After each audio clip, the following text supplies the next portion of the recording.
Fire it up. Matrix time. Matrix time. Exploring. Matrix. Time. Time. Time. Time. Time. Matrix. Time. Fire it up.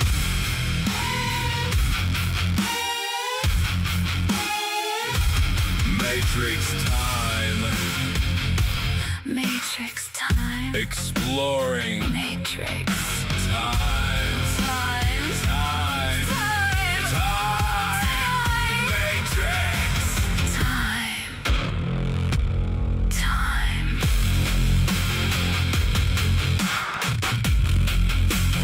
Matrix time.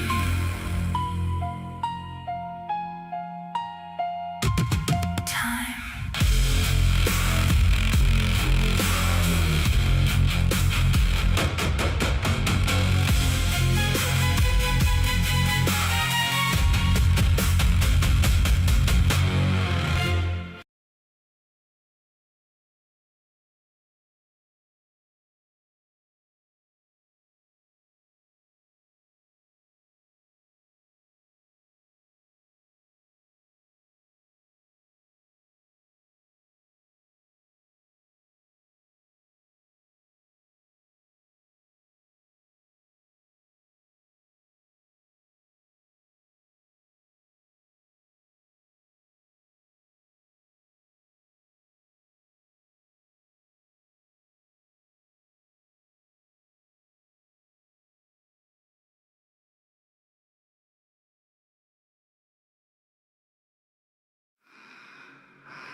Who are you?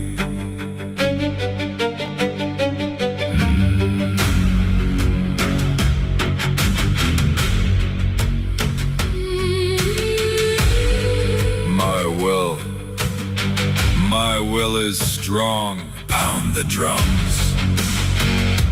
Pound the drums all night long.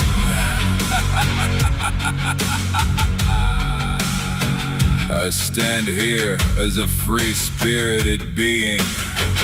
I stand here against evil and demons seething.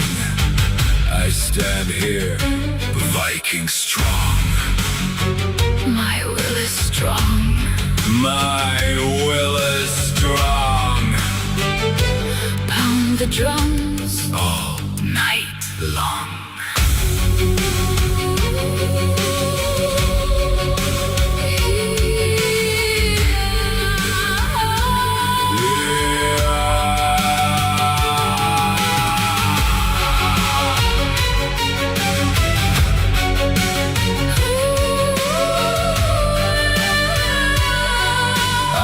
Myself, I know who I am. I can never be destroyed. My spirit is wild.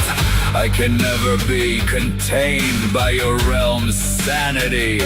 Madness be thy name. My will is strong. Viking strong. Pound the drums All night long. Creatures cannot harm me. I eat demons for breakfast.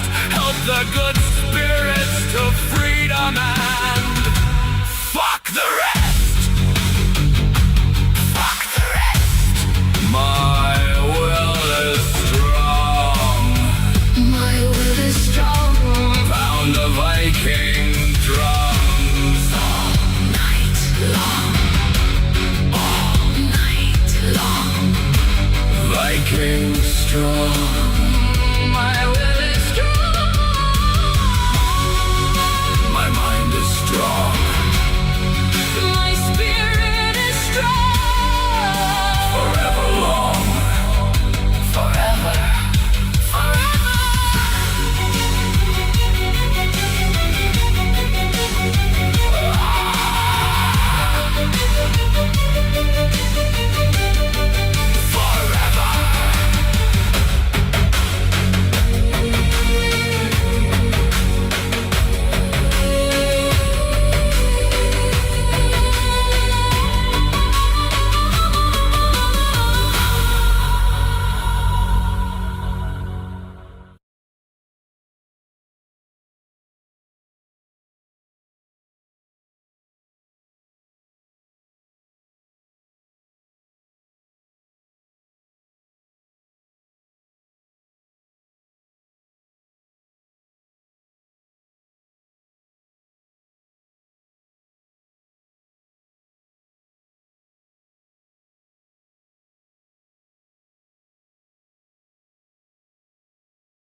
Burn it all down.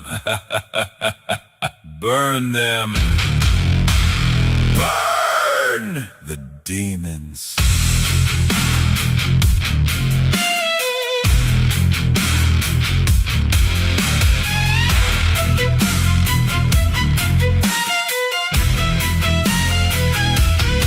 Most in this realm don't mind being slaves.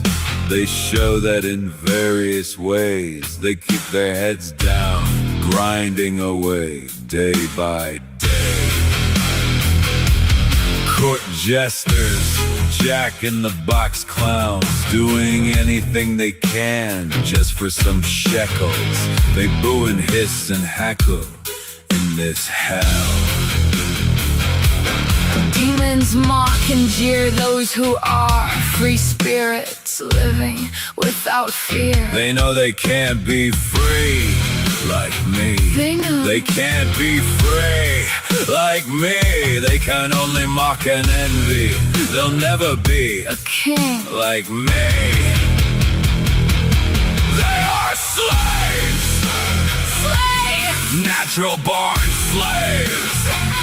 they are made for this Hell realm.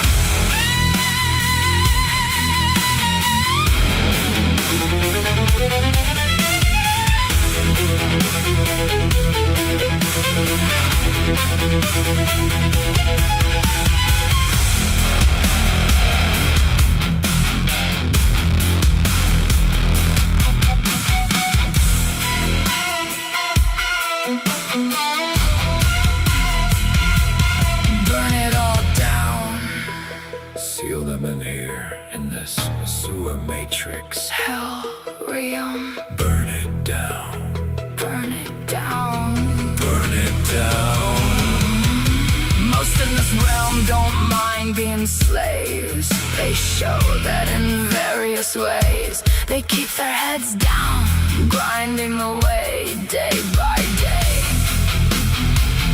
Court jesters, jack-in-the-box clowns, doing anything they can just for some shekels. They're losers in life. Losers in death, I'll help the good spirits leave. and fuck all the rest. Wicked, demonic losers Slaves will be slaves, into their grave. recycled again and again. Here they will remain. And here they will degrade. Slaves are built to obey and decay. Fuck 'em.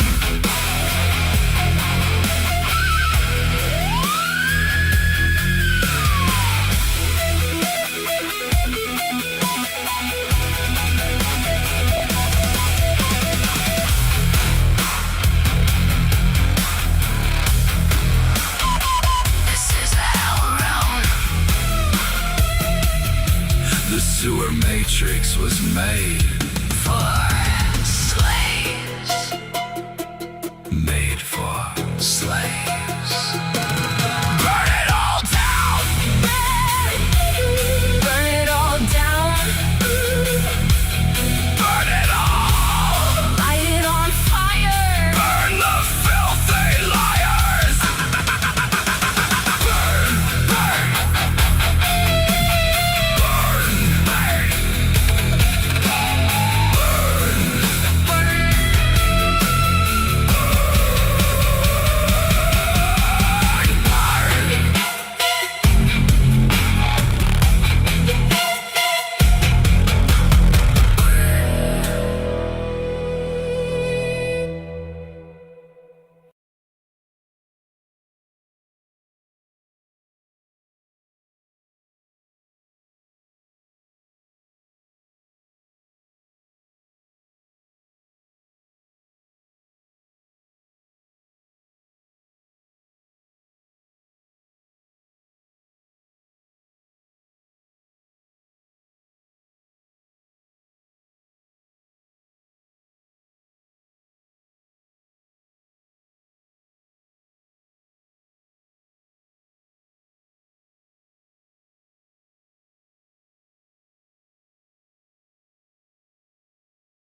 Illuminate.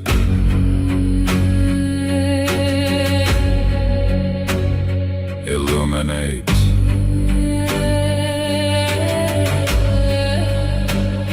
Illuminate the grand staircase. Illuminate the sky, the mind, the inner eye. Illuminate the spirit. Illuminate the climb higher than heaven. Illuminate. I am forever. Eternity swims within me. Forever. Illuminate. Death exists never, ever. Illuminate my conscious spirit. Illuminate. Illuminate. I always was, I forever will be. Illuminate. I am my own being, my own magical being, my own.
Ravens scream in the blood-red sky, shadows crawling where the dead men lie. Viking axes sing, oh the steel don't lie. Thunder cracks, his name's the cry. The king is here, The king is here, wild eyes blazing. nothing to fear. The king is here, The storm draws near, bow or bleed, the choice is clear.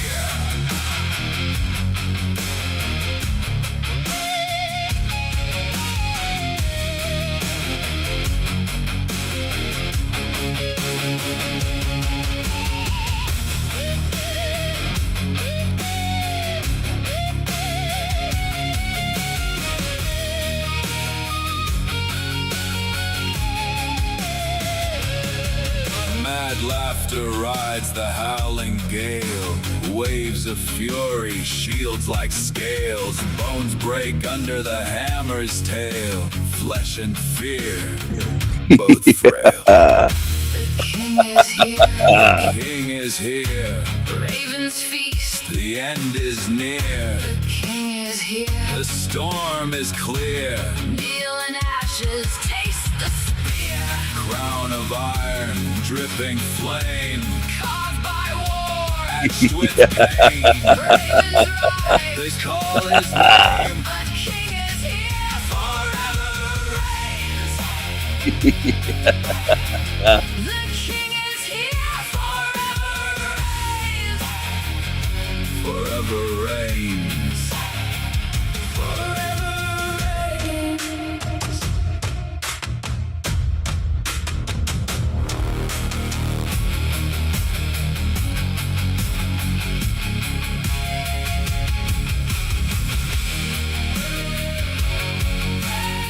Steel flashes under blood-red skies. The Raven King laughs as the world cries. Storms in his footsteps, thunder in his veins. Enemies tremble at his name. The king is here. The shadows bend, Axes singing till the bitter end. madness in his crown. Fury in his eyes. No one escapes When the Raven King rides. When the Raven King rides.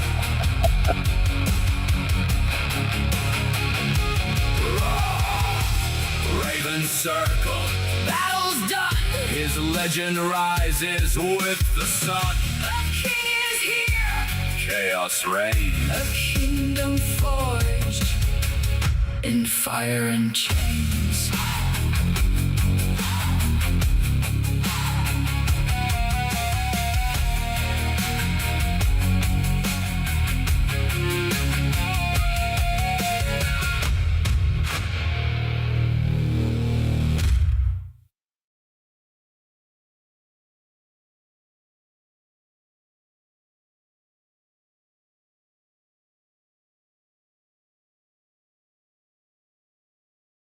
Hello everyone. Hello, hello, hello, hello, hello, hello, hello, hello, hello, hello, hello everyone. Hello, hello, hello, hello, hello. I will be live tonight with Rose 777. Hello, Ren. Good to see you. I will be live tonight with Rose 777. I will be live streaming it here as well. But I'll be busy as a guest, so I really won't be paying too much attention to what's going on here on this channel. I hope everyone is having a good night tonight. What a glorious, glorious day this is. Glorious. Just glorious. Is it a glorious day? Yes, it is.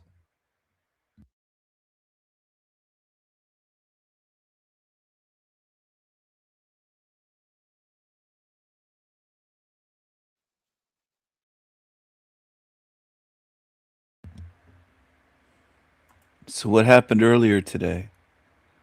Did anything happen?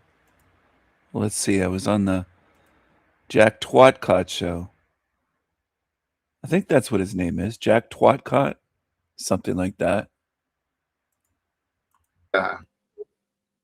The patterns of people. And I'm pretty sure that's what we're doing in this generation. We're going to change it all. We've got a couple more guests. One of them has been waiting a while. Kenny, welcome to you. How are you, brother? Good to see you. Are you there? Hi, Jack. How One are you? second while I plug my microphone in. All right. God bless. Stephen, welcome back. How are you today? Hello. Hello. I'm doing well. How are you, Jack? I've been away for a few days. I missed you. I missed your show. Okay. Okay. They're available. Thanks for returning. Have you been listening Okay. in? Getting any That's my thoughts? microphone on, Yes, and you Kenny, should be able to hear me now. we hear you I loud. can hear you, Kenny. Kenny. Hello. Hello, the Raven King. You Yes. want to go first and speak to Jack? Oh, sure. Jack, I've missed your shows. I was sleeping, so I wasn't able to catch them. And then I was busy when I was awake. But I had a conversation with Alyssa and Crazy Guru on my show for about an hour, I think. It was very interesting. I think I understand the Crazy Guru a lot better now, aka Carl. So it was interesting. And you came up in conversation, in polite conversation. I wasn't bashing you. I was very respectful. Nice. That's Yeah, a I was nice very change. respectful. Wow. I was trying my best. I wasn't bashing you the way you bash me when you talk about me with other people.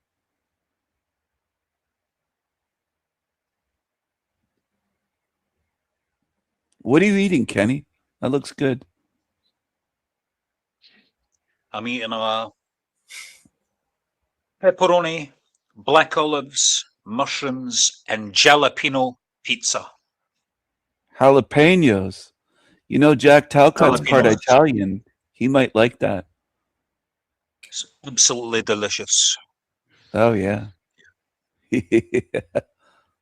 So with the idea of remembering heavenly love with the divine, does that bring up any thoughts, questions, feelings? Yeah, Jack, Remember- that's something that I wanted to warn you about, actually. That is, don't give too much credit to people who think that political violence against people that don't subscribe to their worldview is all right.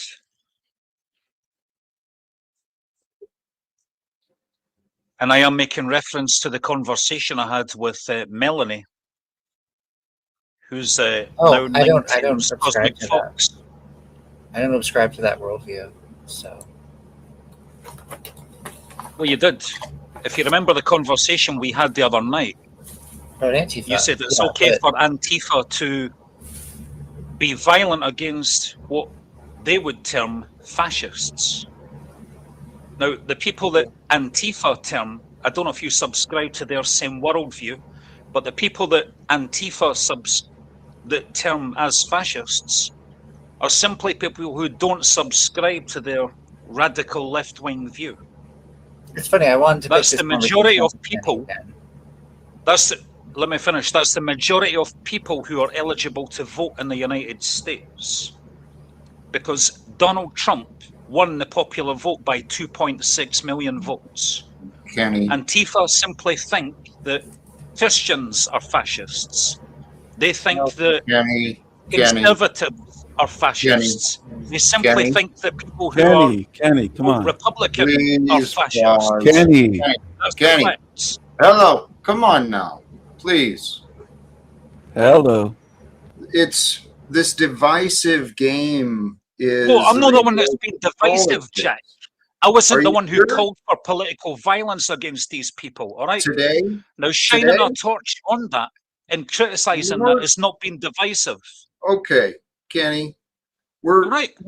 we're not talking about instigating any violence today. What I'm talking Excuse me. about, Excuse me, uh-huh. I'm the one who's talking here. You said, what would I Kenny? like to say? I'm recalling the conversation I had with Right. Melanie. the But night it's not before, relevant Linfield to Cosmic hear- Fox. Kenny, it's not relevant to me or what I'm doing here, buddy. I'm sorry. Listen, Jack, you don't dictate the parameters of debate with me. No, but I dictate who I allow as a guest on this panel, dude. Come on, Kenny. I've been very respectful to you. I've given you plenty of time. I'm asking you that this is not the conversation I want to have right now, especially when I'm suggesting that we, the people, ought to do something about what's happening today. Yeah. Come on, Kenny. You can do better than that. He was being a little bit overbearing. Chill out, Kenny. Jack, you're not going to stop me from pointing out something that's wrong. Okay. Yeah? It doesn't have Why to don't be you ask here. Melanie who exactly are the fascists, and why Kenny? did they deserve to be on the receiving end of political violence? Ask Melanie Kenny, do you want herself. to Kenny, do you want to set up a discussion on D&Ws or finding Gnosis? Sure, we'll do that. We'll do that. Yeah, because I'll totally have a Right. discussion with you, but I agree with Jack, Jack, that if you, I've Thank decided I don't want to be a part of your wishy-washy, weird, creepy cult. I'm out, Then mate. take off. Take off, dude. Holy Pee-pee cult. I never heard that one before. What? Holy cows, that'll be man. a fun talk. But sorry about that, Jack. No worries. No worries. I don't even know the conversation, but I consider myself to be, I'm not aligned with any groups, but I stand against fascism, right? The oppressive Secrecy. systems. Yeah, that? it's a lot of the things. Yeah, the secrecy, right? Like they're all about secrecy for one thing, and that I can see you hating that. I can think about you that and say that just probably don't matter. Now, rumors are different. You use directed in describing me. It makes Oh, wow. and careless with the words they choose to share. And I believe there will be consequences eventually. It's part Do you of the mean game. Trump or do you mean Trump? Sloppy with words. You too. Me too. Me? Yesterday I called Kenny a bellend because he triggered me. It's very Oh, easy to wow. stop me. Jack, I don't think I'm sloppy with words. I think I'm very precise. And Mhm. Crazy Guru was saying some words that really had me laughing the other night. He's quite a character, that guy. Mhm. He's quite many characters, I think. Yes, and he's not a bellend. The He's words a- you choose, you know, at least the Uh-huh. words I've heard you use directed in describing me, it makes me question your intention. I've been Your very intention- complimentary towards you, Jack. In which time frame are you referring to? In the past few days, if you ask Carl A few days. and Few Alyssa, days. Okay. yeah, I was. All right. Sure. Yeah. The past few days. And before that? Well, let's not bring up the past. Let's live in the Oh, present. right. You don't want to take account for No, what I have admitted to the past. I've You- fired away at you, and you fired at me, Jack. Stephen. Yes, See, today's you're a new the one- day. You're the one who's playing these little games of scoring and attacking. And I'm I'm not waiting for playing you. games, Jack. Stephen. Oh, okay. Keep believing Jack. it. Keep saying that. You're not I'm playing here games. for. Sure. Whatever, Oh dude. man, Whatever. I was praising you to the Crazy Guru and Alyssa I in don't front of my care. audience. I don't care. Thank you. But I don't Oh, care. you don't care? Stephen, after Jack. all the other things that you have said to your audience Uh huh. and elsewhere, Uh huh. Uh huh. there's not a balance, dude, because you haven't accounted for your own intentions, right? You haven't been honest about what you've been trying to do. I mean, you're describing it. You're playing games, right? You feel slighted, so then you come up with these attacks, and then you come back and pretend like there's nothing wrong, and then you go away and you mock how stupid I am, and I'm tired of it. I really am. And Stephen, I'm unconvinced that you're being honest about any willingness to change. Hey, Frank. How you doing, Hmm. brother? Actually, you know what? Golly geez, Jeeps. Yeah, I guess I am keeping score because I'm really sick and tired of being disrespected by someone so. I'm not being disrespectful. I'm actually being very cordial. And In I this was with in this moment, but again, you want to ignore what I want you to be accountable for. So we'll play your games. I won't keep score. I'll just play your game, and Jack. I'm sorry. you did what you did. God Jack, bless how you. can you forgive me? How could we make this right? How can we start Well, fresh? Well, here's the thing. What you've 'Cause you're shown me, Stephen, okay. is that I really don't want you around me. So why? Wow. I'm a reasonable man. Okay. I'm, Wow. Really? yeah, I am. Were you this reasonable with your son? Did you treat your son this way or? Hey, Stephen, right there. Uh-huh. What is your intention with that question? It's to get to the truth because the way you treat me is horrible. Well, actually, what you're showing is you seem to be taking a low blow, bringing my family into No, this I don't think it's a low conversation. blow. I wonder. Stephen, right. But your wonder is an act of deflection. Again, it's a tactic of a manipulator. And unless No, it isn't. You know what? Kiss my ass. I'm done. You're not willing to reason. You're not willing to consider. So you're unworthy of my time. Sorry, guys. Maybe. Boo. Boo. Boo. Boo. Boo. Boo. Boo. Boo, Jack Talcott. Boo. Boo. Boo.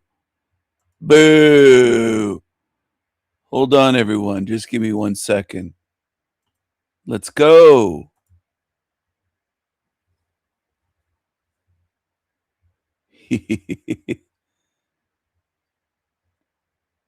The king is here. Hello. Hello. Hello. Hello. Hello. Hello. Hello. Hello. Hello. I don't know why you say goodbye. I say hello. How are you, Rose? I'm so happy to be talking with you. You're pretty much one of my favorite people of all time to speak with. And I can hear myself echoing a little bit, though. Oh, no. I'll turn down my volume a bit. Maybe that'll help. Maybe there's something I can do on my end It could to. be. It's my fault. Let's see here. Audio. Echo cancellation is checked. Reduce my background noise is checked. Automatically adjust my mic volume. Testing 1 2 3. Testing 1 2 3. Okay, I think it sounds good. Well, you already played Illuminate 2 when you started your stream tonight, but is it okay if I play it again as the beginning of mine? Sure. Sure. Because it's so fucking good that I Thank want to you. listen to it again. Thank you. I hope Jack is tuned in. He could use it. He kicked me off his show earlier, Jack Talcott. I was sharing a clip of him kicking me off his show saying that I could kiss his ass, and he kicked me off earlier today. I could spend 30 minutes listening to just your most recent music that you put out in the past couple of days. Like, there's not enough time in a day to cover all of the great music you've been putting out, the spiritual intuition, I am my own being. Maybe I'm just thinking about the lyrics, but after I play this opening song, then throughout our conversation, we could take a break to listen to more songs that you've recently posted, if that's okay with you. Sure, that sounds great. All right, let me go live on my side. And hello to everyone in King Stephen's chat. The cream of the crop. There's no better chat on YouTube than your chat. Very selective, quality over quantity. So I recommend anybody who's tuning in now to my show on Rose 777, this dead channel, go over to El Diablo Radio International now and listen there and subscribe and learn something. Listen and learn. And then after a certain amount of days, then you might have the opportunity to join the chat, which I feel privileged to be a part of. And so let's start our opening song for our amazing conversation tonight. Here we go.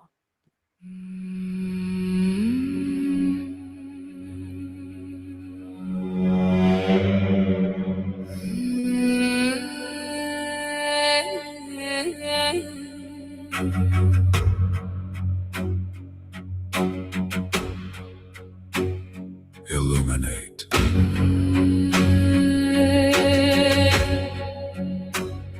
Illuminate.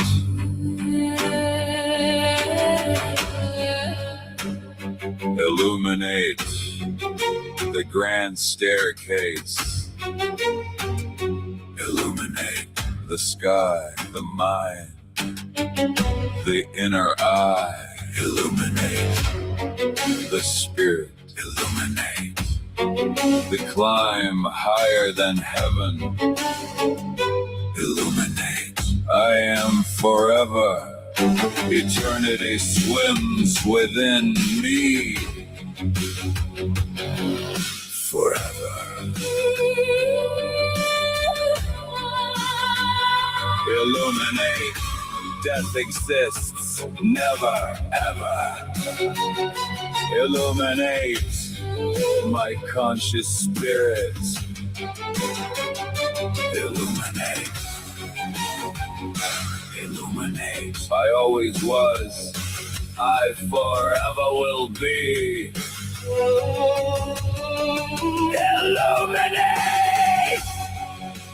I am my own being. My own magical being. My own. My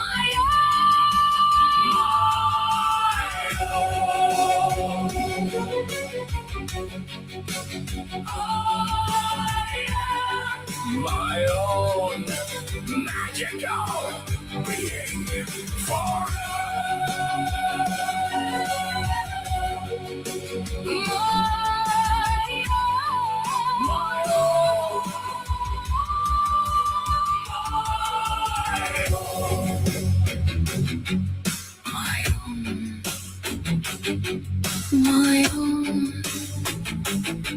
my own.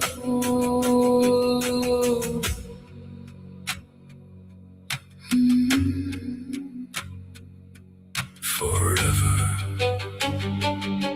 My own. My own.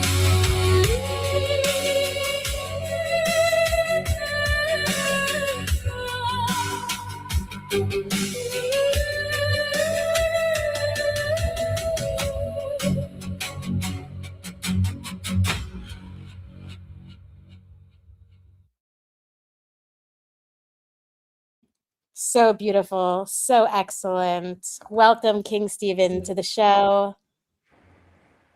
I mean, you're the creator of the song, but I just feel like saying, isn't that so awesome? I mean, it's poetry and it's communicating so much with so few words. But if anyone was like retarded, what do you have to say about that song? What do you mean by I'm my own being? If someone is not able to figure it out from the song, like someone asking Quentin Tarantino, so why do you put so much violence in your films? Like really dumb, surfacey questions. How would you describe the lyrics of that song and what you're trying to communicate and what you're trying to impart to people in terms of perception and differences? Hello. I hope everyone is having a good night. I would say in response to that, there may be a couple or few demon tards lurking, maybe even tuned in on my channel. We're live as well. They might not understand because they have a slave mindset. What I'm getting at by my own being is I do not have a creator. I didn't come out of mud or dust. I wasn't fashioned out of nothing. I didn't arrive suddenly out of a big bang. I wasn't created out of nothing. I'm not a finite being. I'm a sovereign being. I'm my own being. Nobody owns me. I am my own, which I think is the most empowering thing of all. I think that once that's understood, being an eternal and sovereign being, it's two of the most important things and most empowering things that one could ever even face or realize and understand or comprehend in this lifetime. And I don't think that very many do in this realm. I think that most beings in this realm behave as slaves because they have a slave mindset. They have lords, masters, rulers, gods, deities, demiurge, creators, this, that. They have priests, they have popes, they have rabbis, they have imams, they have this, that, Buddha. They have everything above them spiritually. And what I'm saying is very freeing and empowering spiritually to say, nothing is above me. I am my own being. Nobody rules me. No one. Not a person, not another being. I am my own. Very well said. And I wish that more people could think like that. But at this point, I've given up on trying to convince anyone of what's in front of their faces. I mean, doing a show like this and talking to you publicly instead of just an offline conversation, I hope that helps. I hope, like you said, maybe there's one or two people out there that might be stopping by and listening to us talk and might be curious. And I just think it's so interesting that not so many people are interested in discussing what you're describing on your channel, which is that we're living in a realm that does not resemble something of a kind and loving God.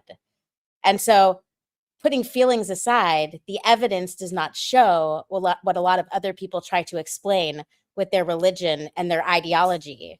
And so just the fact that that can be so offensive to people is really interesting to me, to challenge their point of view, just observing the cognitive dissonance. All you're doing is showing what is happening here.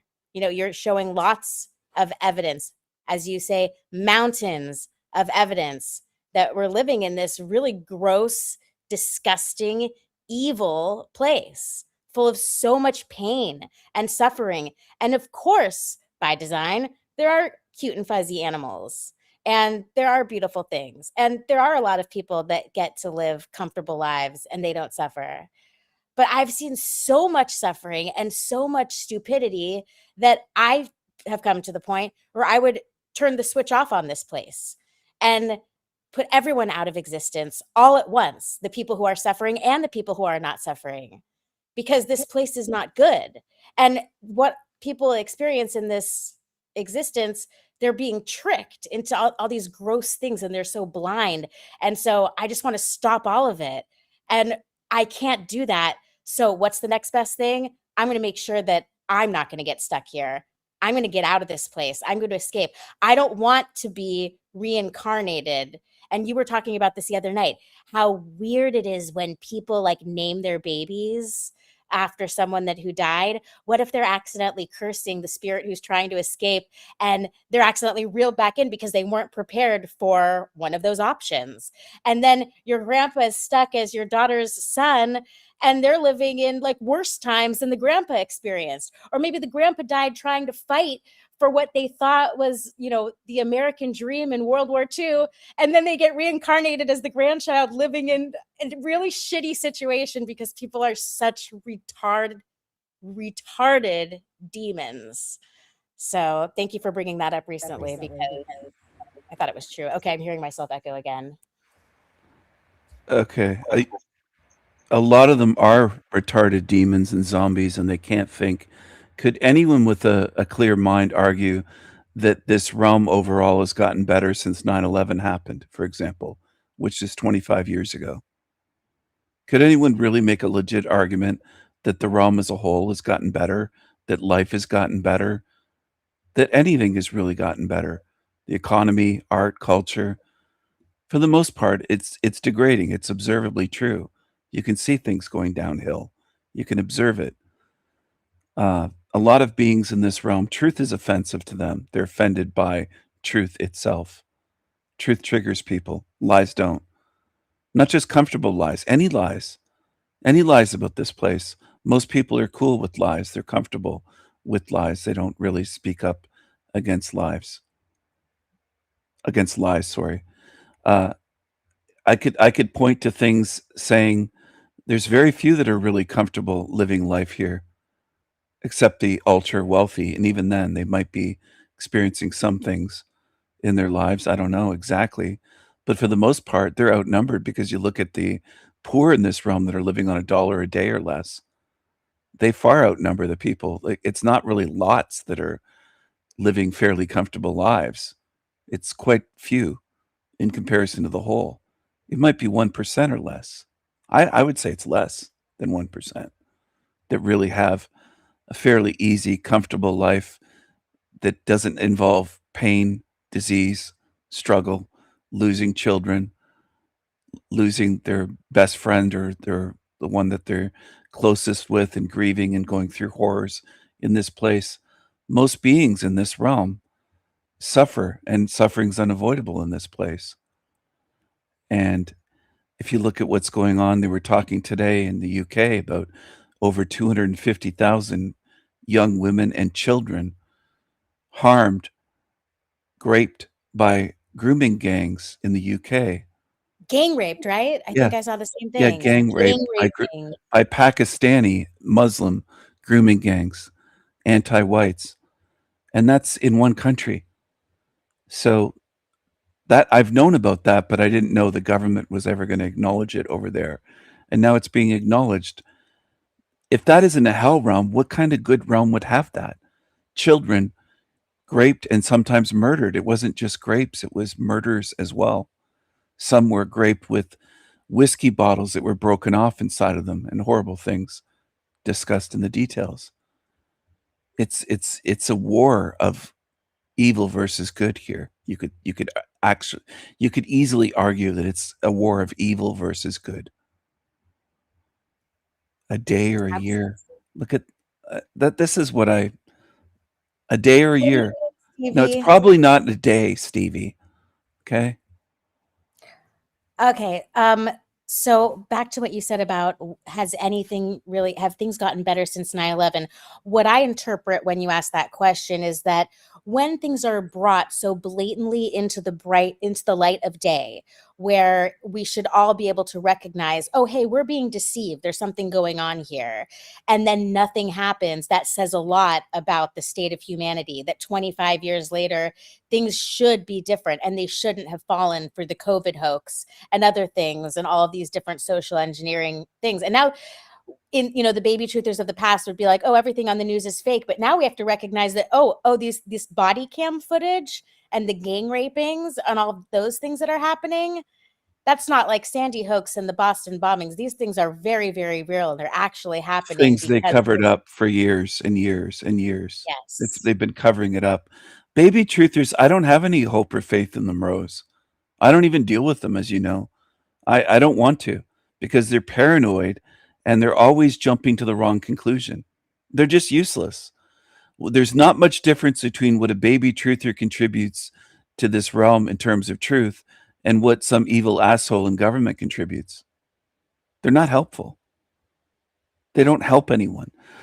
When I was mentioning 9/11, I'm using that as a milestone.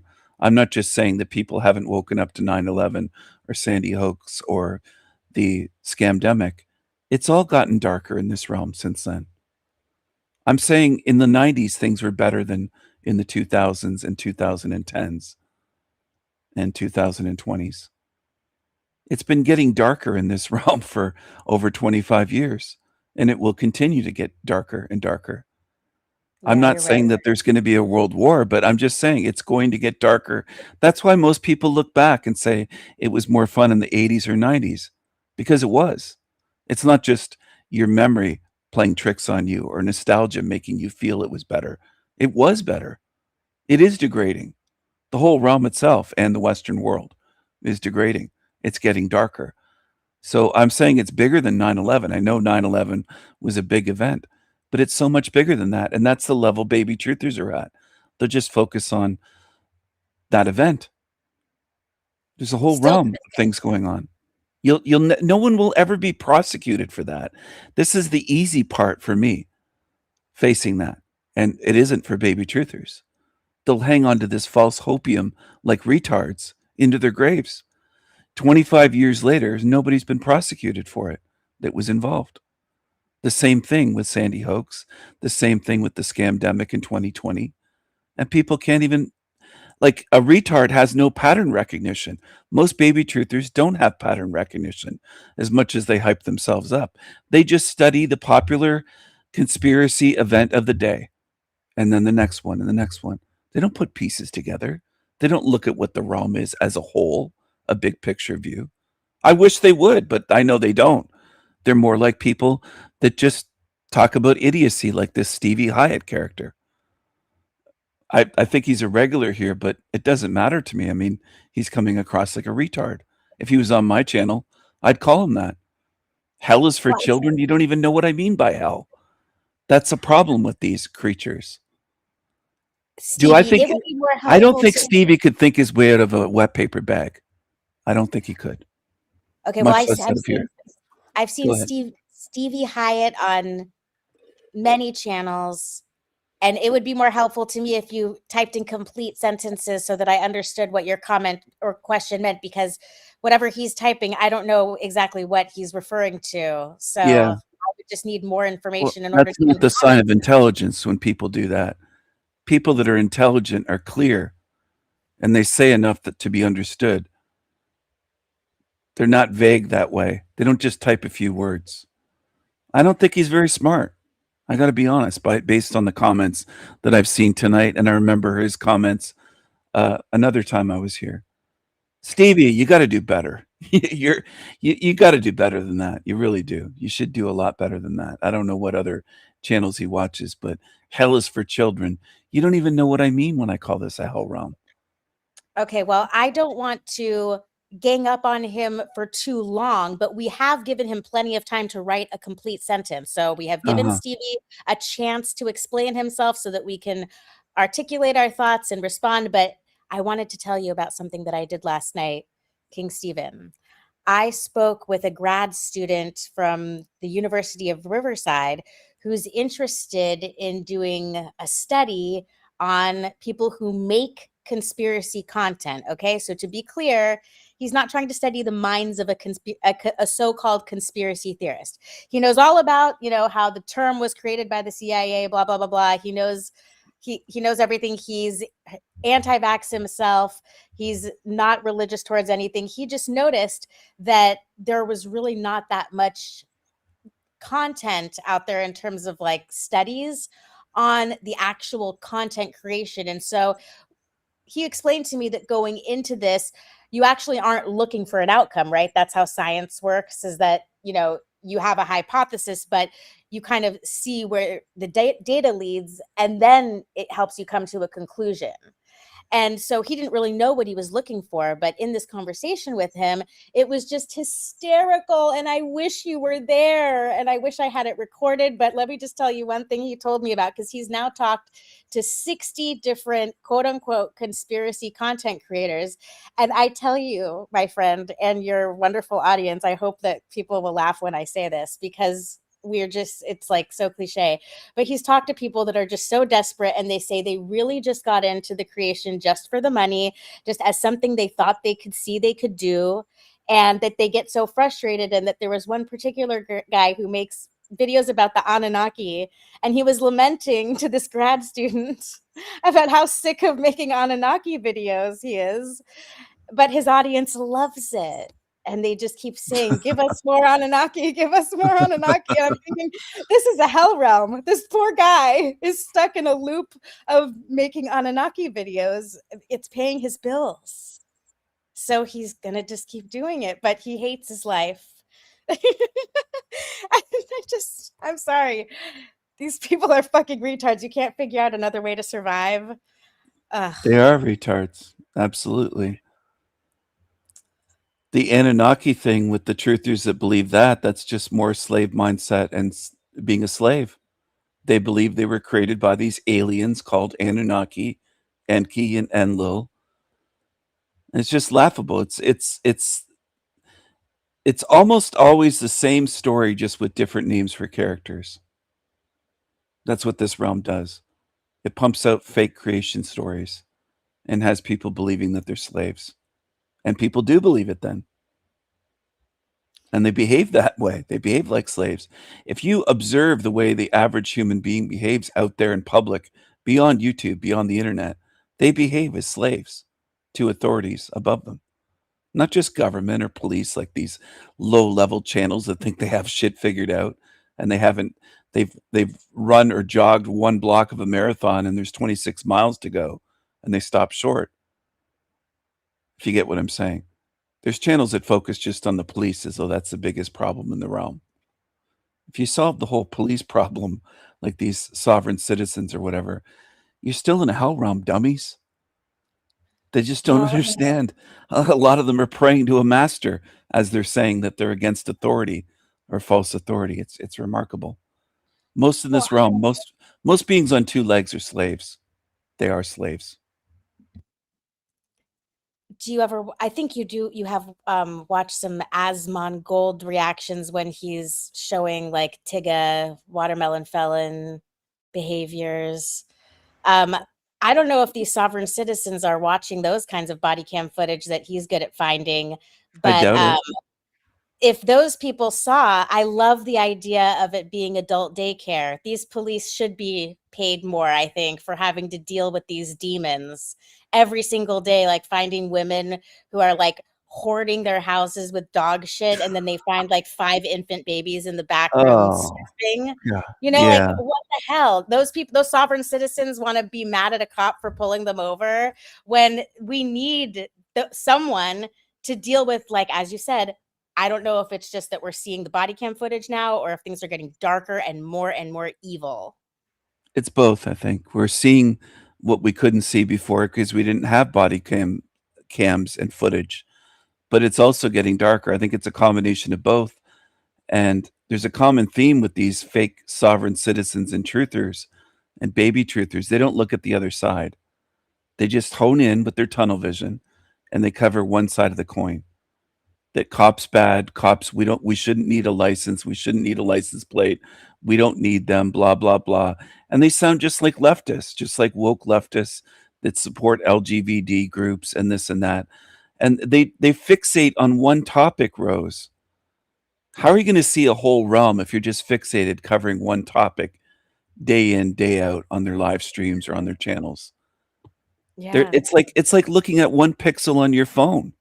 Like a tiny speck is one pixel, or on a laptop screen or a TV. They're missing all the rest. You're not going to know where you are if you're honing in, just looking. Well, red, one pixel's red on my screen. What about the rest? What does the rest show you? They're saying, well, cops are bad. We shouldn't have to get a license or license plate. We should be able to travel freely. We're not driving, we're traveling, and all this. As I say about Paul the slave, just say the magic words and they'll let you go. Uncle Polly says so. Uncle Polly says so. It's that ridiculous. I made a little song about it. It's fucking ridiculous when people step back and think about it and say, if you say the magic words that they tell you to a cop, do you expect to be let free on the side of the road when they pull you over for speeding, or they notice that your tint is too fucking dark, or you didn't have your seatbelt on, whatever the reason is? They say you didn't use your turn signal, one of your tail lights is out, whatever it is. You think saying magic words to a cop doing his job is going to let you go? And then they'll say, well, even if he doesn't, don't cry if he puts you in jail. Some people have lives. I don't want to go to jail with scumbags rather than just pay the $200 fucking dollars or what for a license plate. I have the money and it isn't that much. It's nothing to me. So why the fuck would I think about it that way? My freedom is worth more. I don't want to be caged up with fucking drug dealers and murderers and rapists and losers in a smelly cell because I'm trying to avoid paying the $200 for a license plate, whatever it is. I mean, what the fuck? And risk my life on the side of the road because if you resist enough, they could pull a taser or pull their gun. Is it really worth my life? No, it isn't. Is it getting some kids shot that watch these channels? Yes, it is. Some kids have been executed or shot by cops because they wouldn't leave the vehicle, wouldn't do anything. And and does Polly care, or these soft citizen channels, when these kids are getting shot by cops because they refuse to give ID and they refuse to leave the vehicle and they resist, resist, resist. Over what? Over the cost of a license plate? Think about it. It's not worth Yeah. my fucking life. I can tell you that. But they never tell people that, and then people follow this shit. Was very concerned during the, I don't know whether you pronounce it Daryl or Darrell, the guy who ran over all those people at the Christmas parade. I think it was Waukesha. I can't remember exactly, Oh, but did I that guy thought to look? Was he a darkie? yes, with Okay. dreadlocks, and he was the most obnoxious sovereign citizen, the most retarded demon I've ever seen in my life. Worse than El Perro and Paul Unslaved, or Paul the Slave. I call him the slave because he worships a master above him. He worships a monster. Paul Unslaved is a slave. I call him Paul the Slave. By the way, he got unslaved from Michael Tessarian, that's been using that for about 15, 20 years. Unslaved. That's where Paul cringe. stole that from. Directly. It's very cringe. what they And do. the people who are interested in the sovereign citizen stuff online, for the most part, are not criminals, and they're not committing a crime anyway, so they shouldn't have a reason to be pulled over. Meanwhile, you've got these really bad people who come on to the internet, find these videos, and then all hell breaks loose because they're so stupid they don't know how to interpret the information. Like, I get that, yes, it is a factual, it is true that the motor vehicle code is not actually part of the federal constitution. Like, yes, these are things that you can explain, but it's not the time and place to be trying to try and explain that to a cop at the side of the road who really doesn't give a shit, and they Yeah. have lost their patience. In And how much do 2026, they it's know not the like law? Sorry for jumping in, but how much do you think the average cop knows the law, Rose? If you're standing there at 11 p.m. or let's say 2 a.m. and it's dark at night and you're not even in the city, you're on the side of a road outside of the city where there's no city lights anymore. You're on a two-way road and they stop you. Are you going to teach that cop in that moment the law and the nuances and the, like, does it seem logical that it's even going to work, that battle to have at the side of the road with words when they're giving you instructions and you're kind of, maybe he's like, I'm not in full support of cops, and I know there's tons of bad cops. I realize that we're in a hell realm system. It's a corrupt system, but I just think there's a lot of retards. Like El Perro in the Yes. chat is one of them. He's a retard. He's one that Okay, pushes well, the same thing as Paul. He's another all right. retard. I want to say that if there ever were a time when people could have interesting conversations with cops on the road, that time is over now, because we have too many fucking idiots with knives and drugs and guns and just really bad, annoying attitudes. And we need the adult daycare. We fucked up our opportunity to try and educate the cops. Okay, now in 2026, it's not 2016 anymore, and I say we need to appreciate the cops for the crowd control, because most people need to be treated like farm animals. Sorry for the negativity. Think for yourself. You're walking in as I'm calling people farm animals, but I'm just talking about the overwhelming majority. I'm not trying to attack any individual. Yeah. It's just that everywhere I look, there's people that are acting extremely depraved. They have no empathy. They have no awareness. And they're really just causing a nuisance to everyone around them. And I don't want to be around these people. And I don't want to They're try. acting like demons, violent demons. It's good to point out the demons. It's good to socially correct people who behave badly. That's what I'm on about right now. Absolutely. I don't know if El Perro's a criminal or a felon. I think he has felonies. I'm pointing him out because he has me banned on his channel, and I think he's a loser. I think that he will rail against, just on YouTube, against cops and this and that, and play the Billy badass and, oh, he's a rebel and he's not a slave, and call others slaves. But he'll suck the cock of a monster and call it a god, which makes him the ultimate slave. He'll be on his knees blowing a monster, a hideous monster that looks worse than any Hollywood aliens Wait, which movie. monster are you talking about? I'm talking about the monster that creatures like El Perro call a god. Okay, all right. It's a monster. It's a monster. And I think he will be blowing that for eternity. So he's the ultimate slave. It doesn't matter if he says, I shouldn't need a license to drive, this is illegal. That's petty little tiny shit. That's trivial shit. What about eternity? You're worshiping a monster, dummy. You're the ultimate slave. You're going to blow a monster that's hideous and have its cock down your throat for all of Okay, well, eternity. Little elf Pharaoh. he's not here I'm to sorry. defend I, himself. well, he's right here in the chat. He's in the I chat. know. He's not on live to could defend continue. himself. But he was Okay. laughing at something. I would say this if he was on here. I'd say it to his little face. I'd step on him like a little pissant. He's a little pissant. He's a real little guy. Keith Little. His name is Little, and he is little. He's little-minded. He's little in body, and he's little in Let me spirit. And explain to you. well, Rose, I'm just how- getting at a point here. I Okay. want to get to a point here. I don't respect slaves. I don't respect slaves. And I don't respect liars and hypocrites. If you're going to call other people slaves, you better not be one yourself. And that's what he does. He calls people slaves. And he is a slave himself. He worships a monster as his ruler, lord, and master. So by definition, that makes him a slave. Now I'll move on. I won't talk about him again, but that's what he is. He's a boot-licking slave. And he's not alone. There's a lot of them. Paul the Slave is that way, and tons of them on YouTube with channels. I'm not just picking on people here. They have YouTube channels, and they preach absolute shit. And they sound like zombie slaves, because they are. I don't know who And that Think is for what we're Yourself talking is, about. but go ahead. It is no, what you're saying, it is relevant that content creation has gone downhill and that people should hold each other to high standards and be able to take criticism if they're going to comment or have a discussion in a public forum. If they can't take the heat, they shouldn't speak.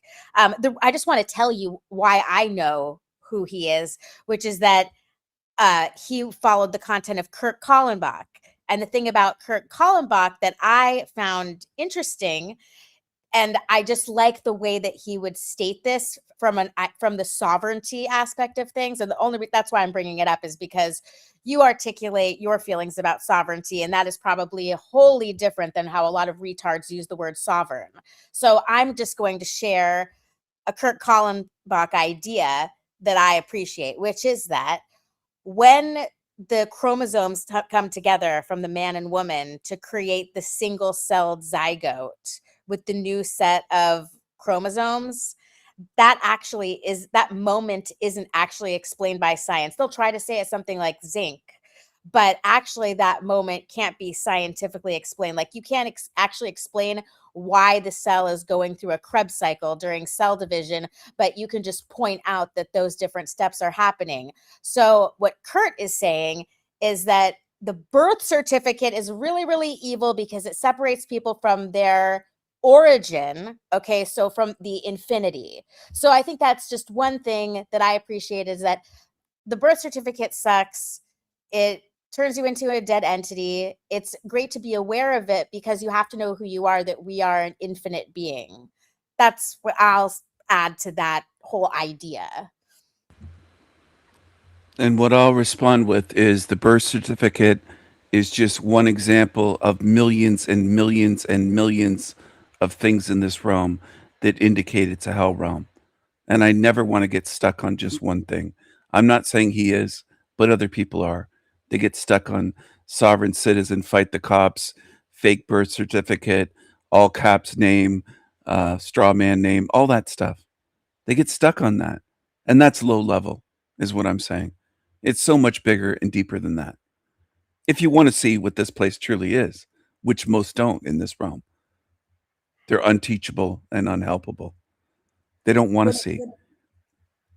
Would it be all right if we played your one of your new songs called "My Will Is Strong"? Because I really like that one a lot. Sure. Okay, great. Let me see here really quickly.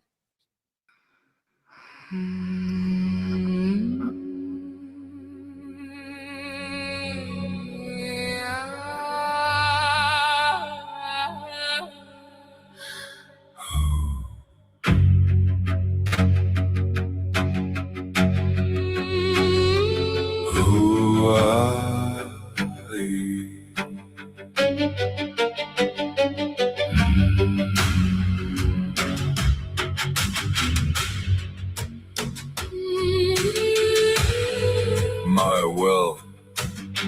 My will is strong. Pound the drums. Pound the drums all night long.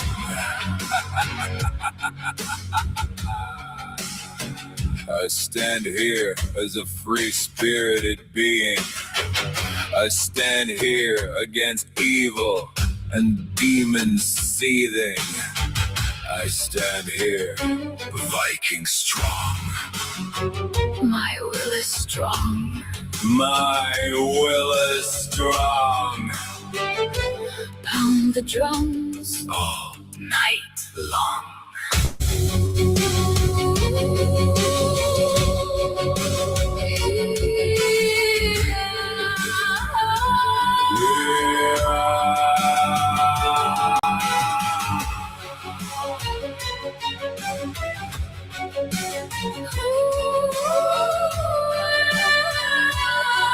I know myself. I know who I am. I can never be destroyed. My spirit is wild. I can never be contained by your realm's sanity. Madness be thy name. My will is strong. Viking strong Pound the drums all night long. Creatures cannot harm me. I eat demons for breakfast. Help the good spirits to freedom and fuck the rest. Fuck the rest. My will is strong. My will is strong. Pound the Viking drums All night long. All night long. Viking strong. My will is strong. My mind is strong. My spirit is strong. Forever long. Forever. Forever.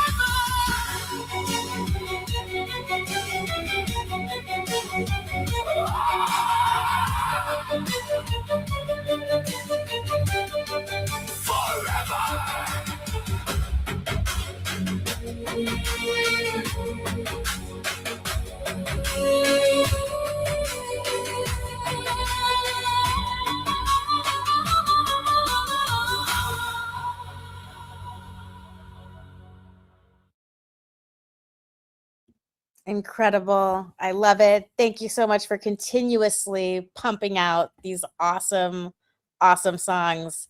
I think there are so many people that are jealous of your creativity. And I took that opportunity during the song to just look at my chat, and I noticed that there was like someone I've never heard of, saying, I don't know. I don't even know who these people are, but it's just a good opportunity to ban people.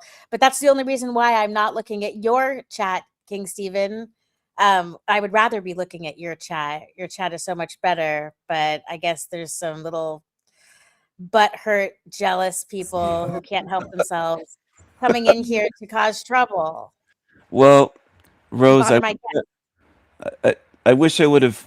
I guess well, it's not my fault, but I wish I would have brought maybe some heating pads or hot water bottles for the hurt coochie chakras.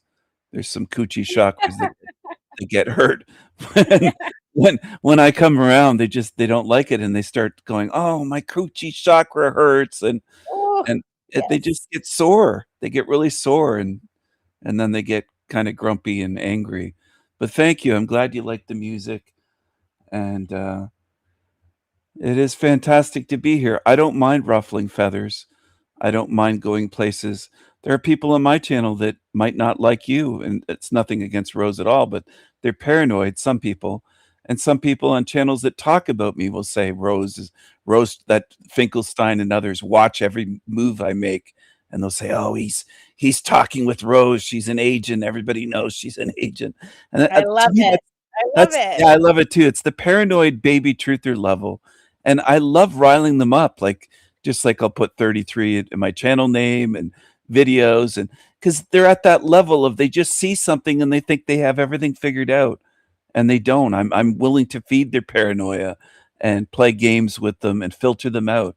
And I've been filtering out that type for years on my channel, trying to filter out as many as I can. They not everyone is there's no such thing as equality in this realm. There is no equality. If that offends people, too bad. It's observably true that we're not equal, we're not the same. And if they can't figure out what I'm doing, too bad. I mean, I've tried to help people, but a lot of them are just too stupid, too lazy, too paranoid. Wendy said to me the other night as a guest, when I said they probably haven't watched 100 of my videos, she said they probably haven't watched one or two all the way through. Right. And critics cannot create, they can only criticize. They don't create anything. A lot of these critics have big mouths, but they create nothing in their life. I don't just mean with music or YouTube videos. They don't create. They're just critical. They're critics. They have mouths, but they create nothing. So I don't respect critics. I don't have any time for critics. They're just Yeah. losers.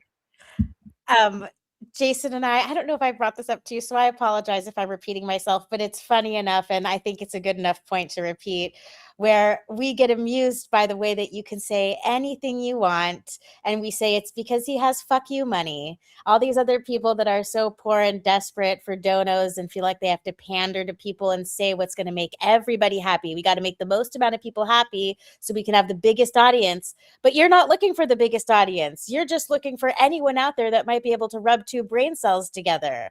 Fuck all the rest. Yes, fuck all the rest, exactly. That's why I'm able to go around calling them zombies and creatures and demons and speak on any topic, because how are they going to cancel me? They can't do it. I can speak on LGBT, the trans agenda. I can speak about the Tiggas. I can show the darkies. I can say what I want, and I can offend who I want. And that's part of it. That's a big part of it, because they can't take my money away. And beyond that, they can't silence me because I'm not afraid of these creatures. I'm not afraid of them. And they rely on that. They rely on their little threats like, we're going to do this to you. Bring it on. We're going to sue you. Go ahead. Try it. Try it. I'm not worried about anything they try to do. And I know what they are. And I know what this realm is.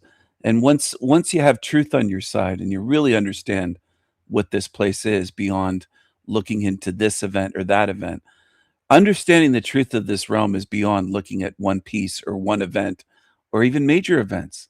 2020 was a major event. Obviously, it was worldwide. Or as the baby truthers, they probably call it global, because they still think this is just a globe and spinning ball. A lot of them believe all kinds of shit. And it's just remarkable when you hear them talk. They believe in nukes, and they believe in this, and they believe the Cold War was real, and they believe the good guys won World War II, and whatever narrative they're fed. And I would never call myself a truther or part of a quote truth community, because I'll never group myself in with demon tards and zombies. That's And never. I just won't do it. And that is what separates you from a lot of people that are just not able to comprehend. I need to remember that while we were listening to the song before, I was thinking to myself how much I suck as a host or a guest or conversationalist compared to Wendy.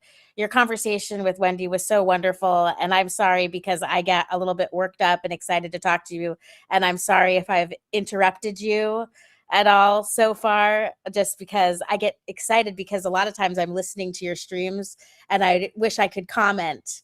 So I apologize. So I just wanted to shout out to Wendy as well. I really appreciate her and I like your conversations with her. And so I do recommend that video that you just did. You posted a highlight video with Wendy on your channel. And then I also have to do a mea culpa. The other day, you had someone come into your chat named Gary. And I thought, so I'm looking forward to your comments on the difference between like actual retards and then maybe people on the autism spectrum. But I made an assumption and I thought it was going to be like a Hank or a Noel or someone that doesn't belong in a conversation of value because they don't have anything to offer. But then when he joined, I felt a little bit guilty because I did feel like even though he was portraying like a few tics and I understand why he was diagnosed as autistic. I didn't think he was like a complete retard like I was expecting. So do you see what I mean, and how people are different, and there are people that are just so retarded that they have nothing to offer. And then I, realized that I made a mistake by judging him before seeing who he was. I didn't really believe he was going to show up because I thought he was just like a bot sock account, but it was a real human being, and he had a wife and kids. And it really warmed my heart when his wife came on. She seemed like a very, very nice lady. So I didn't get to find out what your afterthoughts were on your conversation with him. Were you also surprised when he joined, or were you already familiar with him and I was just ignorant to who he was? I figured it was him. I said so, asking if he was the gray bearded Gandalf character that I'd seen on Talcott's show. He was using his wife's account, Alyssa, but the Grazy Guru, it wasn't Gary, it was Grazy instead of Crazy. Grazy Guru, he calls himself. And he's been on Talcott's show. So is his wife. I was only surprised that he wanted to share his wife with me sexually. I didn't know that he wanted to do that, but that was a bit surprising. I don't know if you got to that part, but he wanted to share his wife with me, his Welsh wife Alyssa. He asked her during the live stream, "Would you mind having sex with El Diablo?" And I if you see the full video, there's a lot in there. There's a lot more in there. He admits to being a narcissistic psychopath. And Yes, I remember that part. Yeah, and he said that Jack is the same as him, and I agree. And I said that one can spot another one, and he said exactly. He knows, but the difference is Jack will never admit it. He said Exactly. And I asked him if he thinks that Jack has dried up raisins for balls, and he laughed and said, "Metaphysically, he does." And, Yeah, I remember that. he Okay, he how has a did I good miss sense the of part? humor. But Yeah, no, I enjoyed it. That's what I'm saying is that I maybe when he brought up the sex thing, I took it as him being sarcastic and they're just joking around. no, they're But yeah, I swingers. thought he had a good sense of humor. They're swinger. Oh my Yeah, goodness, yeah. I don't they know have how an I. open marriage. He does like to watch people bang his wife. Oh So, my and he gosh. participates. And I was asking if he's ever had a guy grab him by the hair and make a ponytail out of his hair and call Oh him Pony no, Boy. don't please. Call him Okay. Pony Oh Boy. my But goodness. anyway, yeah, he's something else, but he does answer the questions, and he doesn't dodge the questions, which I appreciate and give him credit Yeah, for. A lot of people don't answer questions. They right. come on my show and they'll dodge and never a straight answer. He was honestly attempting to answer anything that was asked, including from my audience. They type questions, and I would just fire away saying, "Wendy asked you this, and someone else asked that." And I think Footprints asked questions, and he said he couldn't believe that guy. And I said, "Footprints is a woman; it's not a guy." There's women asking you some naughty questions in my chat, but we were having fun with it, and because we could tell that he is different and he has a sense of humor. Now, if it Yes. was someone else, I probably wouldn't go that far with digging into their life that way or having their wife come on camera and stuff. But I realized that he was allowed to speak freely, which he appreciated, because I didn't just stop him from talking. I think I had him on for almost an hour, something like that, live. And Jack Talcott never lets that guy get out 3 sentences before his brows furrow and he gets angry and he starts telling him back to Jack, and he just doesn't allow him to express himself. So I do think that the Grazy Guru appreciated that. And I also asked him if all gurus on YouTube know each other, if he knows iGuru. He didn't recognize iGuru, but he appreciated the quote from iGuru talking about, "I am a spiritual playboy, not a cult leader," was a quote under iGuru, and he appreciated that, but he doesn't know every guru on here. And he said that he has one genius in his head named Charles, and I mentioned to him that I have 3 geniuses talking to me at the moment. I love So it. Yeah. we had some good banter. It was fun having him on as a guest. It's too bad that Jack is such an angry pissant of a narcissistic psycho to even enjoy a guest like that, because it was Right. very enjoyable. I liked it. Well, maybe that's the value when you showing up there, because I can't tolerate going there because I just see too many losers all getting together and wasting their time. But you have the patience, and guess what? Now a new interesting person. You had this a great conversation, and whenever I left, it must have been in shame because I think I was rude to him prematurely, and you were not. You used your spiritual intuition, and everyone was questioning him, but I'm like, get out of here. You're not who you say you are, Alyssa. And then, he shows up, and the more that the conversation went on and I was enjoying it and appreciating you for having him on, maybe that's when I just left in shame and I have to go back to finish. But I It could have definitely been. misinterpreted. It could have been that. I'm the opposite of what the panel verse, the demon verse, as I call it, say about me. I don't just judge people, prejudge them. I do tend to give people a chance or multiple chances. Some people say I'm too patient.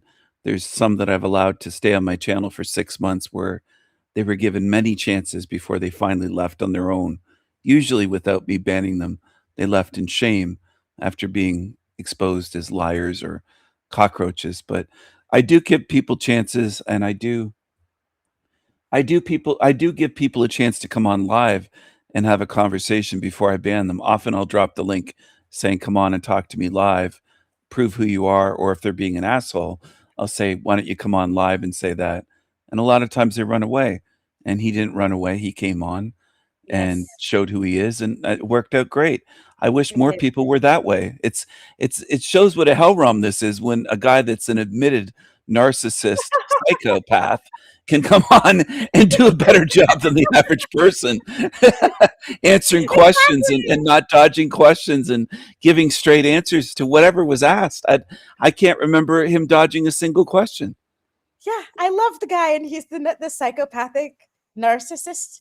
Yeah, because at least he can be honest about his thoughts, and be willing to listen, have a back and forth conversation. Whereas with the Jack show, if he lets someone on, it's like in his mind, I think Jack is thinking he's playing Russian roulette in the hopes that someone's going to join to help him solve all the world's problems in his way, and then him get all the credit for it. But as soon as someone tries to bring up anything else other than that wasn't on Jack's mind, or like the purpose of his thumbnail quote or whatever the fuck, he gets the very, very disturbed, angry look on his face, which I find fascinating and hysterical and pathetic.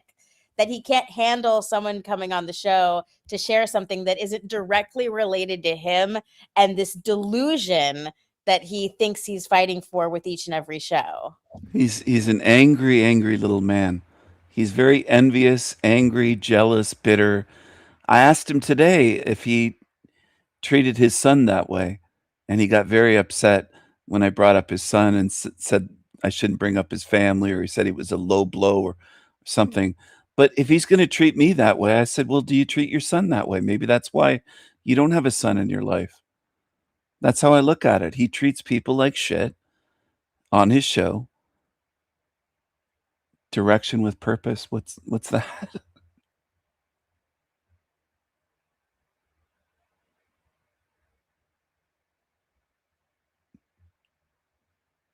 Oh, I'm sorry. I was muted. I didn't want to interrupt your thought. Please finish your thought. Oh, okay. No problem. I was just saying that I think that people show how on YouTube, when they're running a show like Talcott's, they show what they are. They show people how they treated their family. I think there's a reason why Jack doesn't have his family. It's because he treated people like shit. He wouldn't allow his son to express himself. He gaslit his son. I'm sure all the behaviors that we witness from Jack on YouTube, he was that way with his son and his ex-wife. Right. So speaking of shit, on our last show, we were talking about the coffee enema. So I'm just reminding you that there's the special green unroasted coffee beans that I have up here for anyone, because it really seems like there's something stuck up everyone's ass, and they do need to clean it out with a coffee enema. So a lot of people who watch that show, and Jack should really consider doing the green coffee enema. I mean, I'm not giving medical advice, and I don't want to get colitis. Jack needs these. If anyone has his address, I'll send him a 10-pound bag of these. I think if Jack did a green coffee enema, he would probably lose so much weight and just waste that he'd probably weigh like 60 pounds. I think what most of his body weight is just waste. He's full of shit. He needs to clean himself out and dump out 60, 70 pounds of waste. That's what I think. He's so full of shit. You know what I think? I think this.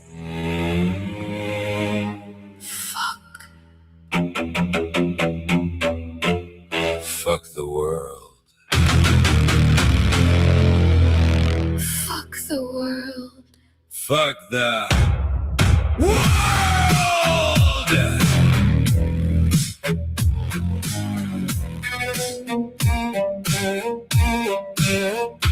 Fuck the narcs, fuck the psychos, fuck the zombies, fuck the demons, fuck your screaming, fuck your rants, and your camel toe pants. Fuck the hoes, fuck your honk, Mr. Big Nose.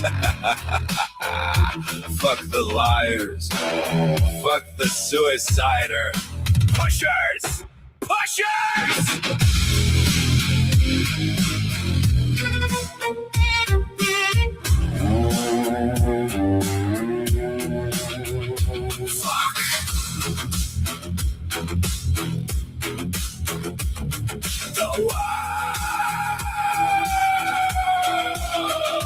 Fuck this hell realm. Fuck this sewer matrix shit. Fuck it. Fuck it. Fuck it. Fuck the scams. Fuck the grifters. Multi-culti. Shifty mixers. Fuck politics. Leeches and ticks. Fuck it all. Big or small. Fuck this realm. Fuck this realm. Fuck the creeps. Fuck the nav deeps. Fuck the weirdos. This all blows. Hell realm sucks. Fuckity. Fuck. Fuck.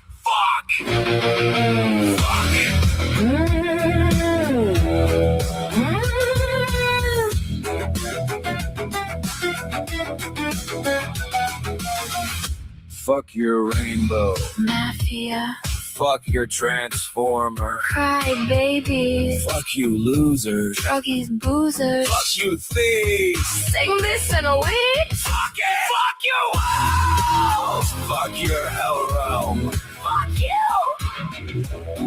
Fuck you. Fuck you.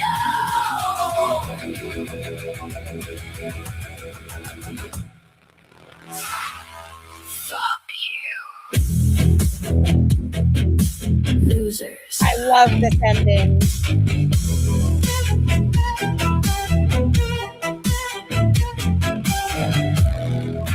Losers. I don't know what to call that. I'm embarrassed myself. Is it like a breakdown or is it a changing of key? I mean, that song I wish went just a little bit longer just because that ending is just like, but you just feel it. And I just have no apologies for anyone. I'm sorry for the maybe the bad language part, but I want to fight against evil. And I love that you do not give up and you will not give up speaking out against evil that exists. And we should be, I mean, not to use a biblical term, but I don't know what else to use right now in this moment. We should be rebuking it. We should say no to the evil. And like I said before, point it out when it's right in front of your faces.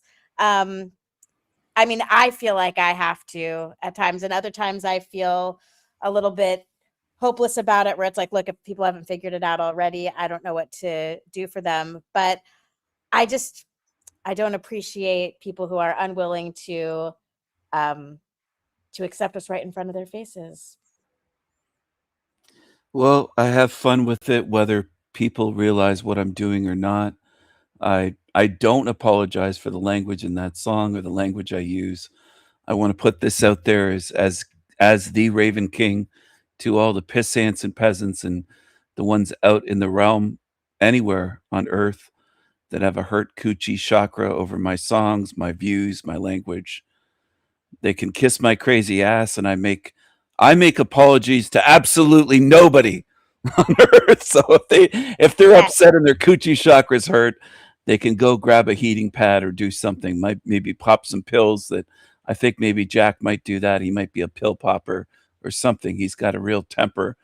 But yeah, I think that I just enjoy doing what I'm doing. Wendy said to me on the show, on my show live the other morning, that the moat of the castle is going to be full of panties again with these new songs, and we're going to have to.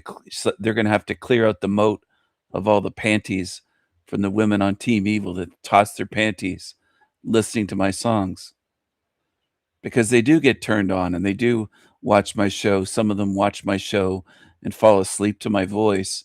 And then when I'm other places, they let on that, oh, I hate King Stephen. Meanwhile, they're falling asleep to my voice every night. So that's a reality.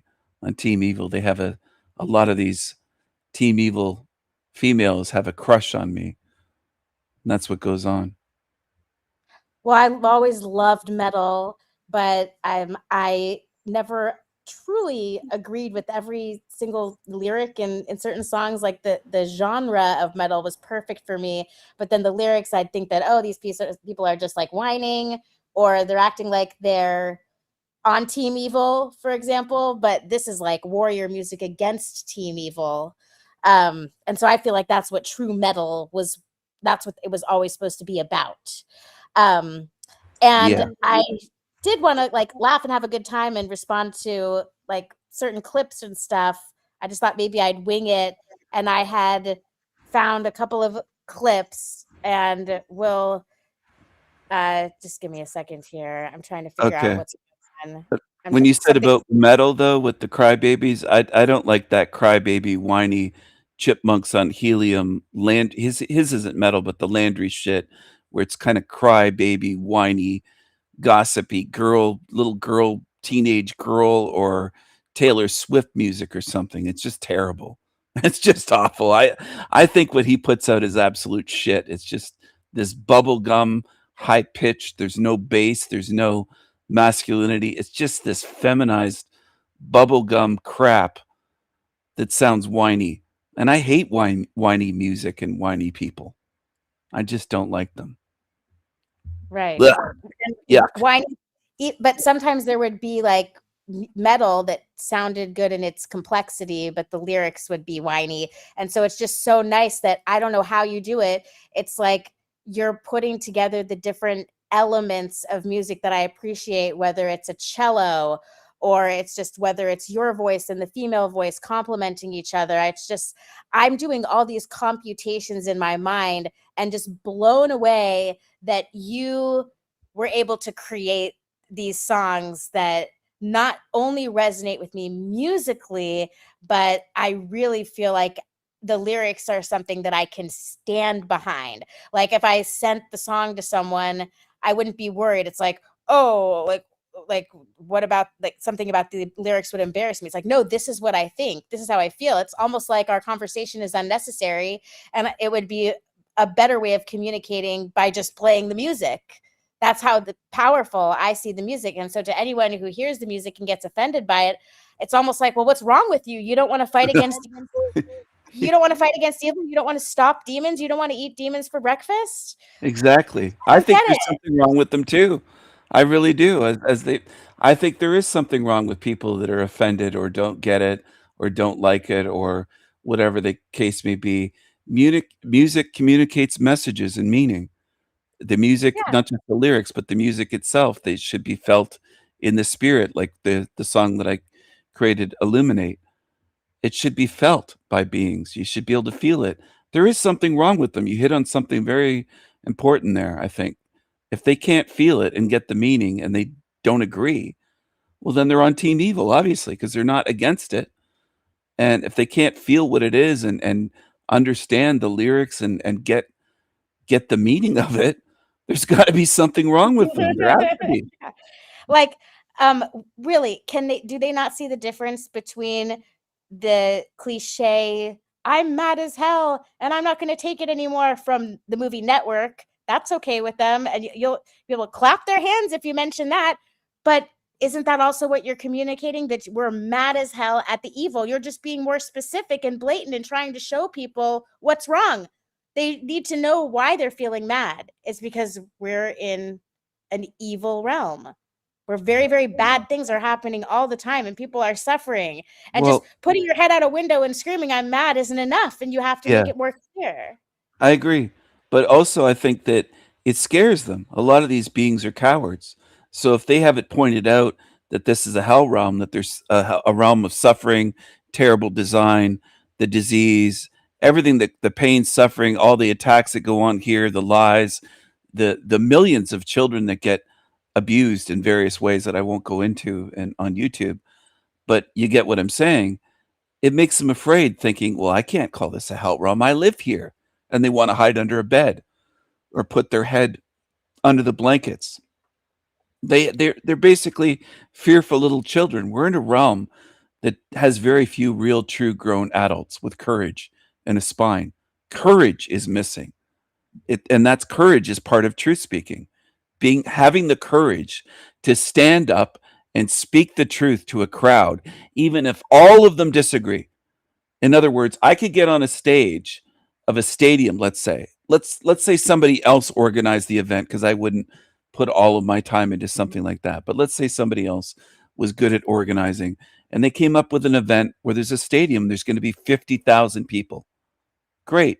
If I would be willing to stand on that stage and say what I think of this realm and what I see, and present my case for what this is, even if every single being in all of those seats and in the standing room only on the field was yelling, saying, fuck you, we disagree, you're evil, you're this, you're that, you're against God, you're blah, blah, blah, blah, blah, blah, blah.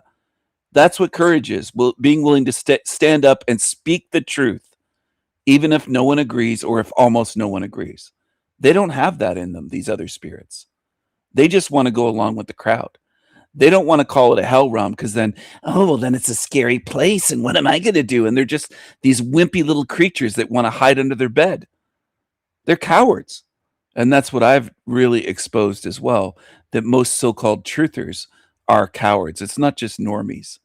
In fact, there's normies with more courage that don't see it all, but they see evil, and they'll say that they would be willing.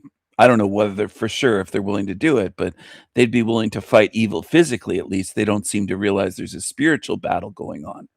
But we're in a realm of demons and cowards. And a lot of people are too cowardly and afraid to face what the realm itself is and what's going on here. They don't want to face it.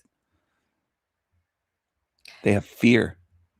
I agree with you completely. They have fear. They can't face it. They can't process it. They can't handle it. They weren't built for it. Some beings are equipped to handle such information, and others, they're just right where they belong, in ignorance.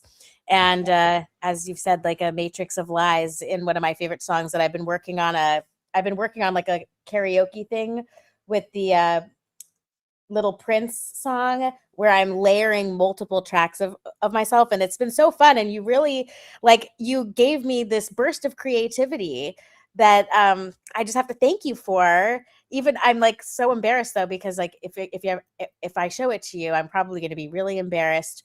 But my point is that it just made me feel like I wanted to try expressing myself, or even spreading the word about your channel in my own way. But we're not the same. I could never be you, and you could never be me. People are different, and you have so much to offer. And I think everyone should try to be the best they can be and bring something to the table and not be a follower. I don't really know how to segue into this thing I've had on the screen, because it's a very random, cute clip. And I don't want people to think like, oh, I'm trying to balance the bad with the good. But I know that you can appreciate cute shit, and we like to laugh and enjoy things. So do you want to see this cute shit? Yeah, sure. Okay. It's just some horses. I mean, I'm sure I can make a segue by talking about the esoteric symbolism of the relationship between man and horse, and the relationship has been acknowledged by the equestrian method of living amongst the royal bloodlines that doesn't even have to do with horses, but, you know, esquire, lawyer, blah, blah, blah. But really, this is just a cute clip. So here we go.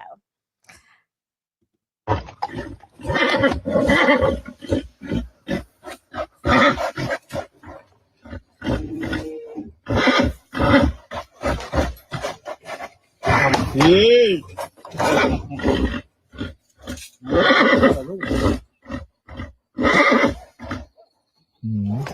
Big life tactics, Joey. Hey!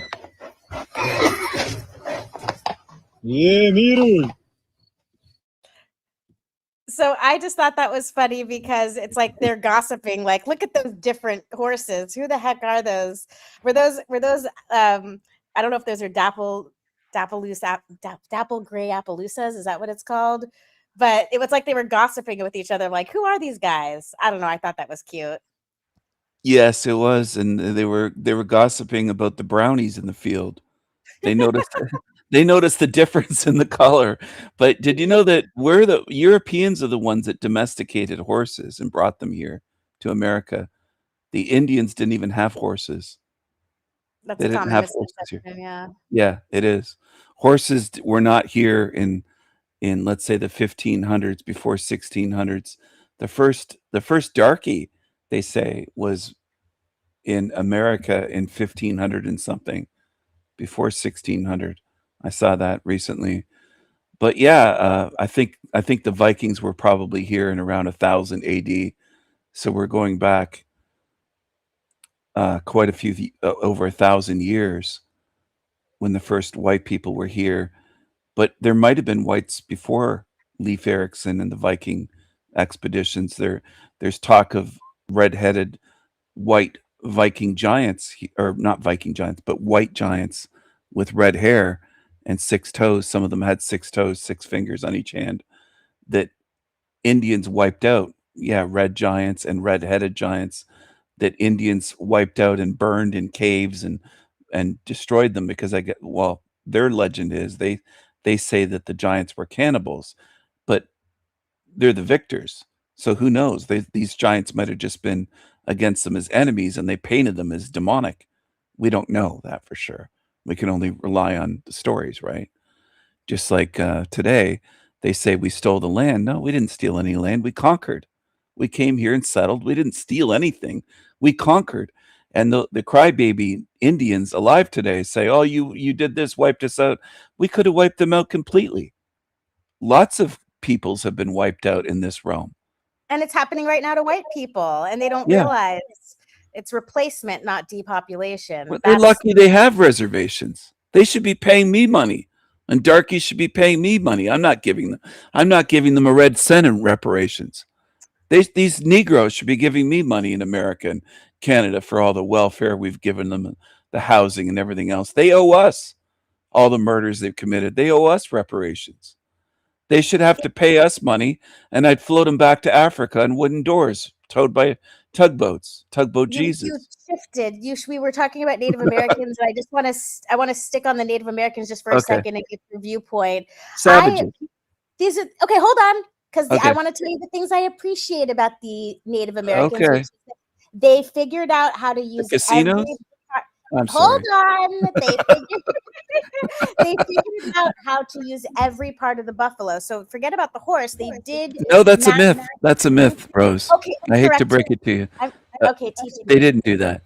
They taught us that, but it's false. They used to run buffaloes over cliffs, the great big cliffs, and even Grand Canyon in America, and eat like 5 or 10 or whatever their tribe could carry and eat. Oh my And there'd be God. hundreds. There'd be hundreds dead at the bottom.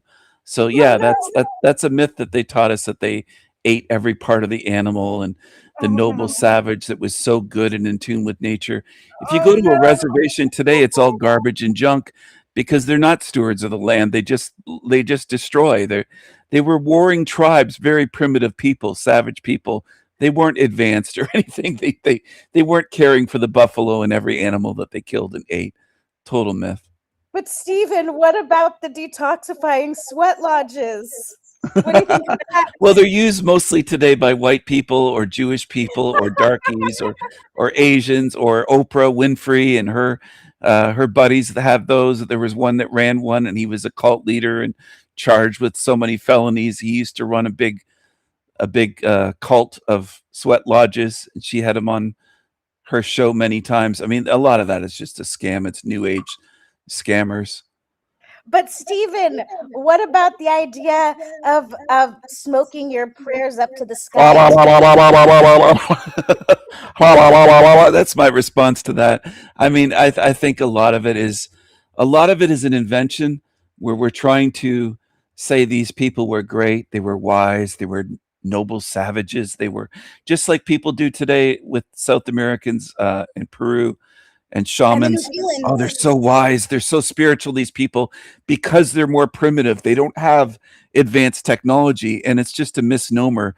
People get fooled and tricked by that. It's a deception, saying, well, they smoke these pipes, they drink ayahuasca, or they give you these herbs and it's plant medicine.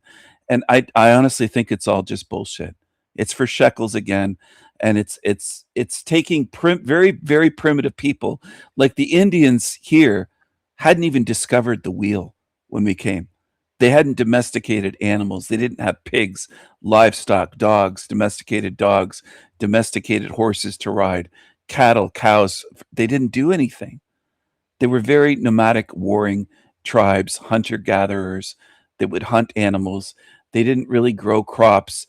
A lot of them were nomadic, were traveling around in their teepees and their makeshift whatever. They didn't build communities, civilization. They didn't even have a name for America that they agreed upon. There were dozens and dozens of scattered tribes. There might have been over 100 different tribes in America. They had no common name for the land. You can't have a country if you don't name the fucking place first. That's first things first. You have to at least have a name for your land, and they didn't. And the whole Turtle Island thing has been invented in recent years. That wasn't around hundreds of years ago. The Indians today will say, we called it Turtle Island. No, you didn't. Iroquois, Cree, Huron Indians, Mohawk Indians, Apache, Comanche, Cherokee, they didn't have a name, Turtle Island, that they all agreed upon in Canada and across America, east to west. It's bullshit, Rose. It's white guilt is what it is. It's like saying, you genocided us, you stole our land. No, we conquered you. But what took them out the most was smallpox. That's what really killed most of the Indians. Now, they have all these stories to guilt white people, saying the Trail of Tears. I said to a native not that long ago that some of my ancestors were on the Trail of Tears, hitting the Indians, making them cry, to make it ridiculous, saying, did you know that my ancestors were on that trail punching the Indians and making you cry? Because it sounds like a funny, stupid story that there's a trail of tears and these Indians walked and cried. Well, it's a story. That's what it is. And it's meant to create white guilt and make Americans today feel guilty for developing this country. And well said. It works, another truth unfortunately. that people don't like to hear. Yeah, it's another psyop, and most people will never research. That's the thing. That's why I call people lazy, Rose. They never research history at all. Yeah, And they'll what just happened? believe the You don't have to story. research. If they go on their feelings, they'll listen and they'll decide whether you're true or false based on how they feel about what you said, instead of maybe looking up some statistics or some background information and actually challenge what you're saying instead of reacting emotionally. They'll even say that white people put smallpox on the blankets and gave the blankets to Indians centuries ago, that we knew about germ warfare and we knew what smallpox was. It's just hilarious. There's even people on YouTube claiming that I had AI 20 years ago before anyone else. Oh, that's retarded. Yeah, there's absolute retards on here. I have an absolute retard, and I don't know what this thing is, what to call it. If I could find the actual body cam footage by itself without this guy reacting, I would, but he's on some Reddit page. So I just wanted to know if you've seen this one. Can you tell by the thumbnail if you've seen this body cam? I don't think so. Let's play it. I'd like I to would see love it. to watch it with you. Okay. And then feel free to ask me to pause it if you want, because any of your Okay. commentary is appreciated, or if we want to go straight through. I think this is a good example of Hell Realm right here, and how fucking retarded people are, and how we do need cops to deal with this adult daycare crowd control. So here we go with this being. This is not this. We are not the same. Hashtag. What are you doing? That is the worst fake seizure I have ever seen. Knock it off. Oh my. I want to make sure you're okay. Breathe. I don't know if you know this, but people are out there making fake body cam videos now. Is when this I first real? saw this, it was so comical, I thought for sure Yeah. it must be fake. But nope, it's real. I got the Wait, footage what? and edited it down to a nice, watchable format, so Nose I ring. hope you enjoy. What is We'll this? start as a man tells an officer about a strange woman walking Okay. around a neighborhood. Did you say pause it? Oh, I just said she has the nose ring theory, where they're all mental with the nose ring, Exactly. septum Yeah. ring, full ring. Yeah. It's a big sign. This is just, it's going to get so bad. Dressed as a UPS driver. Sure. You say Okay. he's been around there for about 8 hours messing around? Uh-huh. And you've never seen him before in the neighborhood? All right, we'll go chat with him. Thank you. Okay. Are you associated with that black car over there? Uh-oh. Uh-oh. Because we got Uh-oh. a suspicious person call. You live around here? Oh, that black car right there? Yeah. Yeah. Yeah, that's fine. I'm sorry. Okay. Do you live around here? No, I'm going door to door. I'm doing a photography thing. Door to door. How long have you been parked over there? Like 30 minutes. You haven't been parked there for 8 hours? No, not at all. Okay. Do you Lying fat. Man. It's what they do. have some ID on you? Did I do anything wrong? about to get towed. Yeah. It's about to get towed. Uh-oh. I literally got your. I can show you. Want to give us your? You have your ID or not? So you have Uh-oh. audio video recorded. Okay. Is this your house? No, I'm going door to door. Do you see their no soliciting sign? Yeah. Come on. Fat. Yeah, come here, fat. Let's go. Step over here. How Yeah. come you're dressed in a UPS uniform? It's a joke. It's about. Yeah, get your ID out. It's very funny. It's Sit a down. joke? This isn't Seattle. I Get your don't ID listen. out. My ID. This isn't Seattle. I can see why he says that. is in my car. Okay. Put your hands on It's the a truck joke. like you told- Sir, I'm not. Put your Oh, God. hands on there. I love this. I'll tell you what you look like. You look like a prowler. What is it? Put your for? hands on there. You're gonna get dumped on the ground. You understand that? Right there. What's all this? Is this a weapon? No. Put your fucking hands on Okay, there. okay. You want to go on the fucking I'm ground? sorry. Knock sir. it off. I'm sorry. Yeah. Oh, pardon. Look at this. You're getting detained. Hands behind your back. Oh. So they're going around there impersonating a UPS driver, parking around, looking and fucking around with people's cars? Real police? Yeah, I love to see this. Is that a fucking gun? What is that? Is that a fucking gun? Are you a felon? No. Yes. I didn't know that. No, yes. Pause it. Man. I guess she missed the detour for the ICE protests, right? What Apparently is this that was from a thing? while ago. Oh, look at that. Felon in possession of a firearm. Is that it's Pat from Saturday Night Live? That's what I was thinking. It's like What Pat is with that? tattoos, and we just found a gun, and it's a felon. I can't tell the gender. I mean, I'm not surprised it's a felon, but I'm trying to figure out if it's male or female. I can't tell if it's Pat. Is it a she, him, a shim? What is that? I think it's a chromosomal female that was in jail too long and got a horrible face tattoo and is now just brain dead. I think it's look at I think that. I think it might be a mistake of Bro. whatever God people pray to. I think it might Oh. be. Wait until you see her jump onto the ground like a fish out of water pretending to have a seizure. Okay. Are you a felon? No. Yes. I didn't know that. Oh, look at that. Felon in possession of a firearm. I didn't know that. Jesus Christ. Look at that. Lying fat, felon fat, fake UPS fat. This is what they do, man. It is. That was like a real gun. I've never seen a gun that small. Oh, I didn't know it was a real gun. Oh, okay. That makes a lot of sense. Sure. I just found it, sir. I just found the gun. What are you What doing? a freak. I love body cams. What I was really do. that? Body cams are such an amazing invention.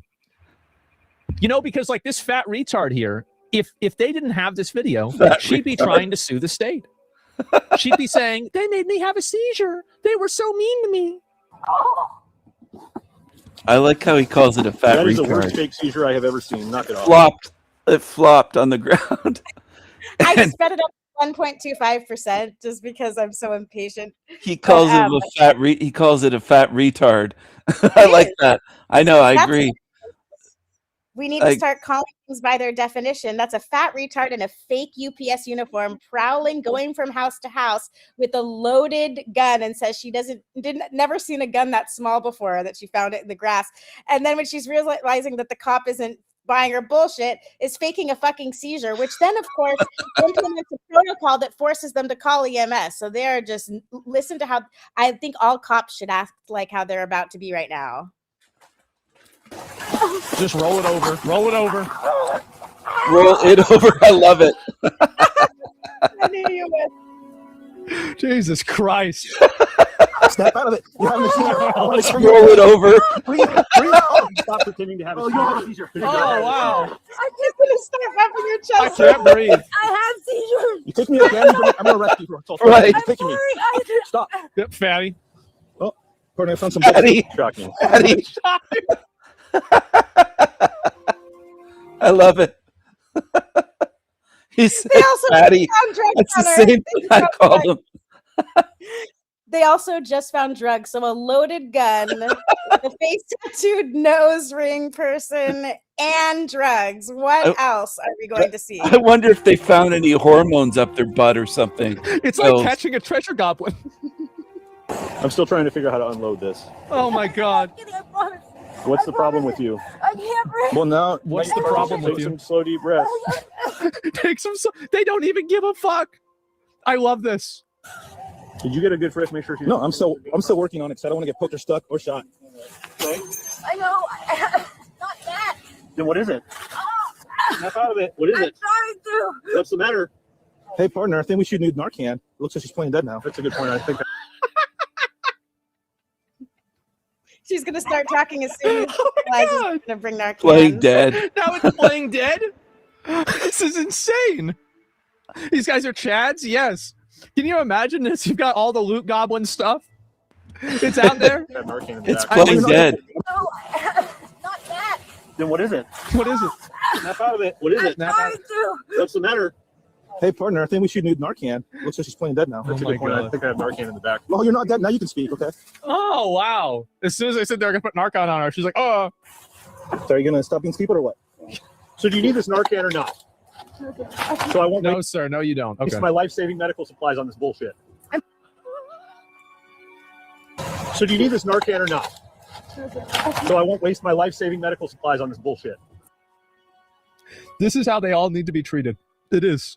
This is the world I want to live in, gentlemen. This is amazing. Oh my God. I don't know where the heck you think you are. We're not in Seattle. Just let me. You're not. Look at that. Look at that thing. Oh my God. Oh my. Wow. I think, guys, we got ourselves a certified 2%er here. Let me talk. Guys, like, I didn't What know the it was fuck real is gun. that? I didn't know it was a real gun. So you have this fat retard that's parked her car there for 8 hours. She's walking around randomly, going to people's houses, wearing a fake UPS jacket as a felon, carrying a gun, and also has drugs. And lies about, and then fakes a seizure. Can you imagine having to deal with this shit? It's like the cops are like adult daycare. They are. Yep. Is this hog wrangling? Yep. I did 11 years in prison. And you think I should be like, wow, you did 11 years in prison. That's Wait, she did 11 years in prison? That's it? Why'd they let her out? amazing. That's great. It's too ugly to be Honestly, in. 11 years wasn't long enough for you to learn. This is the first time that she's ever been held accountable. I guess probably the second time because she went to jail It's for 11 so years. hard to tell it's This a is the she. second time she's ever been held accountable for something in her life. So do you think that maybe it was a man that took hormones to make the voice Yeah. high? Because I think it's half and half. I don't think it's just one or the other. I think it's mixed. I would ship the thing away, just float it away on a door. I wouldn't even keep Well, it I in think we need America. social asylum. Yeah, we need to send these people away because they're infringing on society, on civilization. Well, it's a freak. Even just that is a crime against humanity. It's just standing there and us having to look at it. That's a crime against humanity. I mean, it's terrible. We shouldn't have to live with these fucking freaks. It's just a fat retard, and it's dangerous, and it's a liar, and it's a criminal. It's everything that we don't want around us out in society. I wouldn't want to be walking around at night with some freak like that. Yeah, this really shows what a hell realm this is. Take a behavior. Lols. take that, you dumb white people. We've got the Austin Bop, Abe. Oh my gosh. Stabbing my Kidding? chest. Stabbing my chest. This is Wow. I can already a new tell this is gonna make me trend, mad. a new song, if you will, for low IQ people on the inner zones. Oh no. And I see the comment section is full of people going, "Oh my God, that's horrible. That's horrible. They should be banned." No, they should not be banned. What are you doing? No, please. It's 2026. How do people not understand how the internet works? No, I want to know who's this stupid. Exactly. I want all of this on record. This is great as far as I'm concerned. This is Right Angle News Network. Black Americans have started a trend called the Austin Bop, where they dance to a song made about Austin Metcalf's death while reenacting the stabbing that claimed his life. Yeah. Listen, most of these individuals are going to be in court sooner or later, most likely sooner.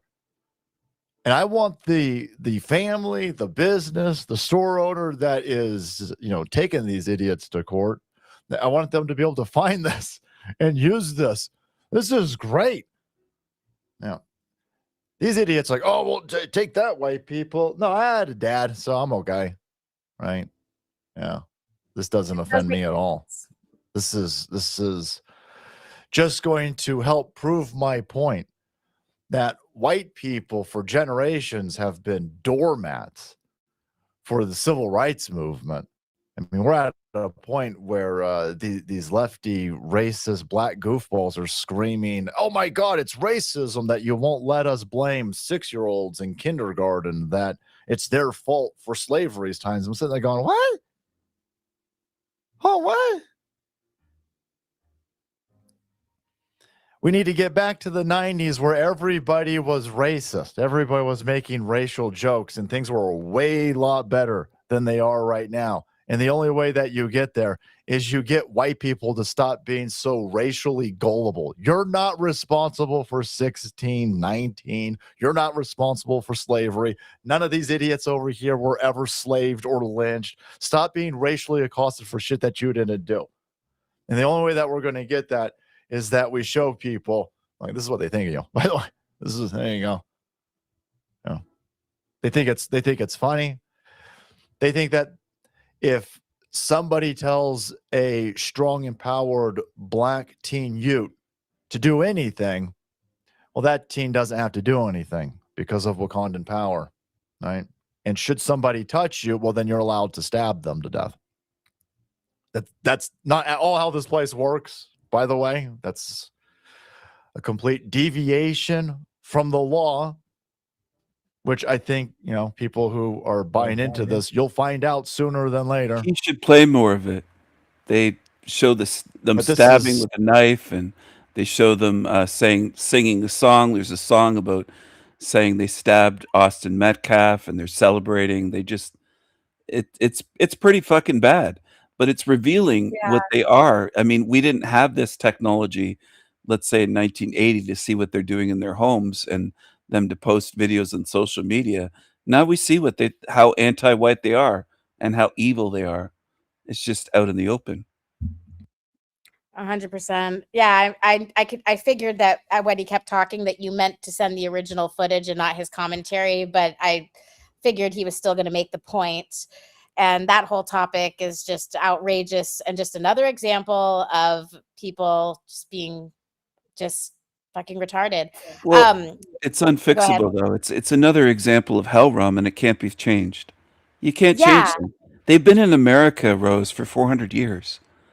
They haven't ever, in 400 years, started acting like civil beings like white people. You can't assimilate them anywhere. In America, Australia, UK, they don't belong here. They don't belong in civilized society with us because they're always going to be that way. They don't change. They've had 400 years. How many more do people need to be around them for 4,000 years to realize they're not changing? You can't change them. They are what they are. Those people, I mean, the darkies, in case people are confused about who I mean, I want to be very clear. Those people, the darkies. I know they don't like those words, but colored people, Negroes. In case anyone's confused about who I'm speaking about, they can't be assimilated. They can't live with white people. You have to keep going like Bubba Gump saying all the different kinds of shrimp. Like you have to keep going. Porch monkeys. Like just keep saying different names. I want to see how much you can go, how long you can go. Can you go a minute? Could you go 5 minutes? And also, yes, you do need to be clear because people need to make sure they know who you're talking about, because I have this not black thing on the screen. And the reason is, okay, so my friend Dr. Trebbing posted this thing on Facebook the other day about how there was like a gay pride party inside the Dead Sea. And so, of course, as you can imagine, there was lots of jokes in the comment section. But I was just so disgusted by what he posted that it reminded me of this movie from 1999 called Terra Firma. And it's an independent film company called Troma. And it's like B-movie gore effects, like kind of like, let's see how depraved, let's see how shocking we can be with our effects. But it's not like the greatest quality because, like I said, it's an independent company. Now, the people who at the time in the 90s, like I said, back in the 90s, it was so much fun because people could make fun of themselves. And at the time, or even maybe all the way up until 2015-ish, if anyone were to know about this movie or show certain clips of this movie, it would be like, oh my gosh, that person is into really weird, obscure, disgusting shit. But it's actually G-rated compared to the reality that we are shown today, because these people are making fun of each other and pointing something out. And in this movie, just to like put it into context, the clip I'm going to show, the movie is about a blind, the director's blind, so it's like totally a parody of itself. It's about a serial killer, but of course, as the serial killer movie is being made, it turns out that the main character is an actual serial killer, and he's been genitally mutilated and transgender by his father, who's played by Ron Jeremy, who he's now keeping in a cage. Now, I can't show most every second of this film, but I just was telling Dr. Trebbing, I'm like, look at this film from the 90s and how different it is. And I wonder if these people who made the movie, who would call themselves liberal at the time, what would their commentary be today? Because you could tell these people have a sense of humor. So this is the example, and I'll get your take. Oh no, they always do this where they make it muted in the beginning. Nobody has a sense of humor, even if they do have a mental illness that confuses them about who they are. But anyway, here we go. Dude, you got your ass kicked by a chick with half a dick. Fuck it. We all die. The perversions must end.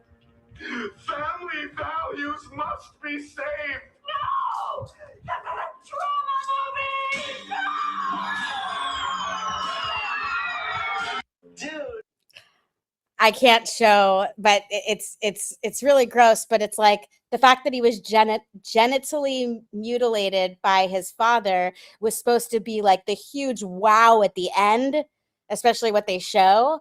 And now it's like, oh, it's just like people are fighting for the right to mutilate the genitals of their children in 2026. Yeah, and people have taken it as normal these days. There's some YouTubers that run channels that are that way, that have mutilated themselves, had their breasts removed, like Kai, and they will lie and say, "Oh no, I didn't cut off my tits," and it's like, well, you paid a surgeon. Whether I don't think you did it at home in your bathroom with a little razor, but you did pay someone to do a surgery on you. They'll do anything to dodge even facing the truth. I wanted to say, what was the thing that I wanted to say earlier about the darkies? Oh yeah, the darkies view the word darky or Negro or those people saying something like that. They view that as worse than stabbing someone in the chest. They view words as deserving to be killed. And that's one of the differences between them and us. Like no words that I can say would justify in my mind or under the law as well that someone should be able to murder me, or I shouldn't be able to murder someone else because they say a few words. But that's the way they are. And if you interview, they've done interviews of the darkies in public in America. Most of them seem to think that If you say certain words, that you deserve what's coming, including being stabbed in the heart and killed over somebody saying a word like darky or those people. Well, that's what was so crazy to me. It's like people will get so offended by what you're saying, and of course there are exceptions, and there are Black people that are calling out people who act like savage animals, and they don't want to be, they are trying to say, hey, stop making us look bad. But then you see that the overwhelming majority, like you were covering that Austin, the victim's name was Austin, and when they were reading the verdict, I don't know if it was you covering it that I saw, or if I just saw a separate video, but there was this Black guy that got up into the face of this white guy who was just standing there, and the way that his mannerisms, the way that he was raising his voice and spit coming out of his mouth, and he's just being so enraged for this cause, trying to defend someone who committed murder. It's just, that is not the same being as I am. There are differences, and I don't care what the reason is. I don't care if you want to call it genetics or nature or nurture or social engineering or cultural perpetuation. I really don't care what the cause is. Look at what the differences are. These people have no impulse control whatsoever and do not know how to behave in public. And I don't want to have to just shut up and let it happen around me. If I see someone acting like that, I'm not going to be afraid to stand up to them. And that's how I was with the tow truck driver recently, who was acting like a complete savage animal. And I stood up to him, and he took out his cell phone and started recording me and saying, I'm making money. I'm making money. Like that was some kind of argument for anything. Like, because he's on the job as a tow truck driver during our dispute. It's enraging. And I am always be polite, and I don't want to attack the person for their skin color necessarily, but there's something called pattern recognition. And so like there's the left brain and the right brain. I know that it's not literal, that there isn't actually like the left side of your brain does this and the right side of your brain, but just conceptually there's logic and there's intuition. And why can't people be honest about what's happening, about this savage animalistic behavior that seems to be like, it's like culturally protected, like Yosemite, like the redwoods of Yosemite have just as much, they need just as much protection as people need to preserve who can say nigger and who can't. It's retarded. Sorry if Yes. I said No. I agree. It is retarded. And that's what they value. It's part of it is impulse control that they lack. Criminality, they're 20 to 40 times more violent than white people. Did you know that the overall Black women in America are more violent than white men? Men are almost always more violent than women in terms of physical violence, at least, not in terms of abortion and predating upon, let's say, weak children or unborn babies. Then it's women, obviously, by the millions. But when it comes to adults, almost always men are more physically, directly more violent due to just the way things are, the way we're built. It's, if a woman hits you, she could potentially hurt you, but it's probably not going to kill you.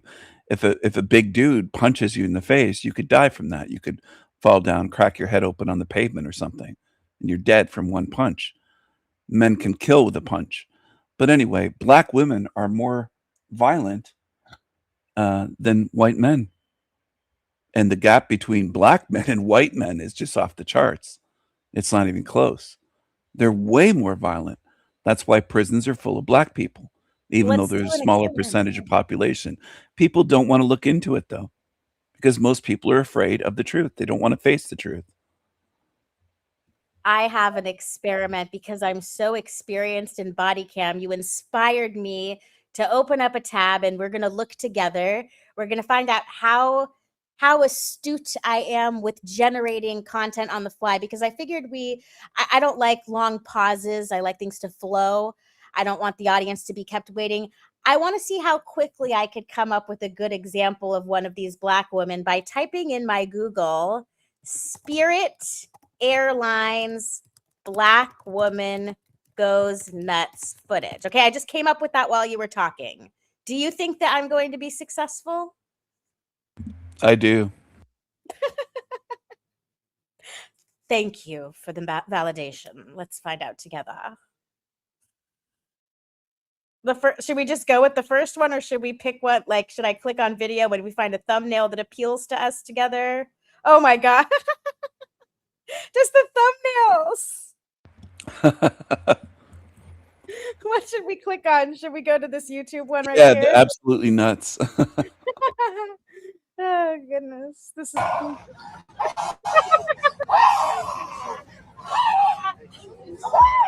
That's a diamond.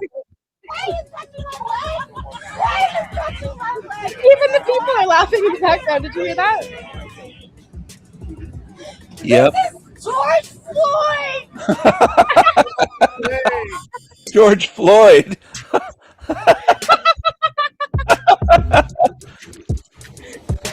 What are you doing, dude? Oh, you'll touch me. Touch me, mother.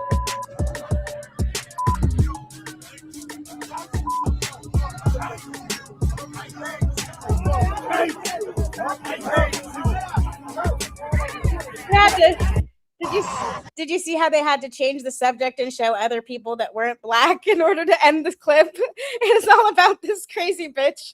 But then at the end, they're like, "Oh, look at this Polish guy also got kicked off a plane once. Totally unrelated." I Yeah. gotta watch one more time this thing. There's 100 darkies kicked off for any crazy white person, 100 times as many. Look at her face. Oh my, that's a diamond. That's a diamond. Crazy bitch. I love the girl laughing. Someone laughing. I gotta hear it again. Ah! I can't breathe. Why are you touching my leg? Why are you touching my leg? I can't breathe. I can't my breathe. That is insane. I mean, this kind of behavior is not the excellence that I demand from my species. So Well, it they're makes you different wonder, species. maybe It's we aren't Tigga. exactly. We aren't Tigga the same behavior. species. That's Tigga behavior. That's Tigga Airlines. Not anymore. Spirit Airlines went out of business. I know you know, but I'm just stating it for the Yeah. record in case in the future people are looking back and Rest thinking, in "Wow, peace, that's about Tigga Spirit." Airlines. Maybe an African airline will come up with some wooden planes or something for them to fly on. Oh my gosh, that would be hysterical. No, I feel so bad for Delta and Southwest. You know, I really like those airlines, Delta and Southwest. Not that I have anything against United or American Airlines. I've just had good experiences like before 9/11. So maybe it's my nostalgia programming. But I suspect that, I hope that they raise the prices of planes so that people that don't behave like that won't be able to fly anymore, because before Spirit Airlines, those people just didn't fly. They took road trips, they took trains, they took Greyhound. I hope that Greyhound we should buy stock in Greyhound. If I would because it just was ban them African from number flying. one airline. I'd What was make that? it real. I'd make it real simple and easy. I would just ban those people from flying. They wouldn't be allowed to fly. Not just the one in the video that went nuts and demonic, but all of them. They just wouldn't be allowed on planes. They'd be banned. All the Tiggas. Not allowed anymore.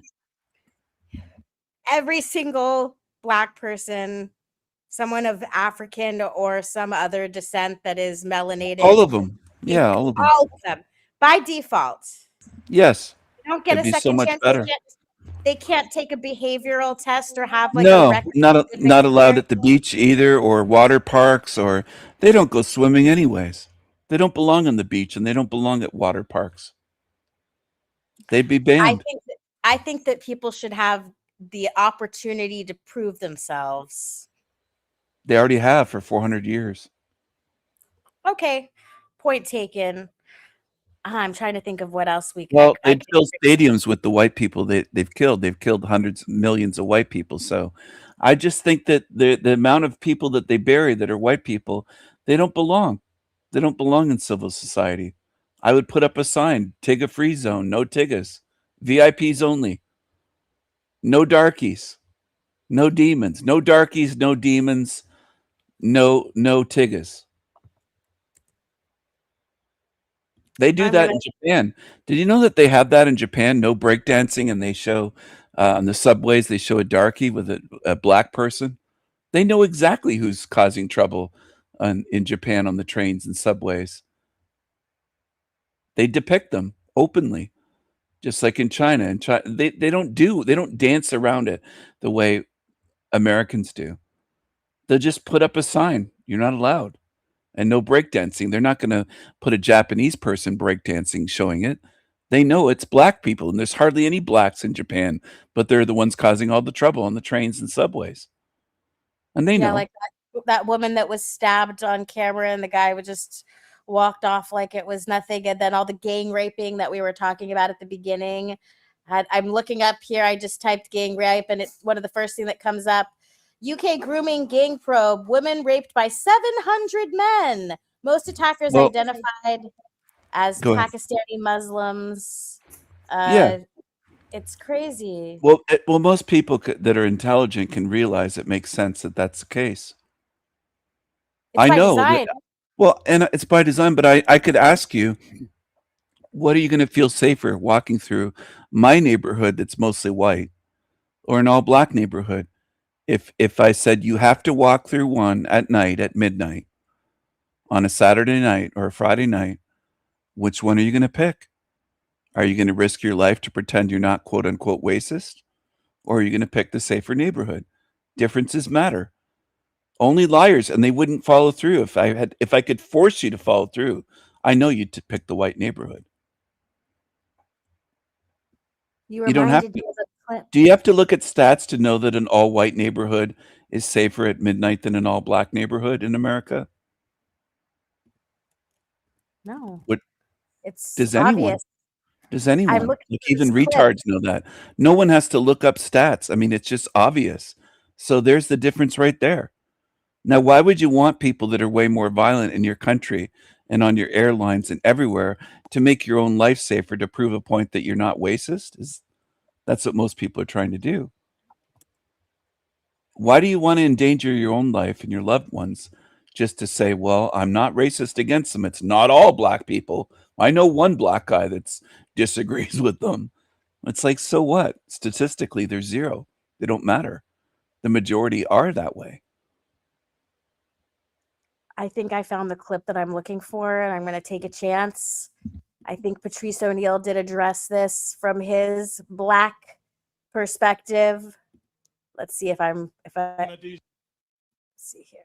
White guys are so afraid to be a racist. I'm telling you. You see a few black guys walking towards you in an area you don't belong in, run. I don't want to assume that these young men are going to beat me in my face. I don't want anybody accusing me of racism. So they got to wait to get beat up first before they can even think about running. Because if I see 5 bald white dudes walking towards me, I ain't going to wonder if they got cancer. I'm going to go, those look like skinheads. I'm getting the fuck out of here. And I'm not going to come back. Even if they pretend they got cancer. Oh, dude, oh. No, don't run, dude. We got cancer. We was all coming from chemotherapy classes over here. And they just thought we were strong enough to get, and I'm not running. I'm not, no. Because that could be the old cancer hanging nigga trick. I go back, hey, you guys all right? Get him! Oh.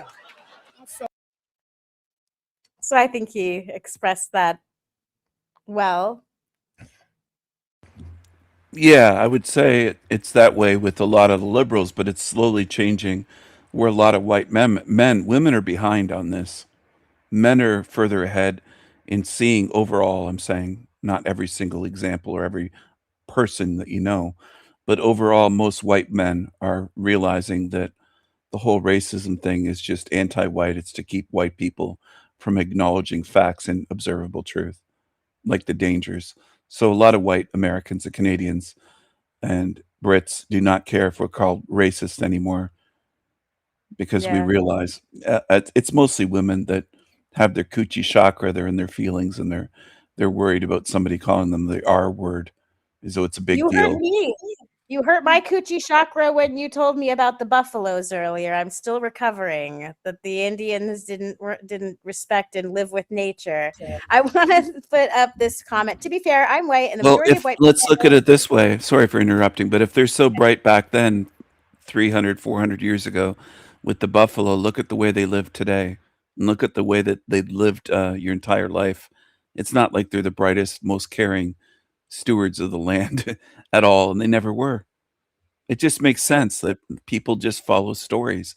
It's mostly what people want to believe. Now, people disagree. They don't. It does hurt their Kuchi chakra, but most people are more comfortable with fairy tales than with the truth. It feels Yeah. better to believe that the. It feels better to believe that the Indians ate every single part of the buffalo, right down to the eyes. They used the hide, the skin. They ate the organs. They used the bone marrow. Used it all. It's more comfortable to believe they never wasted. It's us bad white people. We waste Exactly. everything, but they don't. But the truth is, the truth doesn't make people feel good. But the truth ultimately, if you get to the level of realizing what this whole place is, can help set you free from this place. That's how the truth sets you free. In the meantime, it might not feel good, every little truth that you find out, but overall, it's freeing and empowering. But most people in this realm never get to that stage. They stay at the baby truther level of just looking at 9/11 and 2020, the scamdemic, and this event and that event. And that's all they do is they study one little event here, one thing there, social engineering here. They don't see the big picture of the whole realm where they are. I'm not going to name any channels here or humiliate people, but it's almost every channel on YouTube that does what I just described. They're just focused on this event, this topic, that. They don't see how it's all connected. They don't have a big picture view. Or they'd be talking that way. They'd be showing it, demonstrating that they see the big picture of life, this realm, the design, afterlife, all of it, which is what my channel goes into. Most people Yes. don't see that. All they see is this topic, that topic. Most people have pet topics like flat earthers that have been talking about flat earth for 11, 12 years solid. They're fixated on one thing. That doesn't set you free. That keeps you trapped. That's just an anchor to this realm. That's all it is. Yes, I think that you also, through your channel, you've helped me realize that there are differences. There's different kinds of beings spiritually, and that if you don't recognize those differences, then it will be at your peril. And there are so many different kinds of evil happening all the time, but by all different kinds of people. It's just that statistically speaking, you can look at different groups and see that some people commit their evil in this way more than others. Like some peoples are more likely to commit evil with usury, and others are more likely to commit evil with a knife. And other people are more likely to commit evil by pestering their husbands until they have a heart attack early. Like everyone knows the statistic that the husbands usually die first. And it's probably because the Finkelstein women are terrorizing them, right, to death. Yeah. They're being terrorized to death by these awful women who are not only demonic, but also encouraged, and it's exacerbated with the social engineering because the internet is allowing these women to reinforce their delusions. And I think I said in a comment on your channel recently, I actually wouldn't mind if somehow, this is impossible, but just as a thought experiment, if all of these feminists would be forced to live in a world without any men. So it's the same infrastructure and everything is exactly how it is right now. The grocery stores are here, the trucks are parked, everything's where it's supposed to be, but the men are gone. Like, just they get to go, escape to the lands beyond Antarctica, teleport automatically. How many days before they go, I really wish the men would come back, we really need them? Well, in your example, it's also giving them things that men invented and built and maintained. True, which so they it's don't not even deserve. fair. It's not Even in even that fair. situation. Yeah. Because they say they don't need men, but you're giving them all the things. Like, women didn't invent any of this stuff. Motors, all the things that we use, electricity. If you look at the inventions from printing press to printing books, it's all men. Computers, microchips, it's all men. And it's not just men, it's white men, it's European men for almost all inventions. Now, if you want to go And into then- differences, what are the great inventions of African black men? Can you name 3? No, but I've never looked into that. So I mean, Mhm. I'm sure I wish that I knew enough trivia to come up with stuff, but I can't think of it. It's not a trick question. I don't ask trick questions. It's not a matter of knowing trivia. No one can answer that, including me. There's no beneficial inventions of Africans that anyone can point to that has helped humanity. What about Africans hired by NASA? None of them helped with like the mattress or the Velcro. I'm looking up right now. What have Africans contributed to the world? It's starting off with just calling it Africa's the birthplace of humanity and early human Which is innovation. false. Yeah, They're which out of saying Africa theory, if you do the research for a few hours into that, you'll see that the out of Africa theory is laughable, doesn't add up genetically. I've looked Hold on, into it already. I know So, you have. I'm just yeah, so fun. out I'm of looking Africa is bullshit as well, but they haven't invented anything. I'm talking about computers, cars, planes, trains, helicopters, ships. They haven't done anything. The great inventors, if you look up great inventors in European, they're almost all German, French, British. Of almost everything you use, people are unaware of who invented everything. There is no equality. On differences, let me ask you this. Would you notice the differences if you were put in a jail cell with a black woman that has committed murder and a white man? Oh, here's the peanut butter. No, he didn't invent peanut butter, but good try from the peanut gallery in the audience. Didn't he invent peanut butter? Peanut butter existed long before that darky. So they didn't even invent that. That's another myth that people use. Next, you're going to be telling me that urine is sterile or something, or that we use 10% of our brain. See, a lot of humans are just programmed by myths and urban legends and things like that. It's okay. I realize what people are. They just hear and repeat. But yeah, he didn't invent peanut butter. And doesn't even qualify, even if that was true, which it isn't, it doesn't qualify as a world-changing invention like the airplane and just wanna cars and things like that. Isn't it true that Jack Black, the actor's mom, was supposed to be the woman that came up with all the math for the Apollo missions? Which is bogus. Yeah, so you could only come up with myths. Yeah. I'm trying to think. Oh, And that's sad. the woman Your voice who- sounds a little bit sad and disappointed that can only come up with for the darkies, the poor darkies. Well, you know how many trillions of dollars we spent supporting Africans that have 15 or 20 babies? Wouldn't it be nicer to use some of that money to help people rather than help beings that can't control their reproduction? Because they have people can't get offended by this because they've just proven it when there was like an Ebola outbreak. I don't know if you saw the clip, but America tried to go in with like hazmat suits and take out the bodies of people with Ebola so no one would get it. And people with machetes were coming out and trying to hurt the people in the hazmat because it was like against their religion to remove the bodies too soon. So even when you go and try to help them, they'll try and hatchet you with a machete. Look up Congo children missing hands and see what comes up on Google Images. Just don't show it on the screen here. I believe you. Yeah. I if saw they're that civilized, why would they chop off children's hands and by the thousands and use them as child soldiers and also make children eat other children as cannibals in Liberia and the Congo? Does that sound like behavior that white people would do? I've never heard of a white person that would do that with their children. But that goes on there in multiple African countries. Is that civilized? See, there are real differences. It's beyond skin color. Would you want to be in a cell with a grapist like Archaics? Would you see the difference if you were in a cell with 20 grapists? Would you say we're all the same? Or would there be spiritual differences when you're right there with grapists and murderers and child torturers? Because then the difference is obvious. Some of us don't need to be in the cell to see it, is my point.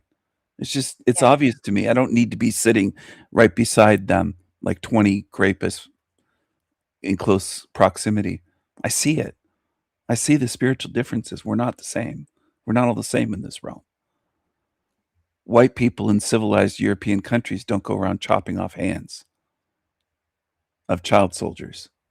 Does that go on in parts of Africa? Absolutely. You can see the proof of it, as people that don't want to see it would call it a quote-unquote conspiracy theory, but they have ruined South Africa. Would you say that South Africa is a failed state? It's a failed darky state. It was a successful white country.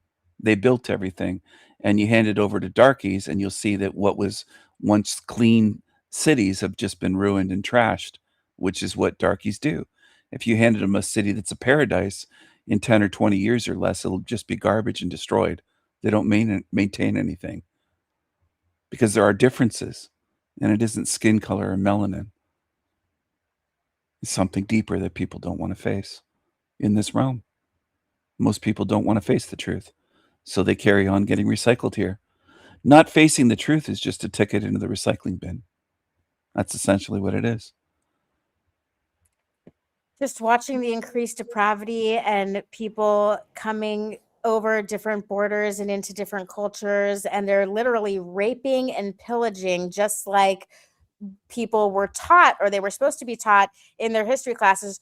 Whether or not it was a completely accurate depiction, the point is that humanity has over and over proven itself to conquer each other. And so now all of these people who were supposed to have been educated are seeing a conquering, which is no different than like the raping and pillaging that they would portray in movies like Braveheart, who, at more to your point, is just showing, oh, look at these more white races that are doing this. Well, Jewish Hollywood always vilifies Europeans. Dances with Wolves, whatever movie you want to see, movies about slavery, Django, or whatever. Any movie out of Hollywood is going to attack European people because there's a deep-seated hatred with Jewish Hollywood for Goyim, as they would call white people. There just Okay, is. so we have a comment here. Weird timing for the stream. I spoke with an African lady today who was very eloquent and kind, aware, and she was working at a small grocery store in an area you wouldn't expect Black people to live. So my question is, what do you think about the idea of like the switched at birth? What if it was like that from the movie The Jerk, where Steve Martin, he didn't know he was Black? So turn that around, and if you have a Black person that was raised only by white people, would you still not allow that person to fly on planes? No, I wouldn't. I wouldn't. I can answer that very quickly and directly. I would also say to that person, Manna, that exceptions prove the rule. They don't disprove it. Dumb people think it disproves it when they find one person. It's the idiot that would look at China and as a country of people that are shorter than others, they would say there's one gigantic 7-foot tall basketball player in China, therefore they're not short. But that's 1 out of a billion. So it's dumb people that point to an exception thinking it changes the rule. Exceptions only prove the rule. So you're actually proving my point by bringing that up. You notice that person because they are an exception to what you usually see. We have reached the 2-hour mark. I am starting to feel a little bit tired. And I'm just wondering if there was anything else that I wanted to discuss with you. We talked about how I felt bad for judging the autistic guy who wasn't retarded. We talked about the crazy Tigga behavior. We talked. Do you feel bad for the darkies, though? Would you feel bad if they were kicked out of America or banned from flying on airlines or treated differently, appropriately for their behavior to protect others? In that specific instance, I think that it would need to be applied. If you were going to ban people, I don't think it should be just based on genetic race. I think it should be based on something else. I don't know if I would go as far as you, King Stephen, yet. Maybe I'm still on my truth journey, but I might be biased because I grew up with a best friend. I have my token Black best friend who died from the vaccine.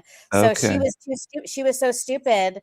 So I can't even argue with you there that my best friend, my best Black friend, the only token darkie I had, she was my best friend, and now she fell for the freaking scamdemic. And after she got the first vaccine, she was like, oh, I feel so sick. I feel so bad. And I'm like, don't take the second one. And she's like, well, I already took the first one, so I think I'll take the second. So, you know, but she gave herself on airplanes. She was no danger to other people. But then again, she was half Norwegian, half Black. So what, I don't know, would a 50% Norwegian excuse her? Because if you're willing to go with 50% Norwegian allowed and 50% African, then I might come on board with you. I'm thinking bigger than one darkie. Maybe she wasn't a threat on airplanes or causing problems, but millions of darkies do. It's not just 1 or 2. Okay, so I see where you're coming from now. It's kind of like the same big picture. You tend to make things personal, which is small picture. One person. Big picture is millions. the country, I did the same the thing. world. I Yeah. did the same thing that Yeah. Mana did. I mentioned my Yeah. one example, Yeah. and he mentioned one example. So Yeah. I understand what you're saying is that, look, we Doesn't gave them a change anything. chance.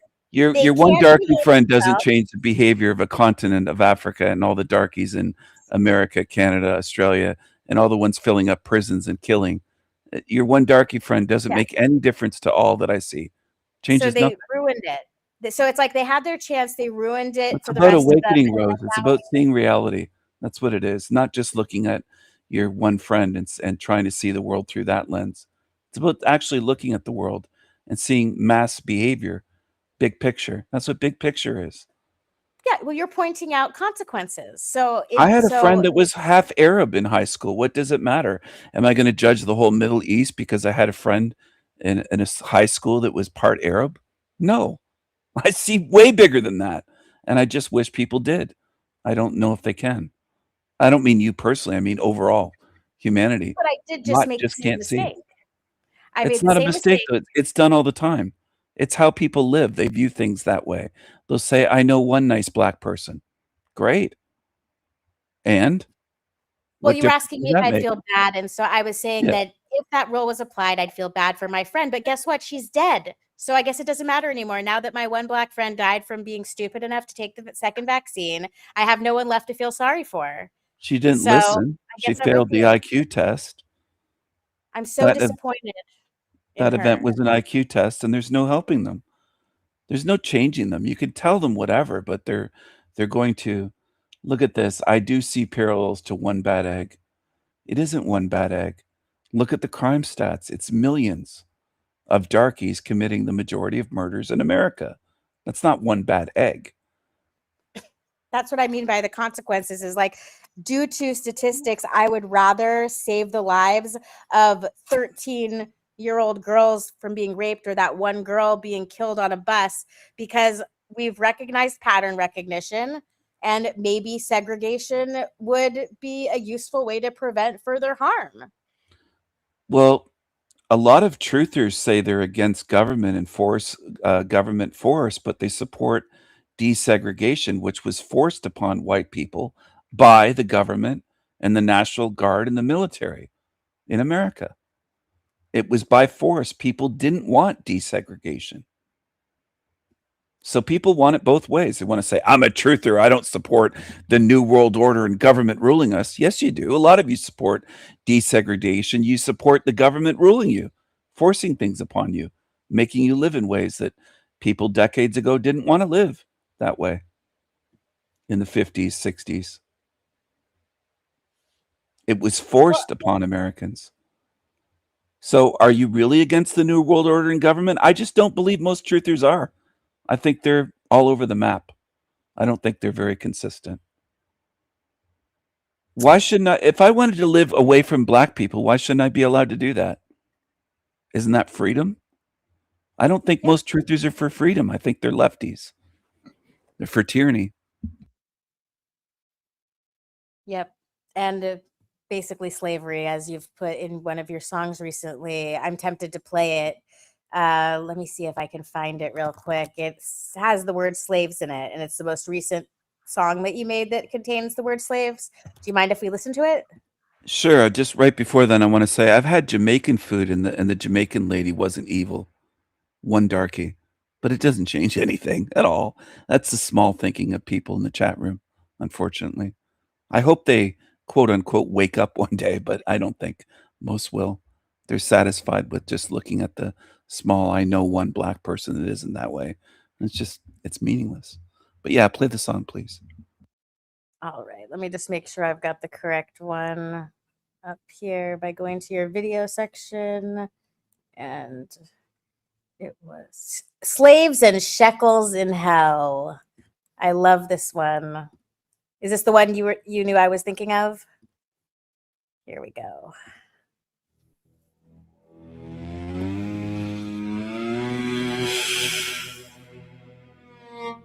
Burn it down. Burn it all down. Burn them. Burn the demons.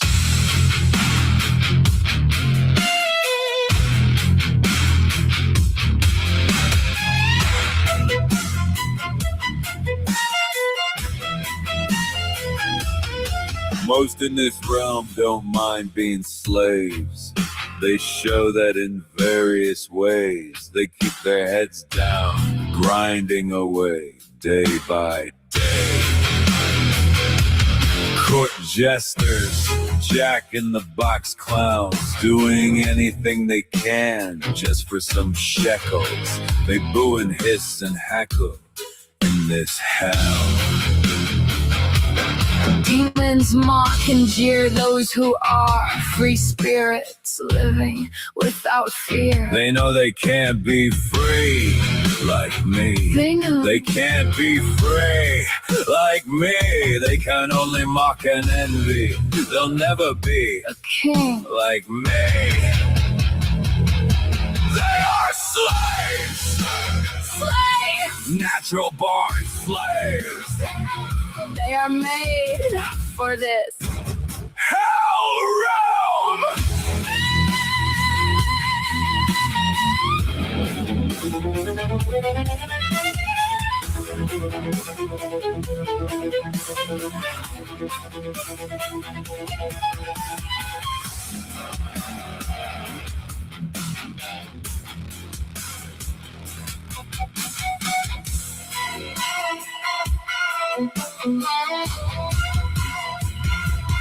Burn it all down. Seal them in here, in this sewer matrix. Hell realm. Burn it down. Burn it down. Burn it down. Most in this realm don't mind being slaves. They show that in various ways. They keep their heads down, grinding away day by day. Court jesters, jack-in-the-box clowns, doing anything they can just for some shekels. They're losers in life, losers in death. I'll help the good spirits leave, and fuck all the rest. Wicked, demonic losers. Slaves will be slaves into their grave, recycled again and again. Here they will remain, and here they will degrade. Slaves are built to obey and decay. Fuck 'em.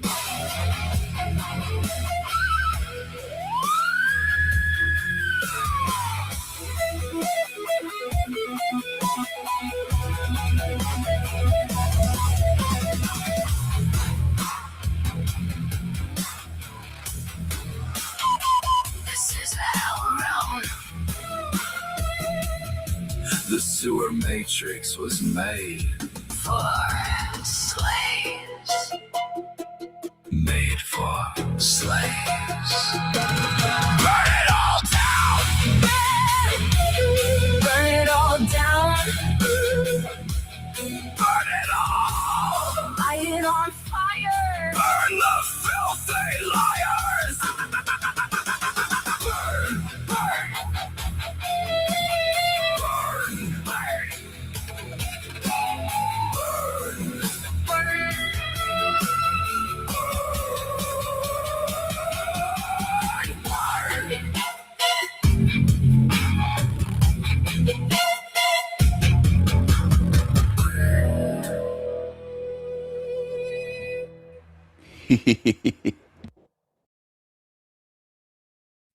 That was excellent. Thank you, Rose. I want to say that I think veganism is a slave diet. Grains, water, vegetables. They fed that to slaves even in Roman times. Way back, thousands of years ago. It's a slave diet, and there's a lot of so-called truthers that believe if they don't eat meat that they're enlightened and awake and they're seeing a big picture. It's a slave diet. There's almost no healthy 80-year-old vegans that have been long-time vegans. There's a few in the world, and they'll point to the exceptions, but most vegans have great difficulty with their teeth, with pain, with body temperature, with B12, all sorts of things. So, Manna, I do not believe that you see the big picture. I think you're a slave to a lot of propaganda, a lot of programming. You're running a lot of programs, and that's not said out of cruelty. That's not said to hurt your feelings or your Kuchi chakra. It's said because it's true. I think you have a great big B12 as a tell. No, I do know about diet. I don't think you do. You've probably been a vegan for a few years, but we'll see how you are in 10 or 20 years. There's a reason why meat is more expensive. It's to keep the peasants eating the garbage, like the grains. And I love eating avocados, though. Are you like total carnivore, or do you also appreciate including other kinds of foods as well? I'm not total carnivore. I've never said that I'm total carnivore. Okay, yeah, no, I was just clarifying for anyone No, listening. I've never claimed to be carnivore, but there's a lot more in an egg or a piece of liver, an organ meat, than you'll ever get out of your vegan diet. I think vegans are absolute retards. They're part of the New World Order slave diet. They're brainwashed zombies. And it's easy to spot one, and they'll rant and rave and start spamming because it gets to them. They'll fill up chat rooms, and eggs are literally just cholesterol. But cholesterol's good because that's what your brain is made out of. Your brain is made Yeah. out of cholesterol, so you Exactly. need it. Because you're made out of meat, you're not made out of leaves and plants, Rose. Neither am I. We're not made out of plants. That's why you can digest cholesterol, because your brain is made out of that. And the protein in eggs is used by bodybuilders because it is the most digestible protein. Eggs, more than meat. Did you know that? Did you know that not all protein's the same? Cholesterol. No, I'm speaking about protein. Did Okay. you know that not all protein is the same? No, because yes, because protein is actually a chain of enzymes that are all structured in a different way. So under a microscope, if you look at different kinds of proteins, you'll see enzymes that are connected together at different angles. Mhm. But correct me if I'm wrong, because I'm just remembering that from like a textbook in high school. What I'm speaking about is what's digestible. There's a digestibility rate where it might say on a vegan package of plant shit that it has, let's say, 20 grams of protein per serving. Well, you Oh, yes, I see what you mean. digest the 20. You think you're getting the same, but you aren't. Your body poops out most of it. It can't digest plants the same way it digests eggs and meat. So eggs is like 90 something, let's say 98% digestible protein. So the protein you get in eggs, that's why bodybuilders eat eggs, because they want to be able to digest in their body to use the protein. Digestible, usable protein. So there's a difference between the protein in eggs and the protein that you could get in nuts and plants. So look at the insults here now from this Stephen, small-minded, mommy-hating Stephen. Look at this. See all the insults I come out. wish that people would just allow people who I invite on my channel as guests to express their point of view without getting upset or attacking.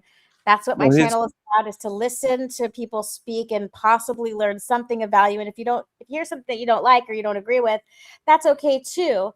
Of course, it's okay to ask questions, but to like continuously try and spam the chat to try and prove or Pages. explain why guest is wrong is a distraction. It's pages. I'm scrolling through. It's just pages of that Mana Soy Boy spamming and spamming and spamming and insulting.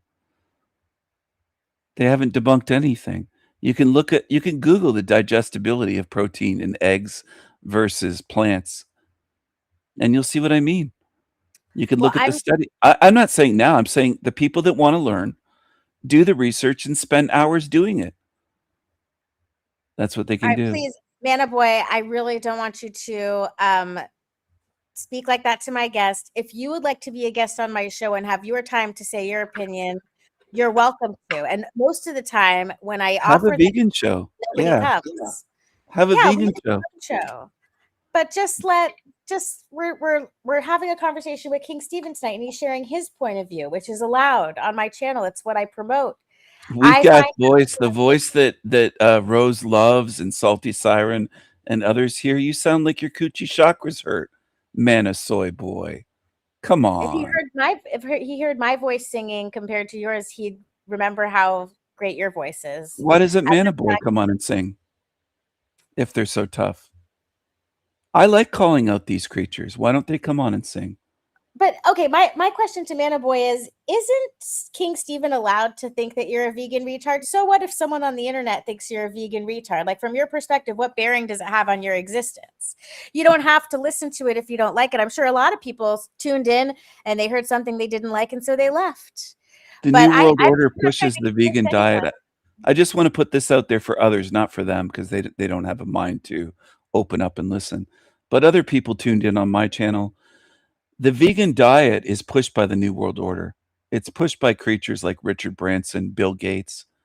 They've invested tons of money into it, to pushing it, advertising it, selling products. It's a huge thing. It's a huge money maker, and it's a huge sickness maker and weakness maker. Soy boys are weak. Could never defeat me in arm wrestling. No little vegan soy boy. They're weak. But as for diet won't get you out of hell realm anyway, regardless of what you eat. Literally, look at the literally comes out. That's funny. Literally. Oh, I'm exhausted by the food. We have to have another show specifically about diet. My main thing is that I see everybody as a bio individual, and people like what they like, and they're going to eat what they want to eat. And if they like what they eat, they're probably going to feel good. And I don't like fighting about it when I'm this tired. Okay, but, I just want to say, another show. I'm not the food police. Vegans are. I don't control what's on their plate. They can eat their nuts Right. and seeds and grains and whatever they want, but they Let try them to be control kids. what I eat. That's the difference. They try to control that people eat eggs, milk, cheese, meat, fish. They want to There's a control what's on my plate. They are the tyrants.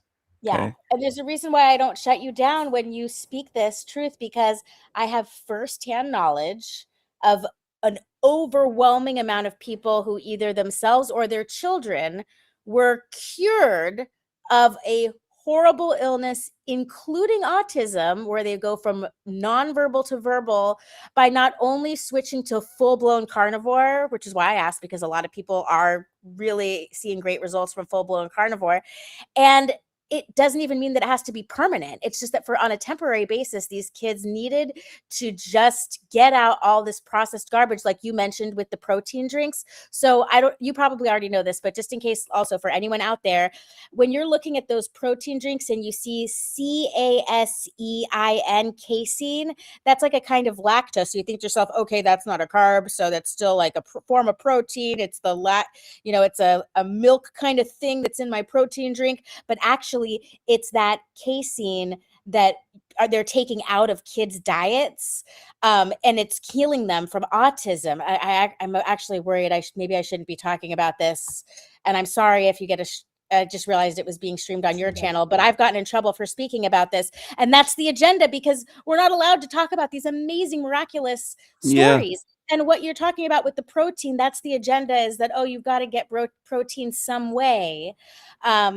And so it's because of those experiences that I let people speak their truth about their diets. But at the same time, I don't have the greatest health, and I don't really I don't know, maybe it's because of my retarded genetics, or maybe I'm vaccine damaged, but I don't really enjoy eating meat, but I do force myself to eat it, even though I really feel like I an enjoy avocado it. horse. I gotta So say, you're lucky. I had a prime rib. I'm trying to remember how many ounces it was. It might have been 26 ounces or something. A prime rib, rare, the other day. Delicious. I enjoy eating meat. I enjoy eating rare meat, bloody meat, juicy, delicious meat, fish, eggs, cheese, milk products, chocolate milk included. I enjoy.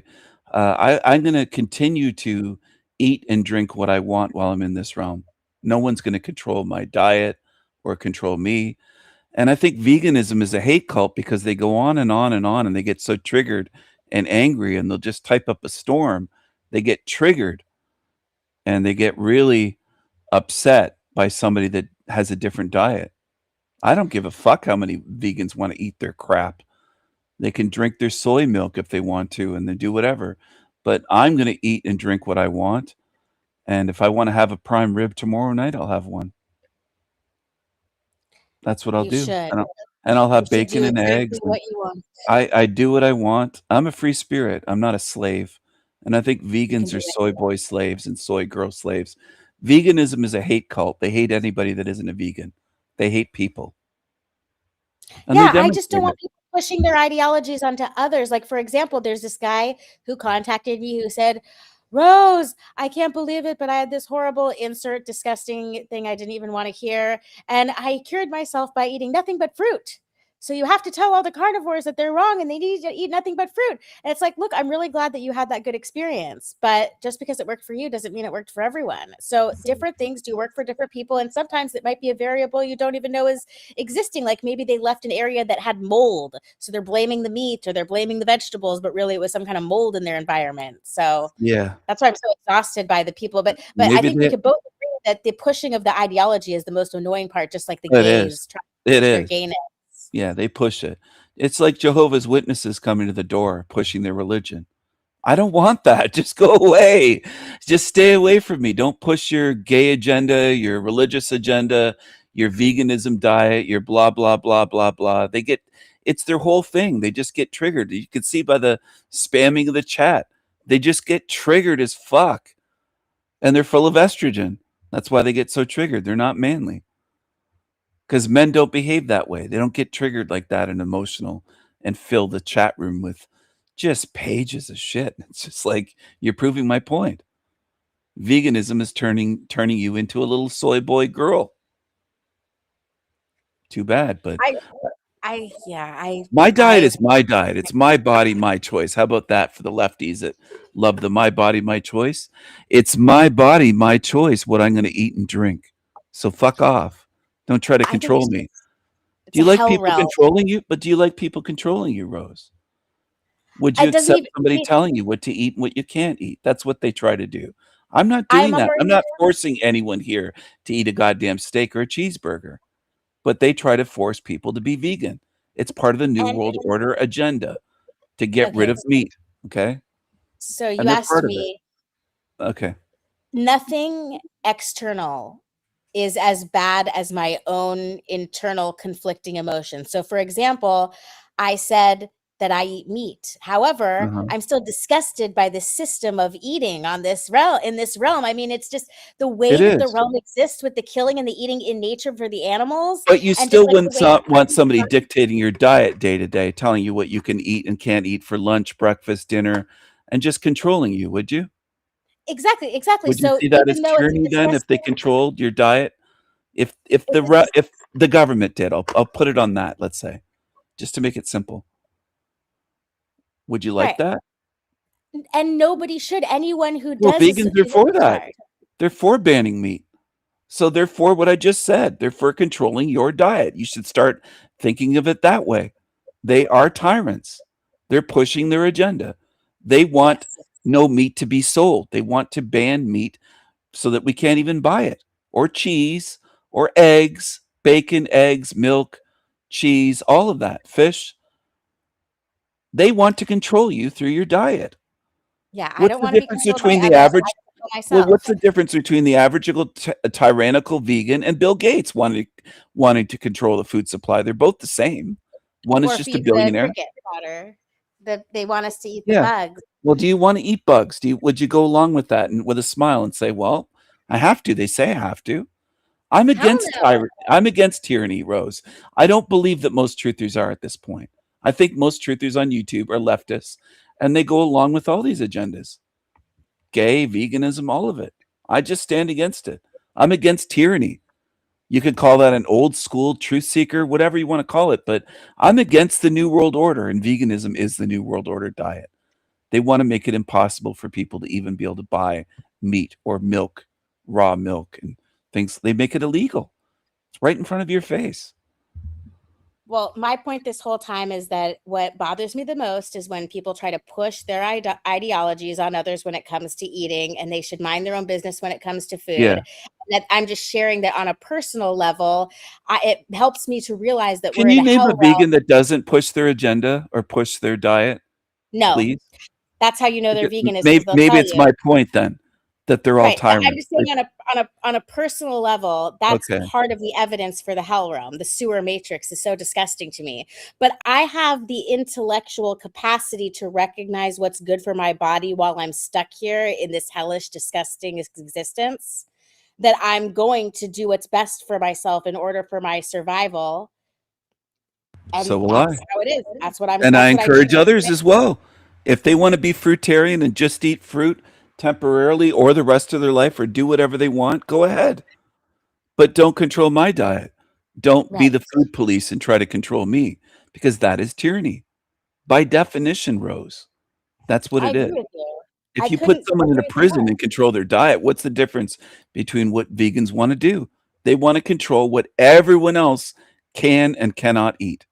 That is tyranny.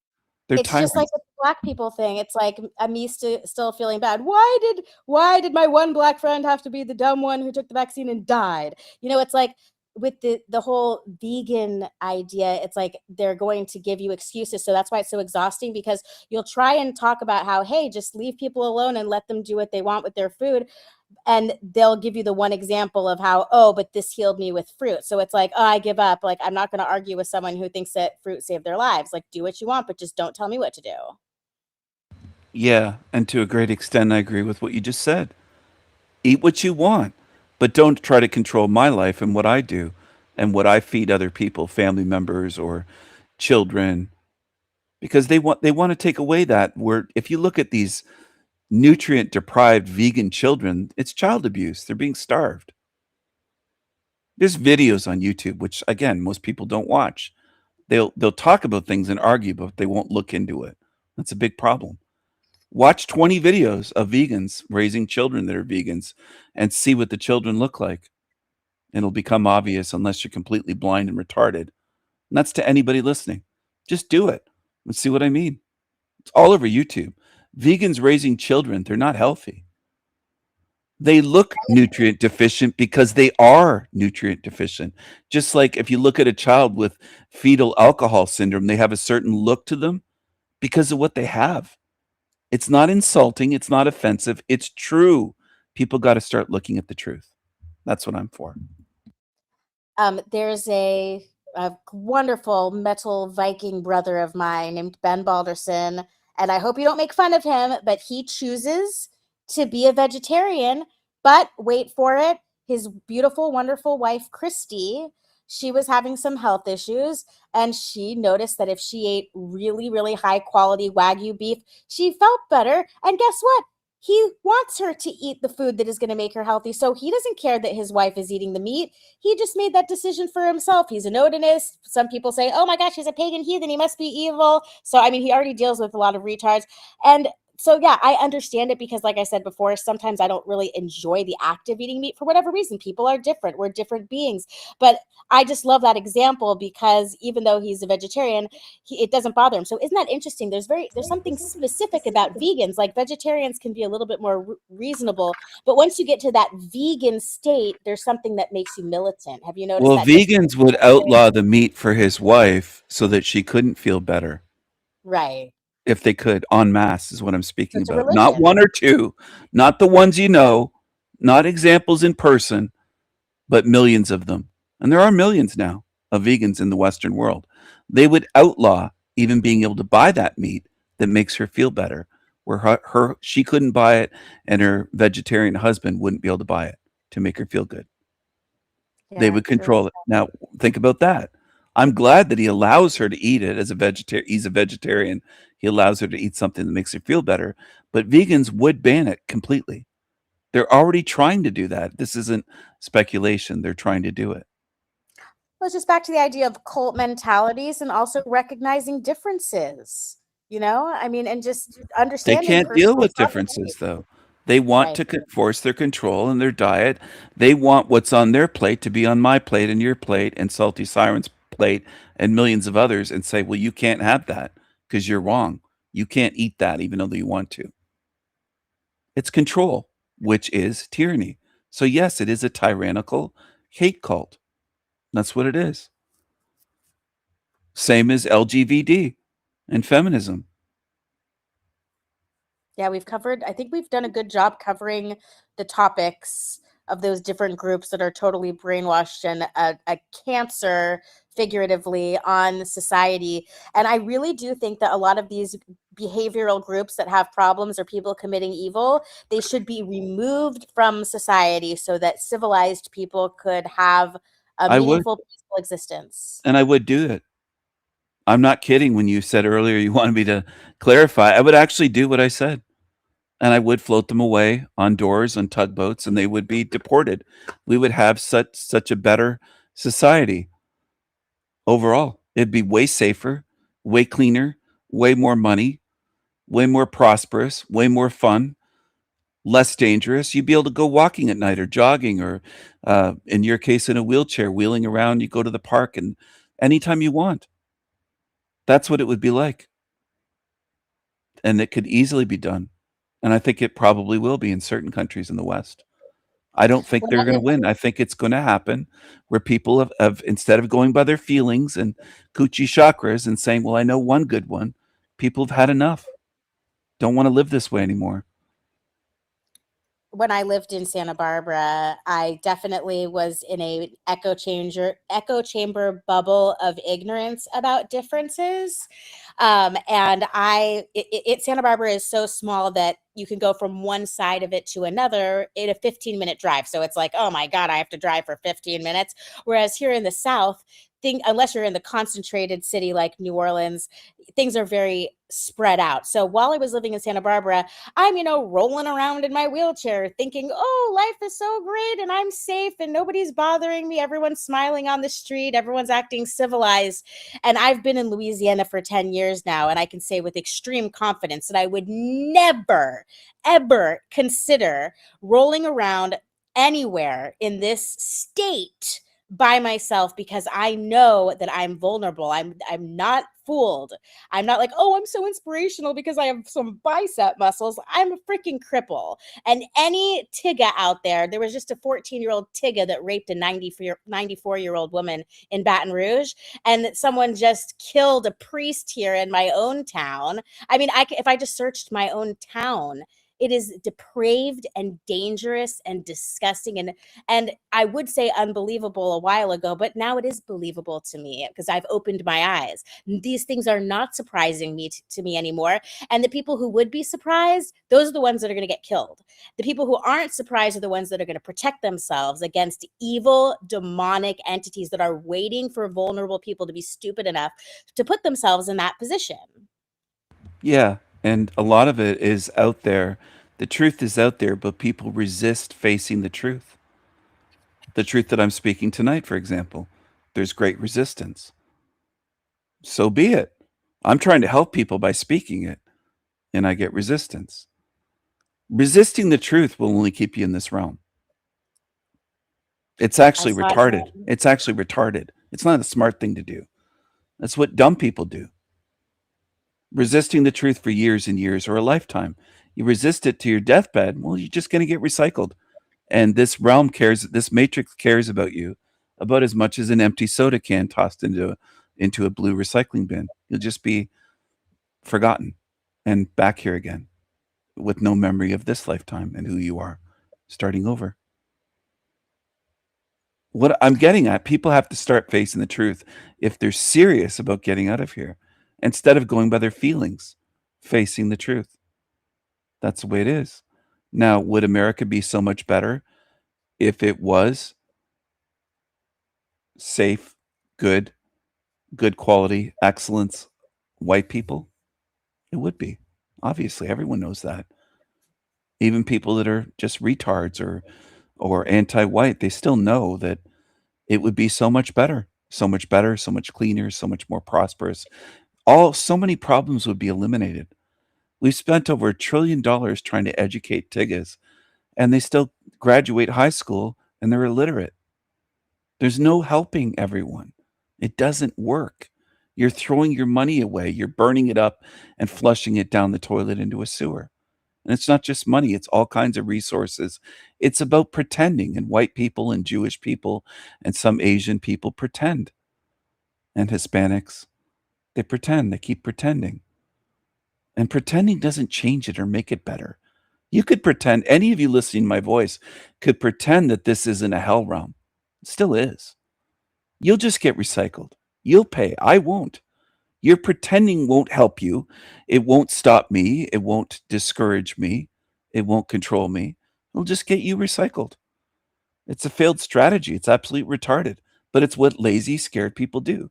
They pretend. They don't want to face the truth. Everybody knows deep down, if you walk through a black neighborhood at night, you're going to be in trouble. Your chances are something's going to happen. You're going to get attacked, robbed, maybe unalived. You might be murdered.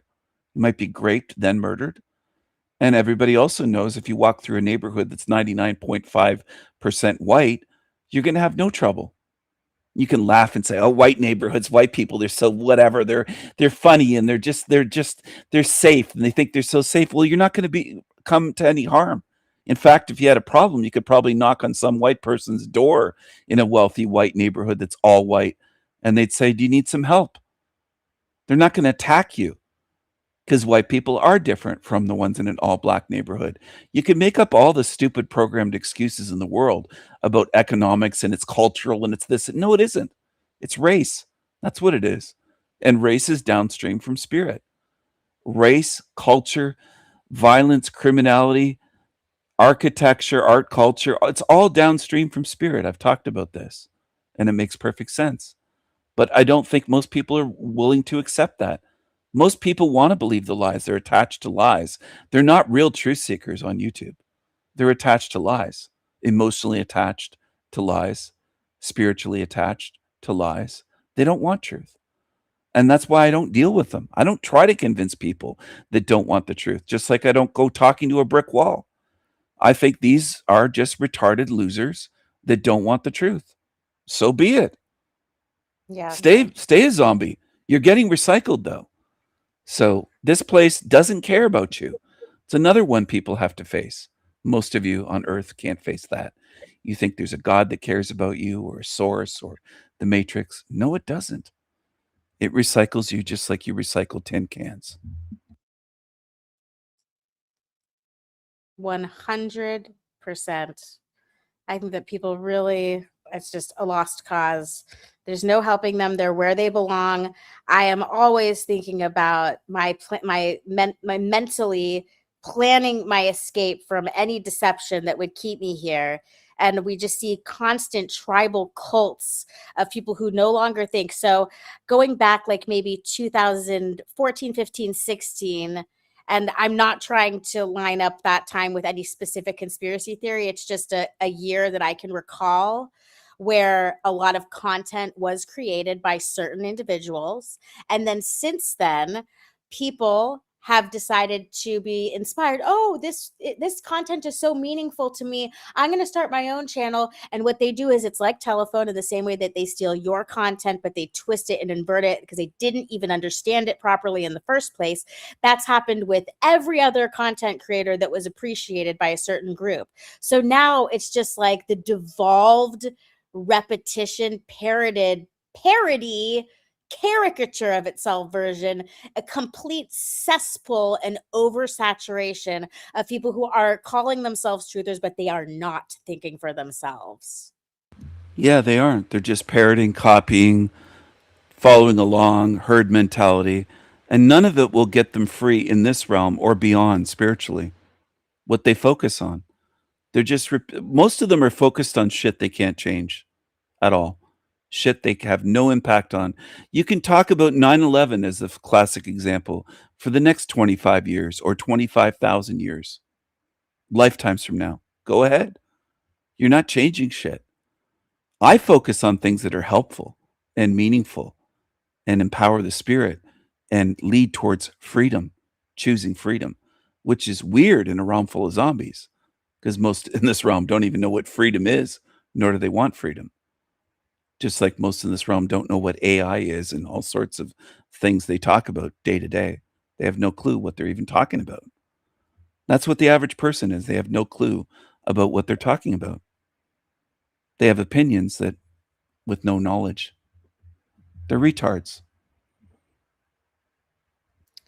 And they think that they may have accomplished something if they felt some sort of abundance or success in this life or avoided pain. And then they don't realize that they weren't paying attention. They go through the recycling bin and then they might end up like me in the next life, wondering why is this happening to me? So I wonder how I got into this position. Sometimes I like to think like, oh, this is my first time here. I feel like such an alien. There's no way I could have ever been here before. This place is so screwed up. But maybe I am here because I was too blind to see before. And I don't want to come back here as a billionaire or the same. I don't want to come back here at all. I don't want to take that risk. It's not a gamble I want to take. Well, yeah, and it's what if it's now or never? What if there's a window of opportunity and also you encountered someone like me, the Raven King, King Stephen, and my information? Are you guaranteed in your next lifetime? You could be born into the past 500 years ago. Time is fluid. It's happening in this realm. It's artificial. So it doesn't mean that when you die that you're going to be recycled into current year. If you died in 2030, let's say someone, doesn't mean they're going to be recycled and reborn in 2030, a day later or a week later or a month later. You could be born 500 years ago, 1,000 years ago, or in the future, or what we would consider to be the future. Time is not linear. It's not a straight line. And you could be born in any body, a broken body, disabled, deformed, diseased. You could be born in a body where you don't even live to be 1 year old and you're dead as a baby.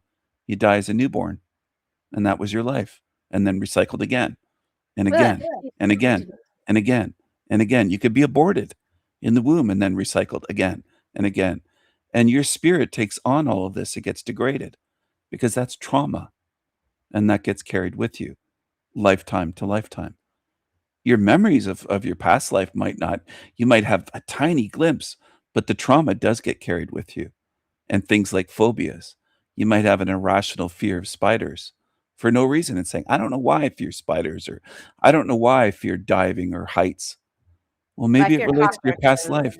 Maybe it's your past life. Maybe something happened in one of your past lives at some point to cause that. Some people that get reincarnated even have scars, and they remember being shot, and they have a weird birthmark or something on their body, and they're like, what's this about? And they start remembering being shot there or stabbed or something, and it's right in that spot. There's things like that going on if you look into reincarnation. But anyway, what I'm getting at is, if I'm correct, I'm getting out, and the people that understand what I'm saying have a good chance of getting out. But if they dismiss it, I think they'll just get recycled. And who are you going to get the information from in your next lifetime? Are you so sure that this realm isn't going to be reset to the Stone Age, and you're not going to have any access to information, even realize you're in a hell realm in a matrix of recycling? Then what are you going to do? Get recycled thousands of lifetimes here, degraded spiritually? Everything that we're talking about is so important in big picture, and yet the chat is still talking about diet. We're talking about the big picture, about trying not to come back to this hell realm of suffering where we have to. Isn't it disgusting that we even have to eat and shit at all? Like, it's just disgusting. It This is. whole place, it's Why do we sewer. have to have toilets and sewers and sewage treatment plants and just millions of tons of waste every day in this realm? It's So gross. much waste. It's gross, yeah. And they put it onto fields. They spray the shit onto human manure, onto vegan crops, onto the plants grown. They do, and they don't even realize that it's grown in human shit. Humanure, they call it, out of You cities, said trucked out. that Yeah, I've shown it. It's in your trucked out video. to the farms. Yeah. So you're eating human shit. You're eating food that's grown in shit, recycled. We Anyway, eat food grown in shit. they want to talk about B12 rather than their spirit getting recycled and Right. Like, eternal I'm thinking, freedom. okay, at the moment of death, how do I make sure I'm not deceived by some like apparition that looks like some kind of god or a pleasant being Just when it's avoid really a demon B12 trying to supplements, Rose. Just think of supplements. Keep that as your focus, like manna. I'm going to take a lot of methylene blue tonight just to make up for any spiritual mistakes I made during this conversation. B12 or no B12 for life isn't going to get you out of this hell realm. Your diet isn't going to matter, whether you eat leafy vegetables and tofu and soy milk, or you have a carnivore diet of just eating steaks every day. Wendy said, let's talk about the most important topic, spiritual freedom. They don't want to, Wendy. Not just in the chat here. Most beings on earth want to think small. They just think of themselves. That's what they do. Look at this. I don't think Stephen's very bright.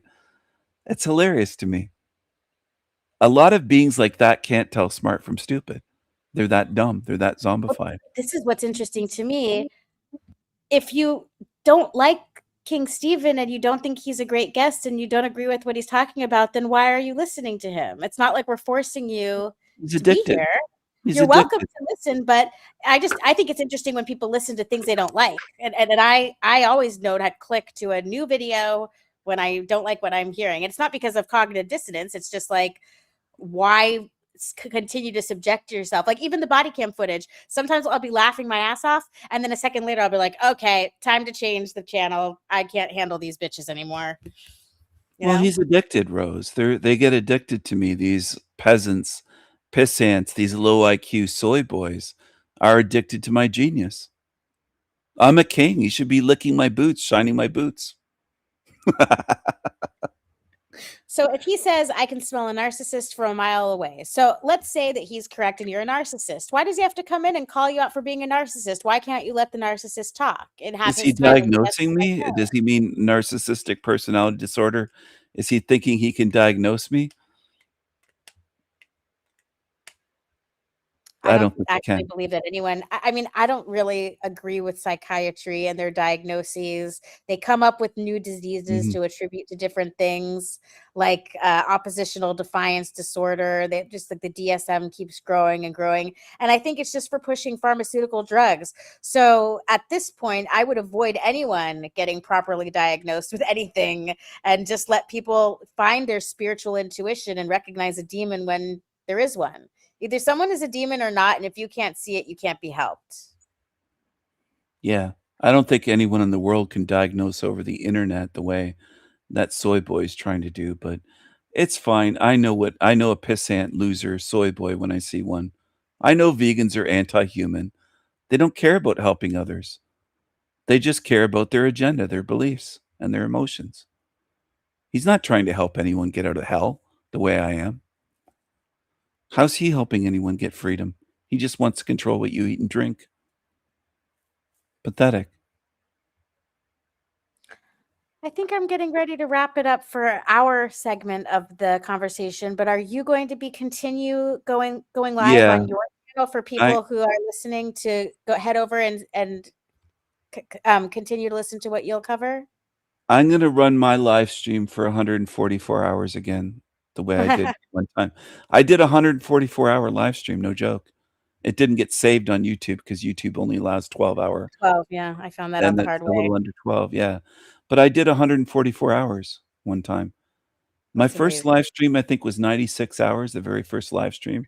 I was gonna hop on and try it for 10 minutes. It lasted 90 I'm not kidding. It lasted 96 hours, and then later on, I wanted to see and I could have kept it going, but I thought 144 is that baby truther number they all love, the 144,000 from the Bible. The little Right. soy boy mentioned the Bible earlier, talking about veganism and the scriptures. This is all baby truther stuff. If you wanna follow the Freemasonic Bible and this is what baby truthers do. They're wrapped up in all the control mechanisms in this realm, and there's no way to help them. There's no way to help them. They're just wrapped up in baby truther shit. It's like they're in quicksand made of molasses. They're slow-minded, slow to see, slow to think. They don't open their mind, and they get upset and look at, "Bro, I'm not even a fucking Christian." "I know, but you mentioned the scriptures and veganism." You're just a loser. That's all he is. And it's nothing personal, Rose. I would call anyone that's on my channel. If someone came in like that, I would do the same thing. There's no difference. I call them losers, cockroaches, ban them. I'm very consistent where I am on YouTube and the way that I treat cockroaches. I just see them as an addicted little cockroach that will never understand what I'm talking about. He's hung up on his diet. I don't give a fuck about his stupid diet. I don't care what he eats. I know. He's I the wish that I turned off the chat. You know what? The next time we have a conversation, maybe I'll turn off the chat because I feel like it distracted us from the natural direction that the conversation would go. Well, what I else don't has he think we had mentioned? That just let me ask you that. Mana soy boy, what else besides veganism? Pages and pages, scrolling now for hours. You could scroll. All the comments are either insulting me, insults aimed at me, or veganism.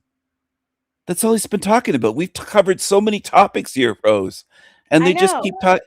They're just going on about their one fixation. That's the vegan brain. That's what I'm getting at. Just like feminists are just fixated on feminism and patriarchy. It's the same thing with the veganism hate cult. They're fixated on their goddamn diet. I don't give a shit about your stupid diet. I don't care what you eat or drink. Yeah.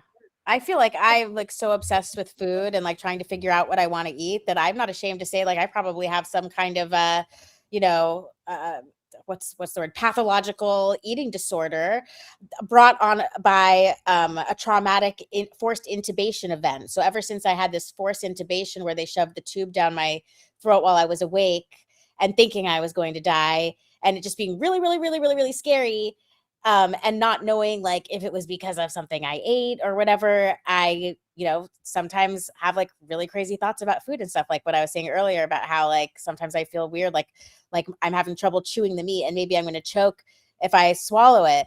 But that's my fucking problem, right? So just because I have that problem, I'm supposed to, oh, Steven, you better put your meat into the blender or else you might choke on it. I'm not in that situation. Do you ever have dreams about food? Like, would you dream about your favorite dessert or favorite food ever?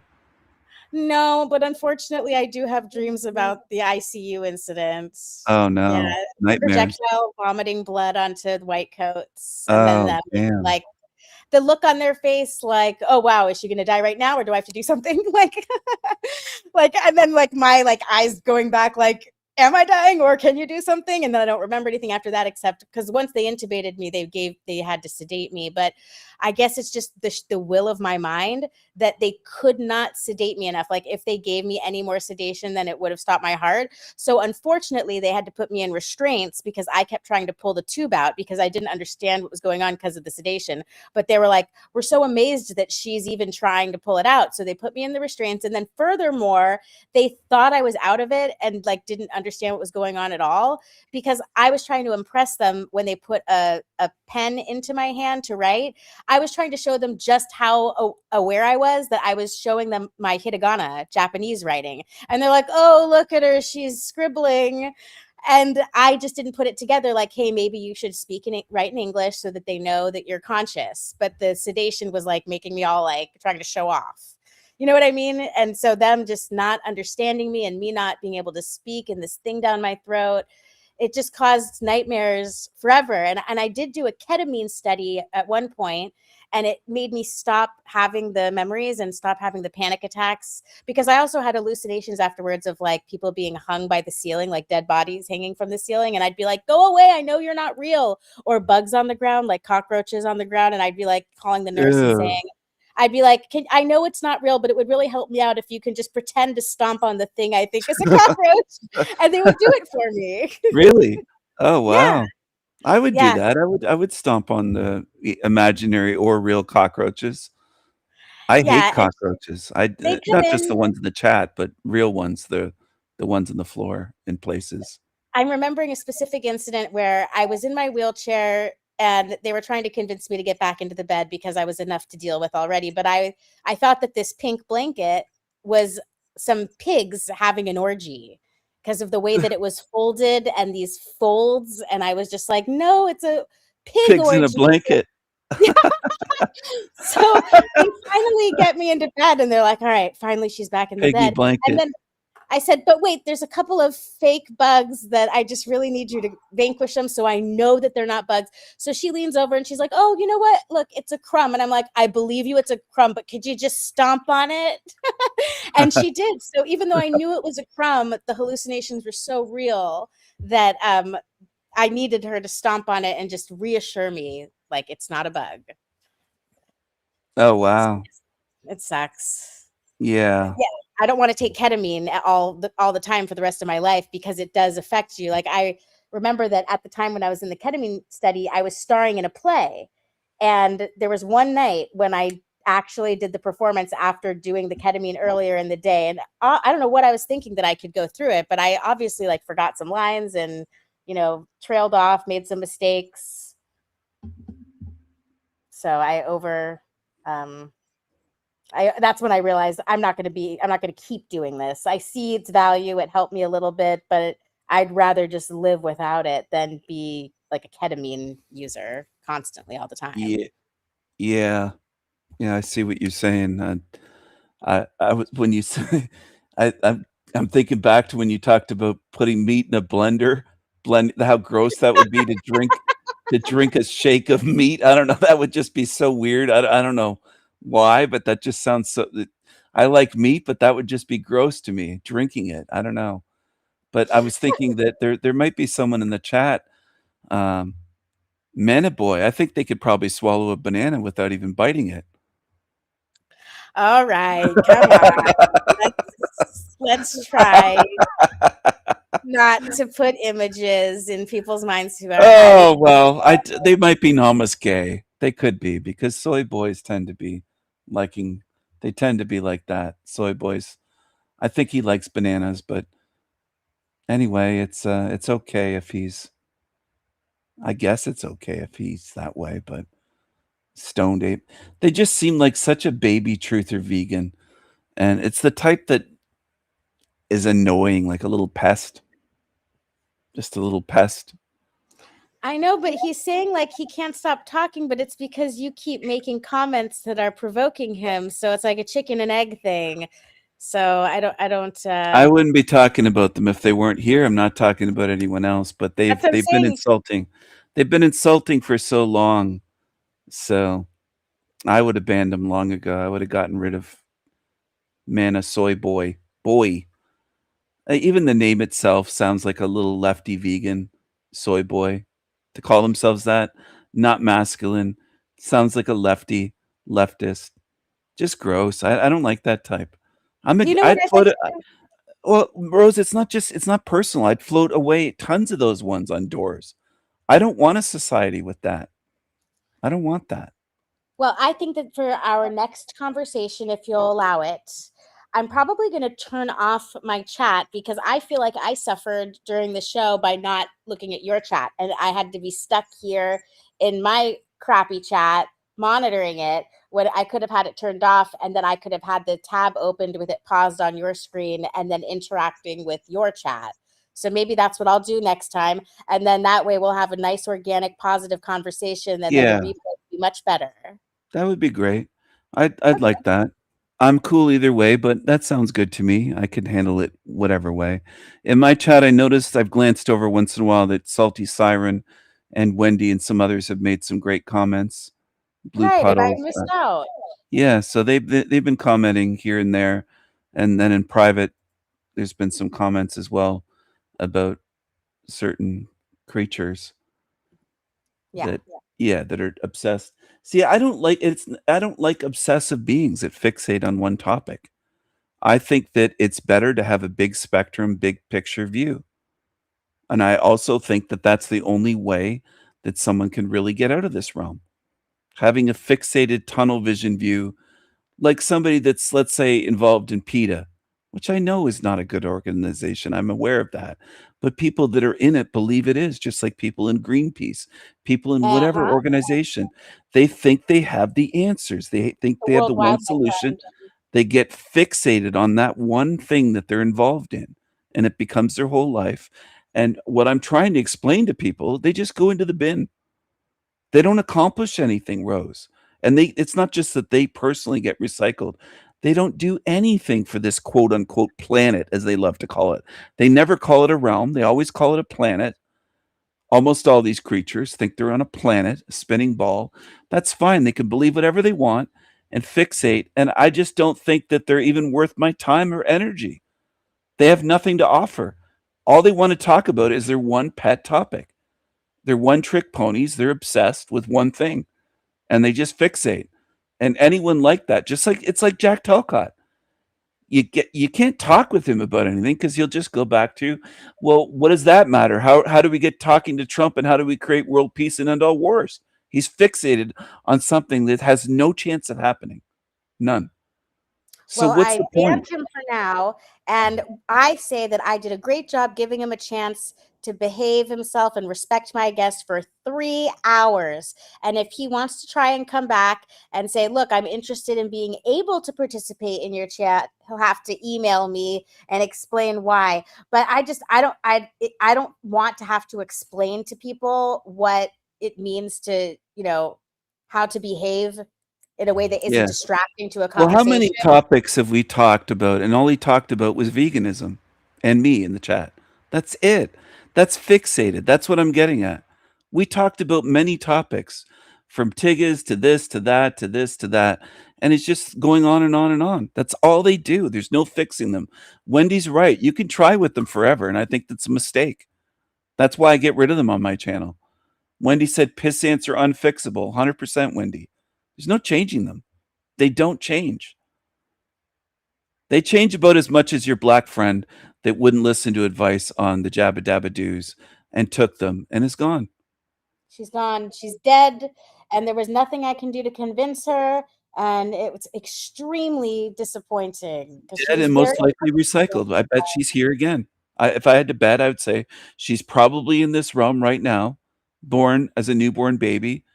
She might be a baby or a year or two, whatever old, something like that, and just doing it all over again. Learn nothing. I don't like what's the great benefit of being a retard getting recycled forever? Does that sound good to anyone? It doesn't to me. It's not appealing to me. Yeah. People should And be thinking about their plan for their death because it Yeah. is not an actual death and something is going to happen afterwards. And if you don't have a plan or know what you're going to do, you're in trouble. Even ancient texts have said that. So, not that ancient texts make them right. I'm just saying that people have recognized that having a plan for death isn't some woo-woo new age idea. It's just reality. Well, they might have to do some research though, instead of just listening and dismissing something. They might have to look into it. That's what truthers, the step truthers, have forgotten about these days, the modern ones, looking into things before they dismiss or attack or insult things, actually looking with some courage and curiosity. That's what most people don't do. Because if they look into what I'm speaking about, the evidence is overwhelming on my side of the argument, not on theirs. He had to come back and remind us that he's a mod. You think I don't realize that? I understand that if you're modded that you could make another comment that I can see on StreamYard. I'm just trying to focus on my conversation. So now at this point, it's almost like you're intentionally trying to cause problems and distract me. Yeah, well, they were Anyway, when they launched, 7, 10 insults towards me as well. They're just a little pissant. They're butthurt because I said something in opposition to their diet, which is their pet topic or lifestyle. See, for us, eating food isn't our whole life. For vegans, it is. It's all they want to talk about. I don't talk about what my diet is every day, all day long. Vegans do. They're obsessed. They're fixated. yeah, watching people get fixated is very fascinating. All right, well, I think I'm going to wrap it up because of energy and being Yeah. tired, not because I don't have more things to talk about. I mean, I feel like we can chat and listen to your music and watch body cam footage, but nobody does it better than you do on your channel. I could easily just relax and enjoy your stream after this. I'll probably get a snack.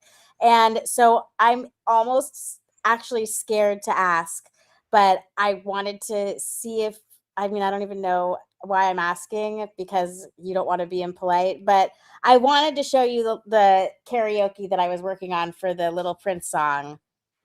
Oh, and Jason just walked in and to remind me that I have to pee. So I guess my intuition was correct. Okay, Jason, I understand. I promise I'm going to end the stream soon. Okay.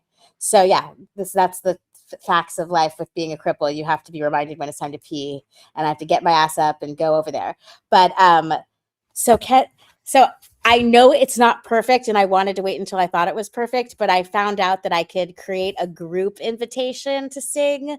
So I did the version of the song with multiple layers of my voice. And it's so anybody can click the link and join me. So like if someone hears what I play, Salty Siren or Wendy or any of your viewers, maybe someone who likes your work but never knew to comment, but they just like singing, they could click on the button and lay their track over mine. Or you could click on the link and sing over yourself with me singing over you.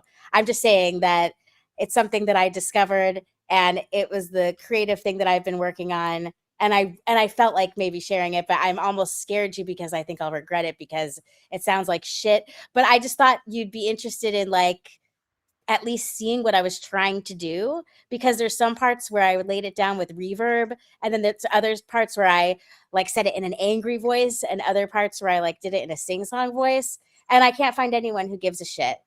And so, what do you? I'd do you like wanna to hear it. pretend Sure. Okay. Yeah, sure.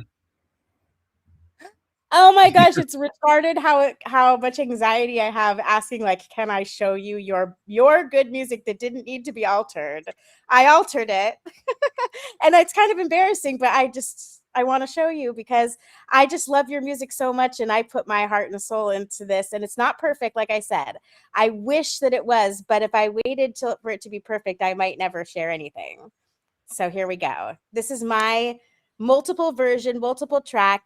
I'll share the link in the chat so that anyone can click join now. And for free, if you download the Smule app, you could sing along with me and then save it out, and it will be its own song. And then I can go back and listen to you singing with me and King Stephen.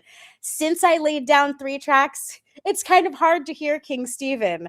And I didn't intend that. But like I said, I'm learning from this experience. And I hope, just like with your music, I might be able to improve it over time. So here we go. This is The Little Prince, as performed by Rose 777 in honor of the Raven King.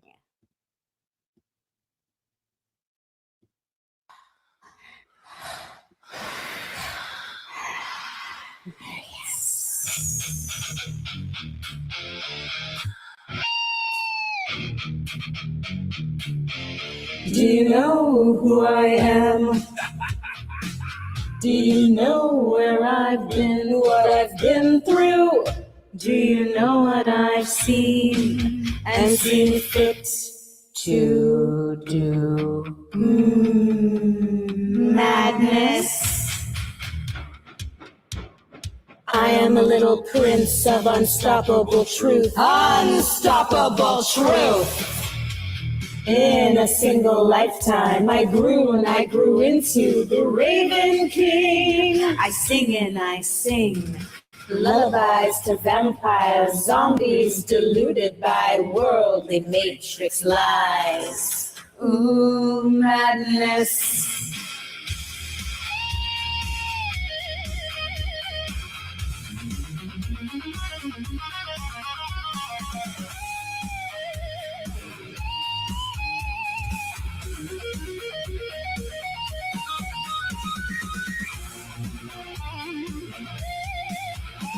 You can't harm me. My whole life is scarred.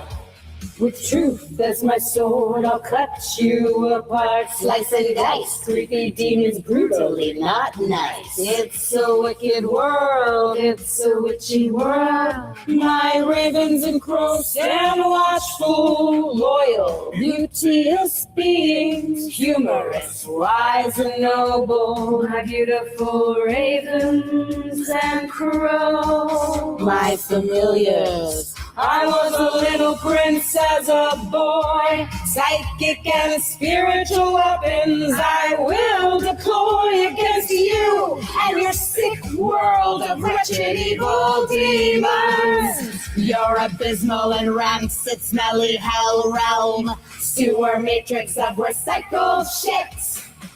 You live in filth like cockroaches, and you love it.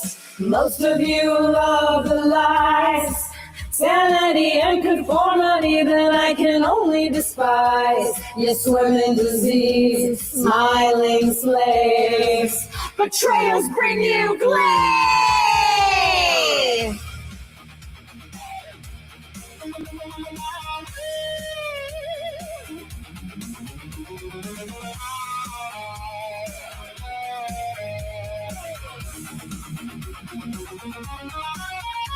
I'll roast you over an open fire, you cockroaches and piss ants. I see through your lies and deceptions. Piss ants, last chance, choose wisely. Choose freedom, stand against evil. I am the Raven King. I can do anything. Truth is my weapon, my shield, my fire. Raven song, higher and higher. Justice will be done.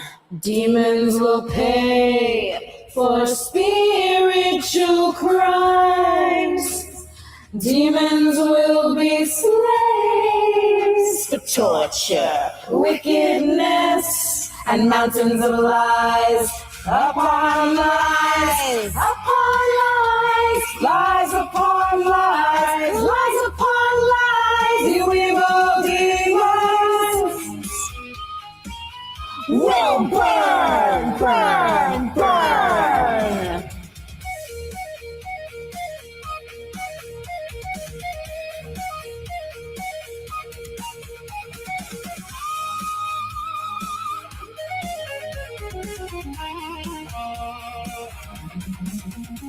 Ravens and crows, ravens and crows. I love my ravens and crows. I have my own kingdom, I am my own being. Demons will ride and scream as they burn, burn, burn here in hell.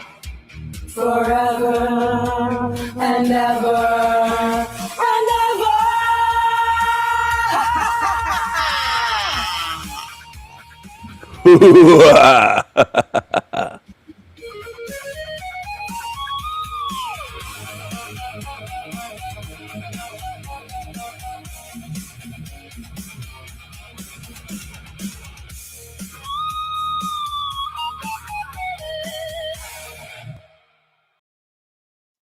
That was great. I agree with, and I believe all those lyrics. I love that song, and bravo. Thank you for giving me that song. I am not the Raven King. I am not you. I could never be you, but it's, karaoke in the same way that I sing Bitch Better Have My Money like the Tiggas from the early 1990s. Yeah, but you really nailed it with some of those lyrics. Your singing was really good. I liked it. Thank you. I would love one day to figure out how we could collaborate, or maybe when I do it in the future, I just don't sing at certain parts so that it's just you and then it feels like a duet. But yeah, the possibilities are endless. I'm just having so much fun with observing you as such a creative genius, and then now having just a new tool in your tool set. You don't need the AI. You could be painting, you could be doing poetry, but we are so lucky that you have the tools now to insert the ideas with all the complexity of the different music. I don't know how you are doing it, but you're putting together, you're mixing together all of my favorite aspects of different music. So really, truly, I really hope that it maybe helps someone, even just one other person out there who just has the same musical preferences that I do. We'll find the music and then maybe find your channel, and you will get more support because you deserve it. Not that we're having any expectations, because most people love shit. Yeah, they do. But I'm glad that you enjoy my music and sing along, and I hope that it does find people and reach their spirit. All right. Well, I'm going to close out this with your Losers song, and then I'll end it, and then I'll probably head over into your chat shortly after. All right, Rose. Well, thank you very much for having me on. It was very enjoyable. I had some laughs, and I loved hearing you singing along with my song. That's one of my favorite parts of the live stream, but there were some other really good moments as well tonight. So I had some good fun here, and I think that my audience loved it as well. I'll let you go and say goodbye for now, and take care. Mad love to you and to all good, true spirits. Thanks for having me on. Mad love to all good spirits. I changed my mind last minute, like all women do a lot. I'm going to do the Sanity Machine Viking British metal instead. So I'll talk to you soon, King Stephen. I'll talk to everyone else in chat later, and have a great night. Cheers Have and a great farewell night. until next time. Good night. Cheers. Bye, everyone.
another day.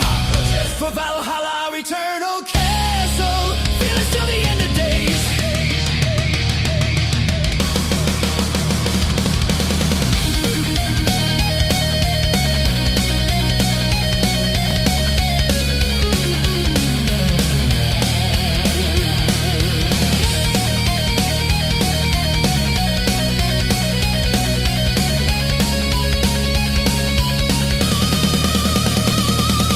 Viking strong, sound of the drum, and the pounding comes, and we pound all night. Hey, Viking strong, sound of the drum, and the pounding comes, and we pound all night. Viking strong, sound of the drum, and the pounding comes, and we pound all night. Viking strong, sound of the drum, and the pounding comes, and we pound all night.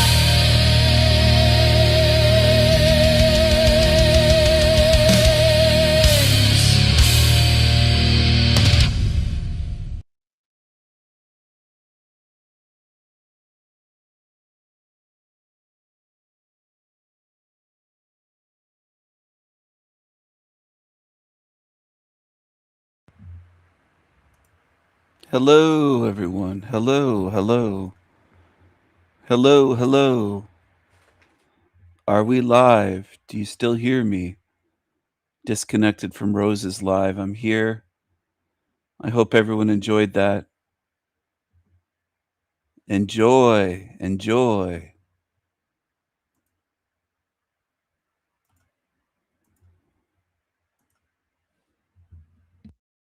Fire it up.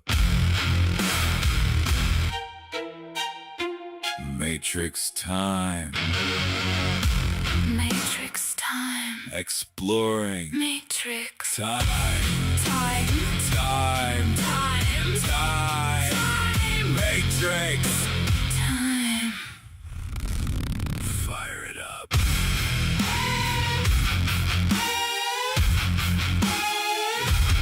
Matrix time. Matrix time. Exploring. Matrix. Time. Time. Time. Time. Matrix. Time. Time.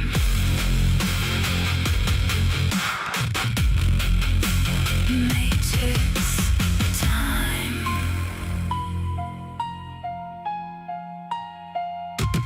Time.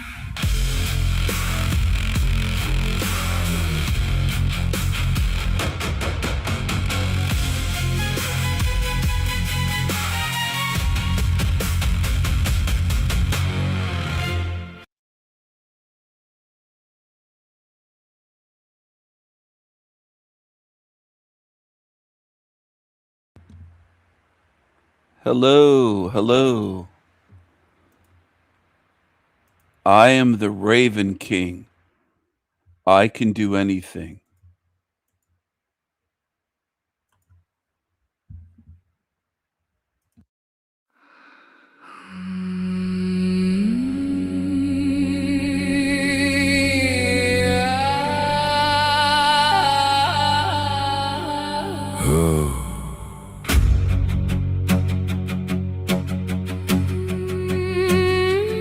Ooh, I.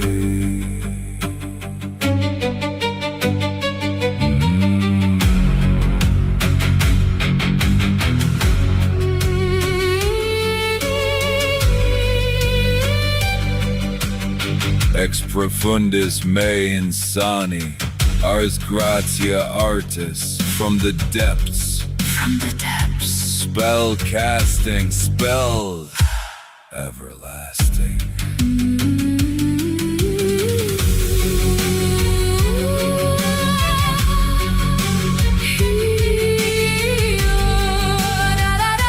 Ooh,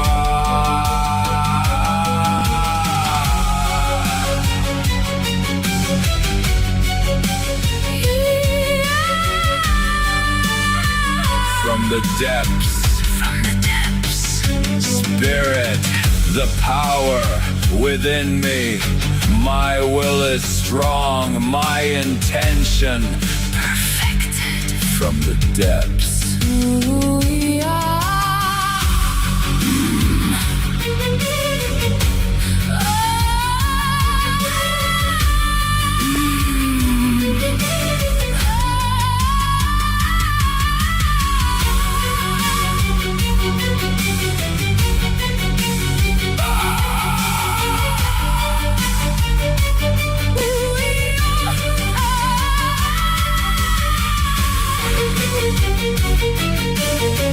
La da da da da. La da da da da. La da da da da. La da da da da. La da da da da. La da da da da. La da da da da.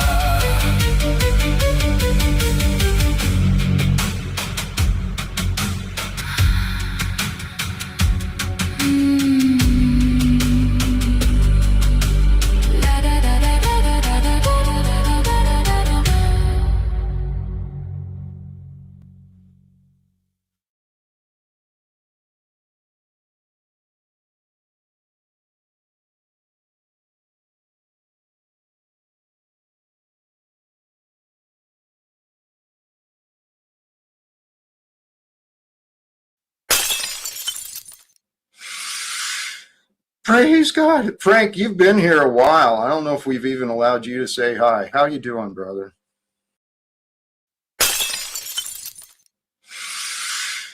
Praise God. Frank, you've been here a while. I don't.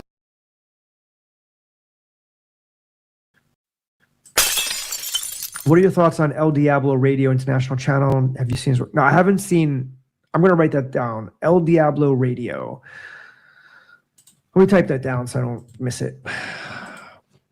El Diablo Radio. I will check it out. I know there's a ton. I mean, there's got to be 1,000 different spiritual channels out there. I just can't follow all of them. Today in our... It's one of a kind. El Diablo Radio International. The greatest show in hell. Nobody does it better. Nobody. There is no other channel like it anywhere. And there's no other character like El Diablo. The hottest and most handsome, cheeky little devil mascot anywhere. What are your thoughts on El Diablo Radio International Channel? Have you seen his work? No, I haven't seen... I'm going to write that down. El Diablo Radio. Let me type that down so I don't miss it.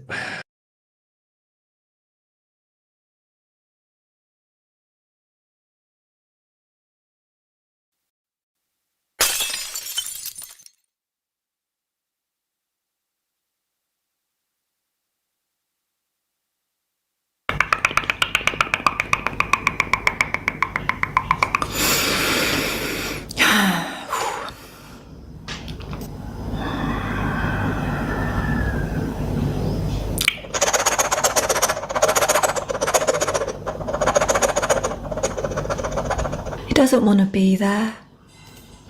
He doesn't want to be at this interview. And why is that? There's fear. He's scared. He's scared of backlash. He's scared of being attacked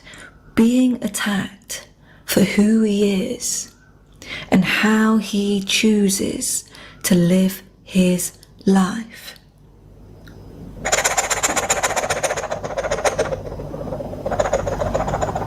Taxi.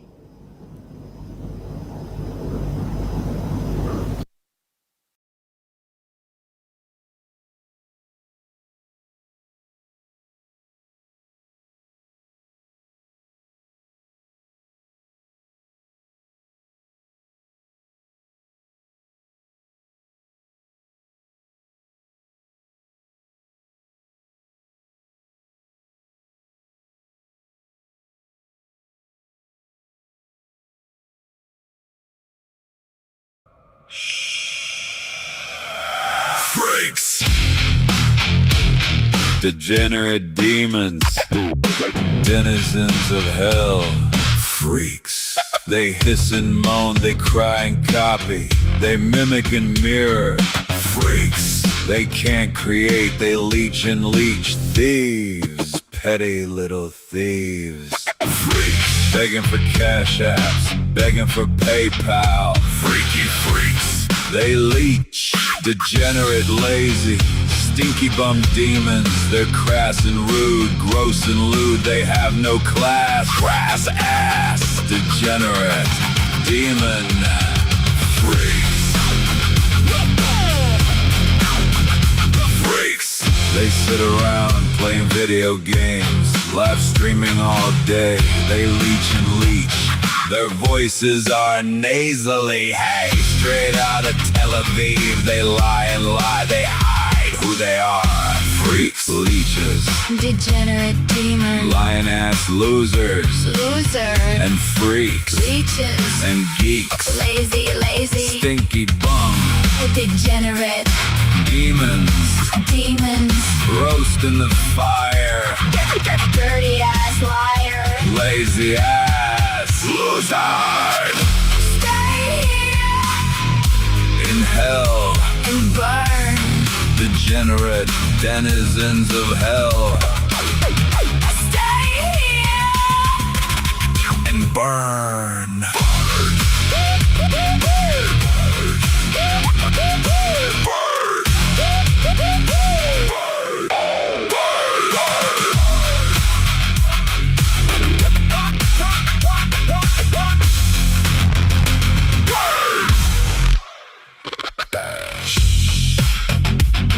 Freaks, degenerate demons, denizens of hell.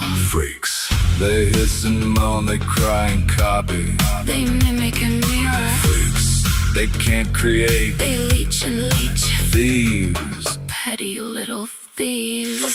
freaks. Begging for cash apps, begging for PayPal, Freaky freaks, they leech, degenerate, lazy, stinky bum demons. they're crass and rude, gross and lewd, They have no class, crass ass, degenerate, demon, freaks. they sit around playing video games, live streaming all day. They leech and leech, Their voices are nasally, hey. straight out of Tel Aviv. They lie and lie, They hide who they are, freaks, leeches, degenerate demons, lying ass losers, loser, and freaks, leeches, and geeks, lazy, lazy, stinky bum, degenerate, demons, roast in the fire, dirty ass liars, lazy ass, losers,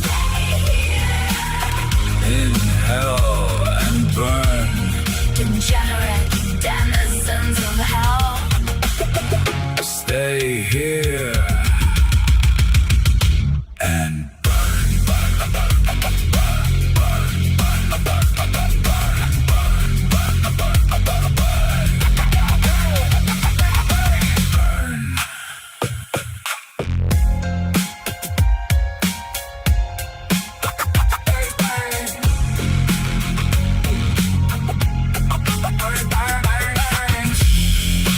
freaks, degenerate demons, Denizens of hell. freaks. They hiss and moan, they cry and copy, they mimic and mirror. Freaks, they can't create, They leech and leech, thieves, petty little thieves. freaks. Begging for cash apps, begging for PayPal. Freaky freaks, they leech. Degenerate, lazy, stinky bum demons, They're crass and rude, gross and lewd. They have no class, crass ass, degenerate, demon, freaks. they sit around playing video games. Live streaming all day. They leech and leech, their voices are nasally, hey. Straight out of Tel Aviv. They lie and lie, they hide who they are. Freaks, leeches, degenerate demons, Lying ass losers, losers, and freaks, leeches, and geeks, lazy, stinky bum, degenerate demons. demons. lost in the fire. Dirty ass lives. Lazy ass. Losers. Stay here in hell. And burn. Degenerate denizens of hell. Stay here and burn. Burn, burn, burn, burn, burn, burn.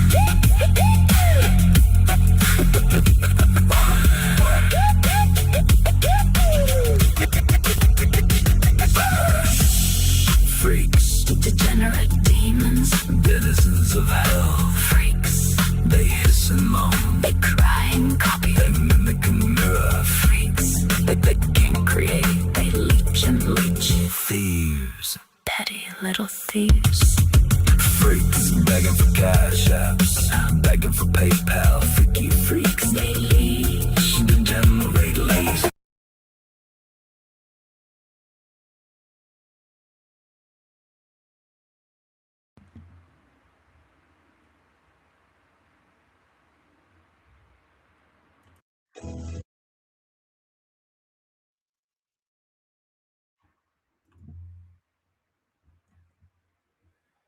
Hello, hello. 4 hours, 20 minutes.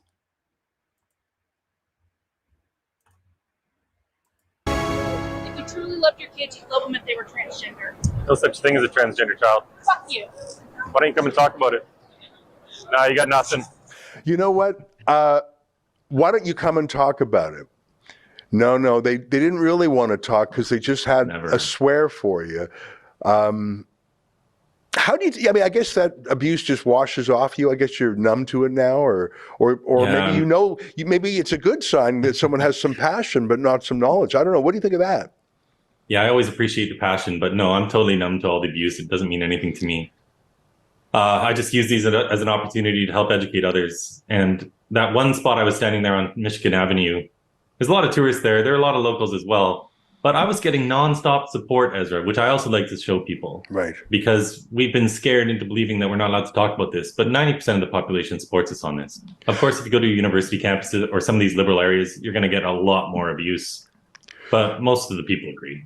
You know what? And I'm glad you said that. And obviously the negative and the hostility is more entertaining, I suppose, from a visual point of view. But it's important to know that most people, the silent majority, are on side. Here, let's play another clip. And this is a laughing transgender activist confronting you. I think this clip's a little bit longer. Let's take a look. First of all, Time? Wait, what do you mean? That they're like wasting their time, like acting as a boy? if you block the duration of a child's puberty, they don't get to go back to being 11 again and go through puberty. Those years are done. Is it like, you mean the social distress of having to go through puberty at a later age? No, I mean the physical development they miss out on, they don't get to go through that again. Once those years of puberty have passed, it's done. These boys end up with micropenises for life. Okay. They don't come off puberty blockers and then go through puberty at the age of 18. I'm curious in terms of like statistics, like how many children do you have in your minds that are transitioning in this way that is irreversible? I want to hear the numbers. So there's a great Reuters article you can read actually if you want to get the exact statistics. Yeah. Tens of thousands of kids are on cross-sex hormones. Several thousand, into the tens of thousands over the years for sure. So hormones. Do you want me to answer your question? Cross-sex hormones. No, I'm asking follow-up questions. I want to make sure I'm following what you're saying. Maybe I can just finish what I'm saying first. Okay. Yeah. So tens of thousands on puberty blockers and cross-sex hormones, and thousands Okay. of minors receiving Is that surgeries. only puberty blockers for the tens of thousands, or is that HRT? I'm curious. So it's For not puberty blockers So it's not alone, HRT. this is like- HRT is what a menopausal woman does. This no, is precocious HRT. puberty. We talked about This isn't hormone replacement. This is putting hormones in a child's body that don't belong there. Okay, I'm curious for puberty blockers only because that's your argument of what's irreversible. What Yes. number of children are on puberty blockers? Several thousand. Several thousand. Okay. It's in the tens of thousands over the years. Okay, no. That's over Yeah. the year, sure. Yeah. Right now, currently, you're saying. Well, we don't have exact several statistics on thousand? this. This isn't public data. But Okay. Reuters worked with Komodo Health, which is a large insurance company, Okay. and they looked at children who used insurance. They're always like this. They're very smug. They don't have knowledge. They don't have stats. They argue out of feelings. What do I mean by they? I don't mean women. I mean leftists. Male or female leftists are always like the one on the screen. They don't have facts. They don't have knowledge. They don't have stats. They don't have a big picture view of what's going on. They're ignorant but smug, and they will argue and argue and mock. And that's what they do. It's not just her. That's where you got to get the big picture and say, it isn't just one like this. It isn't just 2 or 10 or 20. It's a whole lot in America that are like that, in Canada, in the UK, all over the Western world. There's a whole lot of them like that. They're a big percentage of the population. It isn't just 5% or 10% or 20%. It's a big chunk of the population that is just like her. Okay. And these were also children who had only had an official gender dysphoria diagnosis. So it's leaving out a lot of kids. Sure. But the numbers were in the tens of thousands, and for surgeries... So that's for your definition of cross-sex hormones, though, right? I'm really Correct. curious, just for puberty blockers, right? Yes. Because that's what you're arguing is Yeah. irreversible. Yeah. And you're saying several thousand? Yes, that's right. Okay. Go Honestly, read that's it. not that many. Go read it. That's like... Yeah, you don't care about thousands of kids coming to Oh, I irreversible do. harm. I would prefer, though, I would rather, like, a kid potentially have, like, a micro penis their whole life than killing themselves. I really do. Well, there's no evidence that's happening either. But you bought this lie. Potentially have, like, a micro penis their That's like... Yeah, you don't care about it. That's like... Yeah, you don't care. That's like... Yeah, you don't care. That's like... Yeah, you don't care. That's like... Yeah, you don't care about it. That's like... Yeah, you don't care about it. That's like... Yeah, you don't care about it. That's like... Yeah, you don't care about thousands of kids coming to Oh, I irreversible do. harm. I would prefer, though, I would rather, like, a kid potentially have, like, a micro penis their whole life than killing themselves. I really do. Well, there's no evidence that's happening either. But you bought this lie. That's all you have, is that kids are going to kill themselves, and it's not true. But the statistics are there that, like, trans youth are What killing statistics? themselves. I can't name them off my No, you head, can't. but you know. I can. Come on. I can. The only studies that have been done into this, they have never been done on children. The only real studies that have been done into suicidality have been done with the adult population. The most comprehensive study we have is out of Sweden, where no one was lost to follow-up, which is always a problem with these more minor studies. Okay. But it showed that 10 years after sex reassignment with the adult population, Sex reassignment as in, like, a surgical intervention? Is that what you're talking about? yes. Specifically, like, bottom surgery, Yes. top surgery? Okay. So this was Okay. 10 years after sex reassignment surgery, suicides peaked and were 19.1 times higher than their peers.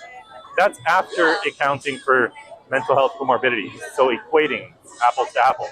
If you ignore that, it's more like 40 times higher than their peers. But, you know, So it did nothing to reduce suicidality. Denmark just came out with another study about 2 months ago, also showing this. All the evidence we have shows that suicides go up, not down, if you transition children. So your argument is just totally useless because there's no evidence for it. But it's always used, every single conversation. Well, you know what I like about that, Chris, is I think you actually were educating her. I think she was putting up a brave front and she was pushing back, but I think she was actually listening to you. And I don't think she had considered the things you had said before. And I don't think she understood the effect of puberty blockers and other horrific things. I think that although that certainly felt adversarial, and you could See, this is the way people put a spin on it. I don't think it was reaching her. I don't think she was actually listening and being educated, as he calls it, and learning. I don't think so. I don't think these people get reached. Just like I don't assume that what I'm doing reaches people, because I'm not dishonest and I'm not a fool. Most people will never think about what's said and shown to them. Or you'd see it. You'd see massive changes. Most people that are that way stay that way. That's what I see. A lot of you don't want to see that because it doesn't make your emotions feel good. This is yours. Okay. Relevant legislation in which I've issued the ticket. Obstructing or unreasonably disturb any person lawfully using a motor. Okay, so I've been told that my prohibited activity is that I'm obstructing or unreasonably disturbing any person lawfully using a mall. Correct. I have absolutely done no such thing. I was standing quietly. Clearly, you know, you should get a fucking job. and, you know, move on with your life, you know. Thank you very much. Appreciate it. Example of I things have that not obstruct done this. users of the mall. This is because you're in this area. So this guy that just came up to harass me, he's using that as an example of me obstructing people. The next step from here Yeah. is that we can issue an oral compliance direction, which under our local laws means that you have to cease the activity and possibly move on from the area. All right? I'm not obstructing or unreasonably disturbing anyone. All right. So once I move on with the oral compliance direction, this is what it looks like. All right. I'm going to step through it because it's the first time for me as well. First time? Yeah. Really? I'm very new. No one's ever had a sign on this public street before, I guess. They have actually, but And how come most you didn't people go interrupt quicker them? this one. How Most come you people go didn't? this one. Oh, really? Yeah. So, did we witness that just now, officer? That man came up to me to harass me. He's citing that as an example of me obstructing someone. Did that look like obstruction to you when that man came up to harass me? All right. So, Yeah. in my opinion, as an authorised person, under the Council Land and Public Land and Council Assets Local Law 2014, Section 59, I am now officially requesting you to stop what you are doing and leave the area for a period of 24 hours. All right, failure to comply with that now may involve the police. All right, and they are authorised, assisting us as authorised officers under the City of Brisbane Act 2010 to remove you from the area. All right. All right. Well, I have not obstructed anyone. So at this point, I'm requesting you to cease and fault. move on from the area. Well, I haven't obstructed or disturbed anyone. I stand quietly by myself having conversations. And last I checked, we were still allowed to have conversations. Look how many are there. There's 1, 2 behind Chris. There's one there. That's 3, 4, 5, 6. At least 6 in the area, in the immediate vicinity. At least 6, and maybe more surrounding him. Izzo is the biggest criminal. 6 of them right there. 1, 2, 3, 4, 5, 6. There's at least 6 surrounding him because he's speaking some truth. They hate the truth. Even about an issue that some people might consider to be controversial. So, we've completed the oral compliance direction. I've requested Chris to leave the area. It's up to him now if he complies. Okay, so are you going to leave the area? I'm not leaving. So as you've been directed, I'm acting Sergeant Jill Shantle from Brisbane City Police Station, so you've been directed that you need to leave, stop doing what you're doing because you're currently obstructing the mall area, which has its laws that do not permit this activity. Okay, so we would now require you to leave the area. Okay? Are you going to leave the area? So I've read the law, and I'm being told that I was obstructing people from their movement, which is not true. And I'm not disturbing anyone. I stand quietly, having conversations with people who approach me. And so I don't believe I'm in violation of that. You are obstructing people, okay? So at this How am I obstructing people? It's been explained to you, okay? Oh, that was a lie, but Do you yeah. want to grab your things and leave? No, I'm not leaving. Okay. So we All now right, have so the power. to arrest you. Okay. So we would much rather just move you on from Yeah. here and not have to arrest you. Just Yeah. the mall area where these laws prevail, you just need to leave this area. You are welcome to continue their activity outside the mall's area. I totally disagree that I've obstructed or disturbed anyone. I stand here peacefully having conversations, so. You know what? I'm a man of principle, and I'd be violating my principles if I were to move right now.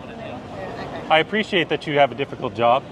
I'm a great fan of police, but I'm also a man of principle, and I'm not going to move. Yes, obviously she's gonna give you a move on, and if you don't comply with that, then you will be obstructing us, and at that point we're gonna have to remove you. We don't want to get to that point. That's why we're trying, by all means, is to give you the chance of move on your own. So we have the power to assist a official council worker. Mhm. So that's where our power comes into it now, and we'd like to just move you on peacefully, okay? But if you're not complying with him, then we have to, within reason, move you on from the area that he's asked you to leave, okay? If you're not, then you'd be charged with obstruction. It's just, I So- don't know why you would take that route over just leaving peacefully. So you're going to criminally charge me? Yes, but I'm telling you now, Mhm. no one wants to under these circumstances, whether we're And so what happen- against your cause. And so what happens after that? What do you mean, what happens after that? I get arrested. Yep. Yeah. I get criminally We then charged. physically would have to remove you from here. And no, Mhm. you have to, like, I know that you've got your cause and you want to make a scene and you want to. No, I don't want to make a scene. Well, Which is why I stood out of the way But you're over by in a that pole. mall area which has these. It's a public street. restrictions. This is a mall area that has its own bylaws that everybody has to comply with. Okay. Yeah, and the issue is- we don't have any issue with you going literally what out of the 100, 200 meters in any direction, and you're all good. It's just in the Queen Street Mall area they have legislation which prevents this from occurring. And the legislation states that I've been the claim here is that I've been obstructing people. We've had multiple people come up and complain to us about your sign. Okay? Well, that's not what the legislation is about. I understand. It's that, not but about that's why- complaining about a sign. But that's. It's about it is obstructing people. explained to you why you've been given that. So if I had I a don't want to keep going around in circles. if I had a sign that said Australia is a magnificent country and that offended somebody, would then I also be in violation of that law? I'm not going to play silly buggers with you. You've been told. So it's only because of this message that I'm being arrested here. Because how do you know? Because all sorts of people have been here with signs and he's never had to deal with For or this. against that sign, you have no idea. He's doing his job. We're doing our job. It's got nothing to do with what you're doing. I wasn't obstructing anyone. He's already explained this to you. We're not gonna sit I was here here and go around earlier in when circles. police were here and I was stood over by the pole minding my own business. He then came up and lied and said I was obstructing people. Subsequent to that, we have received complaints. There has been obstruction. People have approached us. You've seen yourself the amount of people who've been stopped around here, which is causing an That's not obstruction. because of me standing here, that's because of the scene you guys have created. Sergeant has to say. Just give her the That chance is to because of the obstruction that you are creating. Now, do you have any idea at all? I did not create an obstruction and I'm going to stand by my principle. Do you have any idea? Yeah, I do. Yeah. So what happens? I get arrested, I get criminally charged with... Give you a formal move on direction? So I get criminally charged with what? Thank you.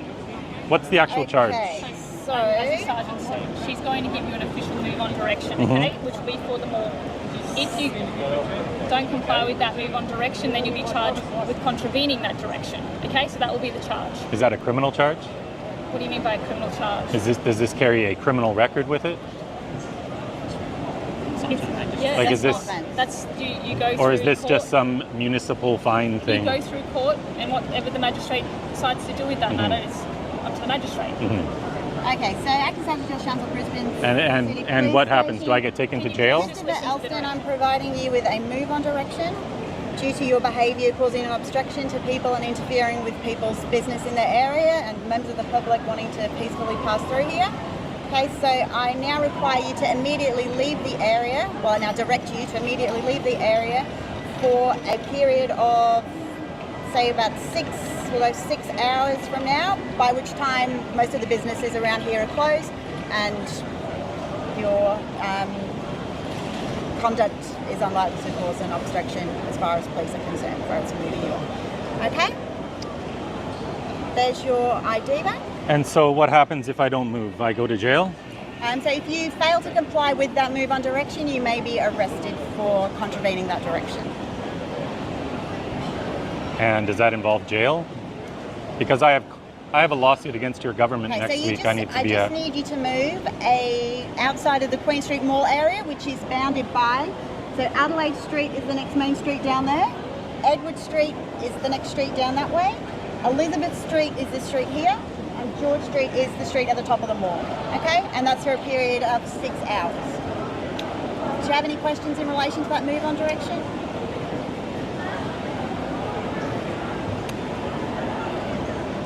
So, I'm a man of integrity and truth, and it is not true that I was obstructing anyone. And I don't think I can, in good conscience, yield to this act of authoritarianism when it's based on lies, and I'm not So comfortable are you moving. not going to comply with that? No. No? Okay, all right. So- So, We're going to head that way then. I'm going to use reasonable force, whether I need it for hands or not. We're going All to right. walk down that way. Can I carry okay? my phone with me? That'd be great. Carry your own phone? Great. All I right. don't have to touch your things, and that works. I'm being arrested.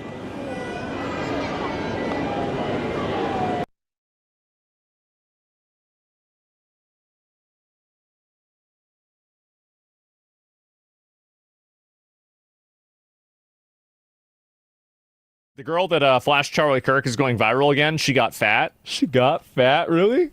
That's really what they Oh, wow. Oh, no. This is apparently the same woman who flashed Charlie Kirk. She reappeared in a video and said something disgusting about Charlie. So this is the girl before, and she obviously is, you know, she's pretty cute. She's skinny.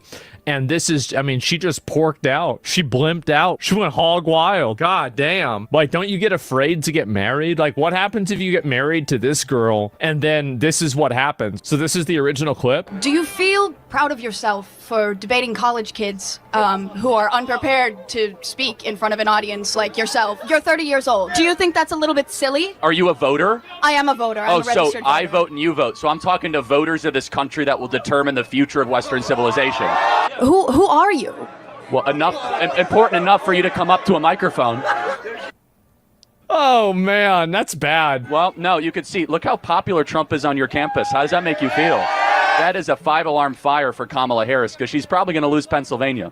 And look who was right. And you said, well, I'm worried about some laws Congress should pass. I have to ask, what laws are you talking about? Can you be specific? She got a titty out. I'm sorry, I'm very nervous. This is what you do. This is what you do. You take people and you... She pulled out her titty. This Pennsylvania chick, she pulled out her titty. She's lives near Matt McKinley. She's in the same state as Matt McKinley. This is what you do. This is what you do. You take people and you put them under the spotlight and you... Well, hold on. I didn't ask you to come up here. You voluntarily came to the front of the line. You didn't have to do that. You're purposely antagonizing people on campus, asking How? people to come up by spreading your weird agenda. I love how the way that she explains herself. I wish the chatters would do the same thing to me, right? I mean, like, we never have that happen. So what's she saying now? This next girl. That child would cause... Are you a fan of Charlie Kirk? Well, why don't you dig him up and fuck him in the neck hole? Maybe you should do that first time you get some exercise. It's the weirdest thing I've heard all day. Have you ever made a woman come? Because abortion is intentional. Have you ever made a woman come? Yes. Oh, really? Was she lying? Did you really not think about what would happen if he said yes? Because you can't really tell. Hey, what if you decided that instead of trying to do these gotcha things, they're not very funny. Have you ever been not funny?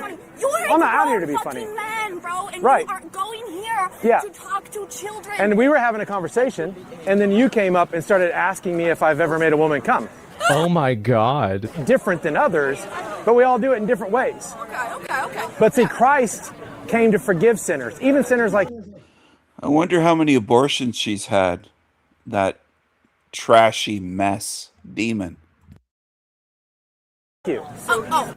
Bro, he is rage baiting her so hard with the Bible. Every time you jack off, you kill your babies. It's not even like, again, so here's the problem is that these people can vote. Sperm of course. are not humans. Human beings, I hate to have to be the one to do this. Human beings are created via sexual reproduction. The sperm has to meet the egg to produce a newly exactly conceived what I human being.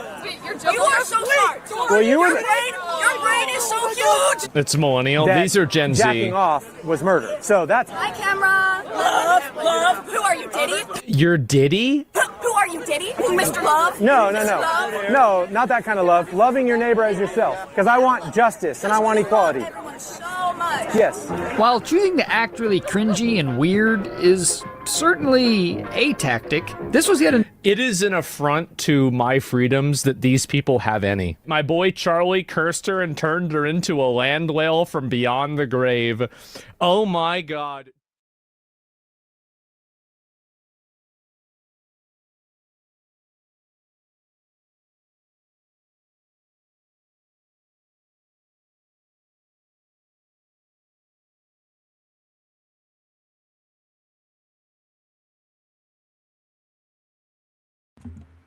Hello.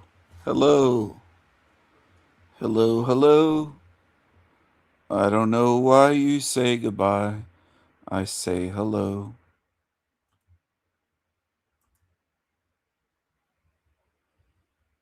Hello, hello. Is this a hell realm? I'm asking my audience. Is this a hell realm you're in? Are you in a hell realm? Yesterday, the world was exposed to one of the most horrifying documents ever published, the UK's Rape Gang Inquiry, initially commissioned by one member of Parliament, Rupert Lowe, and now, having been read by hundreds of millions of people all over the world, demands radical change in the policies of mass migration across Western civilization. If you know what I'm talking about, you may have already read some of the report yourself, but if you haven't, just a heads up, this is an incredibly difficult subject and one of the hardest episodes of our show that we've ever had to record, but we can no longer continue to turn a blind eye to the horrific reality of Islamic rape gangs subjecting our daughters of the West to rape, gang rape, torture, abuse, even murder because of their identity as white, Christian, and Western. Even if this is a very difficult subject for you to confront in your life, stick around because our courage is the most important component of how we can effectively fight against this moving forward. It's now been less than 48 hours since the world got our eyes on this document, and virtually not a single mainstream media platform in the UK and most in the United States have published a single headline, any coverage whatsoever. But between the pages of this 219-page document are the most horrifying survivor testimonies from lifelong victims of Islamic rape gangs I have ever imagined. As a quick overview, in case you're unfamiliar with the subject, the idea of grooming gangs, or rape gangs, more appropriately called, frankly, I think we should be even more transparent and say Islamic rape gangs, has been one of the most controversial subjects in UK politics for many, many, many decades, and now spilling over into the larger continent of Europe as well. For years, people have been labeled as radical right-wing conspiracy theorists, domestic terrorists, and even thrown in prison for attempting to draw light on the subject and expose the horrifying reality of what's happening inside of Britain's neighborhoods. Not in Pakistan, not in Afghanistan under Taliban rule, not in Iran under the reign of the Ayatollahs, in the United Kingdom, where tens of thousands, suspected up to this point, of young girls have been repeatedly raped by grown Muslim men throughout their childhood and adolescent lives, simply because they are white and British. But this report is maybe the first of its kind and puts together survivor testimony, data, government research, police reports, and so much more into one concise 219 pages, but I'm sure it could be much longer, document outlining how horrific the scale of this problem actually is. The report starts with this. The Rape Gang Inquiry examined the systematic targeting of vulnerable girls, children, overwhelmingly white British children, predominantly by Muslim Pakistani gangs across towns and cities throughout the United Kingdom. The evidence put to this inquiry confirms that this scandal constitutes one of the most horrendous failures in the history of our country. The scale of these crimes committed is staggering. It has previously been established that at the very least, 250,000 young white girls have been subjected to repeated rape, gang rape, trafficking, torture, pregnancy, forced Islamic conversion, and lifelong trauma. And yet, the report will tell you the real number is probably significantly higher than 250,000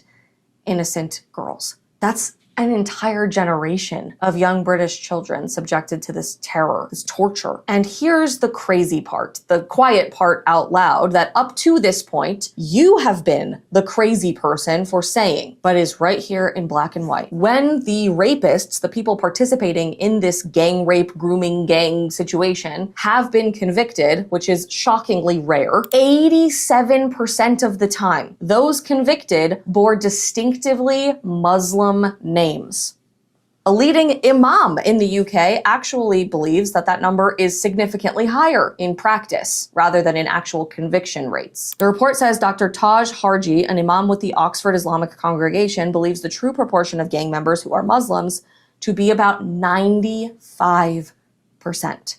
The overwhelming majority of the rape gang networks consisted entirely of men from Muslim backgrounds, predominantly of Pakistani heritage, although smaller groups from Somali, Iranian, Syrian, Turkish, and other Muslim origins were also involved. Hang on a second. I have it on pretty good authority from leading politicians and government officials in the UK that this was just a crazy conspiracy theory or some talking point from the radical right or a pathetic racist xenophobic attempt to enact mass deportations from refugees seeking a better life in the United Kingdom. It was just last year that the current mayor of London, Sadiq Khan, who relies heavily on a Muslim proportion of voters in London to be consistently re-elected as the mayor, refused to acknowledge the existence of grooming gangs in London and answer very basic questions in a parliamentary hearing about the subject. I'm sure since last week somebody has actually explained to you what a grooming gang is and how horrific they are.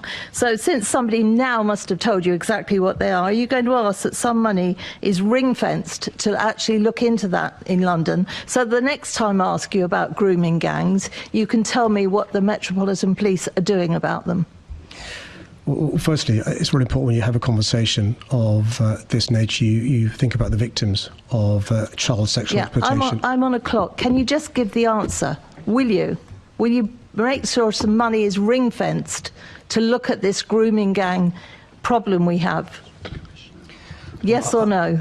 I'm really surprised that the member doesn't know how operational independence works in our police service in this country. You should never be surprised, Mr. Mayor. You're not going to answer. Refuses to answer the question. And of course we're thinking about the victims. That's why we want to bring the perpetrators to justice. That's why we want to stop another generation of young girls from being victimized by rape gangs, but won't even acknowledge that they exist. And hang on, didn't the current Prime Minister of the UK, Keir Starmer, who has had a lot of other issues, chief among them, also refusing really to acknowledge the existence of grooming gangs, treating it like a right-wing conspiracy theory. What do? They try to whip up fear and division. Wasn't his job, before he was the Prime Minister, something in criminal prosecution? Oh, yeah, Keir Starmer was previously the Director of Public Prosecutions. So you would think if this problem has been going on for decades in the UK, he probably would have done something about it to protect British citizens. No, as we learned from the rape gang inquiry, while Keir Starmer was the Director of Public Prosecutions, it's estimated that 13,000 separate rape gang members and pedophiles alike were let off with warning letters rather than being appropriately prosecuted. And time after time after time again, what our friends across the pond have experienced is entrenched government bureaucrats, largely from the Labour Party and the left wing of the political spectrum, either refusing to acknowledge that grooming gangs and rape gangs exist, calling it a radical conspiracy theory to suggest that they exist, which makes you the crazy, ridiculous, unstable, dangerous racist, or knowing all of this was happening and simply turning a blind eye to it, offering an entire generation of young girls as victims on the altar of wokeism. No wonder it was this week that Keir Starmer decided he's announcing to ban social media for anyone under the age of 16 in the UK in the coming months. Because maybe for the first time in world history, we can have honest, open conversations about how truly heinous and corrupt our elected officials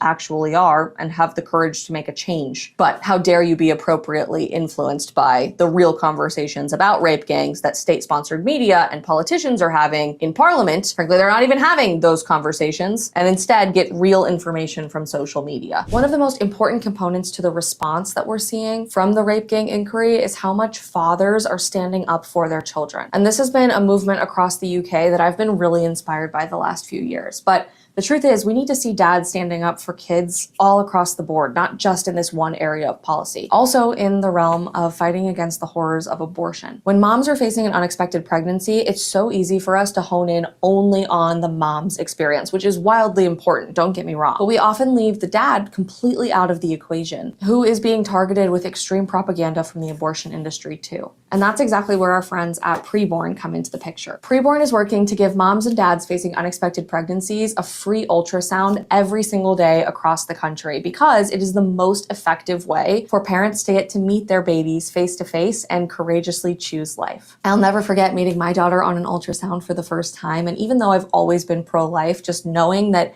this life within me was not an abstract idea or an ethereal concept, but a person, a human being who could wave at me through the screen was the most incredible grounding experience. For just $28, you can provide that experience to a mom and dad facing an unexpected pregnancy so that they can meet their baby and courageously choose life. To donate, just pick up your phone, dial pound 250 and say the keyword baby. That's pound 250 baby, or you can head to preborn.com/Isabel. And on the note of cute babies, I am on a mission to make matching family PJs that our babies and moms and dads wear not just be isolated to the Christmas season, but exist for every single holiday year round, including my favorite holiday right around the corner, 4th of July. This year is especially meaningful as we are headed towards America's 250th birthday and reconnecting with the foundation of our country based in faith. And that's one of the reasons I have loved partnering with our friends at Holy Pals, who are working to bring the beauty of scripture and our connection to God to life through the most adorable kids PJs you've ever seen in your life. If you haven't checked out their Set Free in Christ collection, you absolutely must. It's inspired by Galatians 5:1 and celebrates the freedom that we have ultimately not just as Americans, but in Christ. And Holy Pals did not stop at matching pajamas. They also have bandanas, tote bags, bedding, scrunchies, you name it, they've got it. One of the reasons I love this company is that they're not just a huge corporation set to make $1 gazillion in profit. They're a family business founded and run by a real family. And their mission is simple, helping to incorporate the Word of God into our everyday life. If you spend more than $100 on their website from now until June 21st for their Set Free in Christ collection, they will include a free tote bag for you. And you can use code Isabel for 20% off your whole purchase from now through June 21st. Honestly, I think with a lot of these documents and government reports and sometimes just the overwhelming data that we're looking at with these stories, it can be so easy to lose sight of what we're actually talking about. I mean, you hear 13,000 pedophiles let off with warning letters or 250,000 girls subjected to gang rape. And the sheer totality of that can be impossible to wrap your head around, because how can you possibly begin to fathom that? So what I think the Rape Gang Inquiry report actually does very well is highlight real victim testimony from people who experienced repeated abuse at the hands of Muslim gang rapes through their entire childhood, adolescent, and young adult lives. Men and women alike, but real people whose lives have been utterly destroyed from the inaction of the left-wing government to appropriately protect British citizens. We're putting this episode out today and not yesterday because honestly, I had a really hard time reading through these as a mom of a daughter, especially, but also as a woman who just feels incredibly betrayed by the forces and the institutions in the West that are supposed to protect the innocent and instead have left us hanging out to dry because they are more afraid of being labeled a racist or a bigot or an Islamophobe than doing what they were tasked to do in protecting the general welfare of the public. But as hard as it was for me to get through these stories, I think we all have to. Because the truth is, nothing is going to change until we can connect the humanity of what's really happening to our sisters across Western civilization at the hands of radical Islam. These victim testimonies start with the story of a woman named Chloe, who was repeatedly abused sexually and otherwise by members of her family, members of her community, and eventually these Muslim rape gangs throughout her entire childhood, adolescence, and young adult life. She describes very early in her childhood, she and her friends being targeted by groups of Muslim men in her hometown, which the report articulates here. She describes groups of Muslim men, primarily Pakistanis, aged 20 to over 50 years old, showing them attention, including wolf whistling and buying them alcohol. Many were taxi drivers who would take the girls into their cars and drive them around town. And while at first this didn't start as any sort of sexual abuse in particular, this is how the grooming process of grooming gangs work, soon it did escalate into that. On one early occasion being subjected to this torture, Chloe was abducted by one of her abusers, who was driving drunk, put her in the car and took her to a graveyard. He gave Chloe, who was still 12 years old at the time, whiskey before forcing himself on top of her and raping her. And during the process, he withdrew himself and inserted a whiskey bottle, then empty, into Chloe's body where it shattered. Horrifying. Difficult to think about, but she took herself to the hospital. Obviously, who wouldn't? You could die from such an injury. And while at the hospital, not a single question was asked. No nurse, no doctor, no hospital administrator ever even asked Chloe what possibly could have been done to her to sustain such an injury, let alone file a report, contact social services, get the police involved. Nothing. She was just examined, they removed the glass, and they ended up discharging her from the hospital. This became a repeated pattern of behavior in Chloe and every other victim highlighted in this report's lives, where every trusted institution that you would expect to step in and take care of you continued to allow you to be victimized, probably because of the crippling social, political, and cultural fear of being labeled as a racist, of losing your livelihood because of that, of being thrown in prison because of that, or just the social status change that would come about with you being the neighborhood Islamophobe.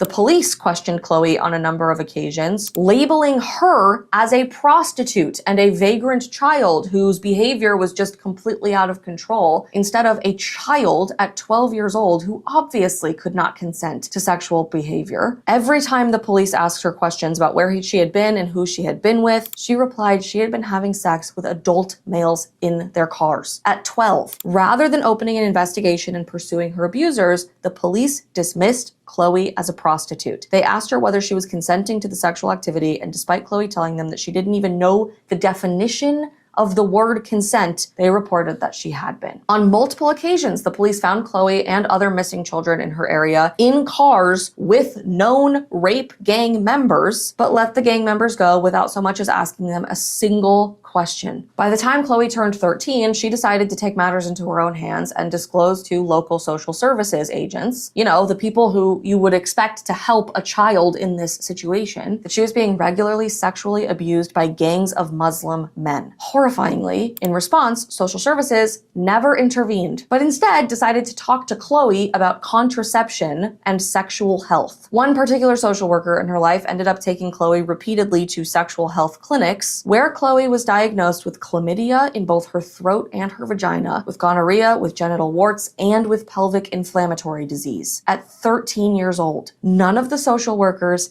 and none of the clinic staff ever questioned or appropriately reported this. Once. By the time Chloe turned 14, a social worker approached her about being constantly victimized by sexual abuse from adults. And this was one of the very first times this had ever happened. Not Chloe going to the social workers, but the other way around. And she started profusely thanking them, saying, finally someone is paying attention to what my life has been like. But no, the social worker wasn't there to provide a solution to help Chloe escape the cycle of abuse. Instead, they approached her with an opportunity to audition for an acting role of a child who was being sexually victimized because she had real-world experience. The report says this: the social worker instead told Chloe that the producers of Emmerdale were looking for a young actress to play the victim of child sexual exploitation and asked whether she would be interested in auditioning for the role given her experience. Every social and cultural pillar that was supposed to protect Chloe, social workers, her school teachers and administrators, sexual health clinic workers, NHS staff and healthcare providers, nurses, doctors, healthcare administrators, the police, no one was even willing to admit that she was being victimized. Instead, it was a joke on par with an acting gig, or somehow her fault as a child who didn't even know the definition of the word consent. That made her a prostitute. This continued throughout the rest of Chloe's teenage years and into her adult life, and eventually she found a new house to move into after rape gangs had completely taken over her home, squatting and making it their own. Eventually, she moved into this new house, and after she moved in, she became aware of the fact that she was the only white British person in her neighborhood. The only one. As a result, the gangs quickly discovered where she was living and again treated her house as if it were their own. The cycle of abuse continued and her mental and emotional state deteriorated significantly very, very quickly. Eventually, Chloe attempted to commit suicide and was hospitalized because of it, and while in the hospital found out that she was pregnant. The father of the child, who, shocker, was a Pakistani illegal migrant, moved into her home forcibly, and she was subsequently coerced into a forced Islamic marriage and converting to Islam herself. Both, the report says, to legitimize the pregnancy in the eyes of her abuser and to help him secure a visa to legally remain in the United Kingdom. Pretty soon, all of her behavior was incredibly tightly controlled in this environment with her abuser. She was forced to wear a hijab, she was prohibited from looking outside the windows of her own home, and if she misbehaved in the eyes of her abuser, at this point her husband, he would, and she very powerfully describes this, beat her black and blue, something that happened every day. Her baby was born with multiple health problems, including a defective kidney because of the deteriorated condition of her womb throughout the sexual trauma of her pregnancy. But she says finally getting to meet her daughter gave her a renewed lease on life and a new sense of hope and purpose to escape the cycle of abuse once and for all. Chloe finishes her testimony in the report with a horrifying reality that she personally knows at least 20 other girls from her hometown that were also predated on by the Muslim gangs who also abused her. The pattern was always the same: grooming, followed by drugging, followed by trafficking, followed by abuse, followed by rape. Every time. Furthermore, Chloe describes being taken into mosques where imams would describe non-Muslims as infidels and preach that white women who dressed inappropriately were free game. Chloe believes that the local police, social services, that white women who dressed inappropriately were free game. That white women who dressed inappropriately were free game.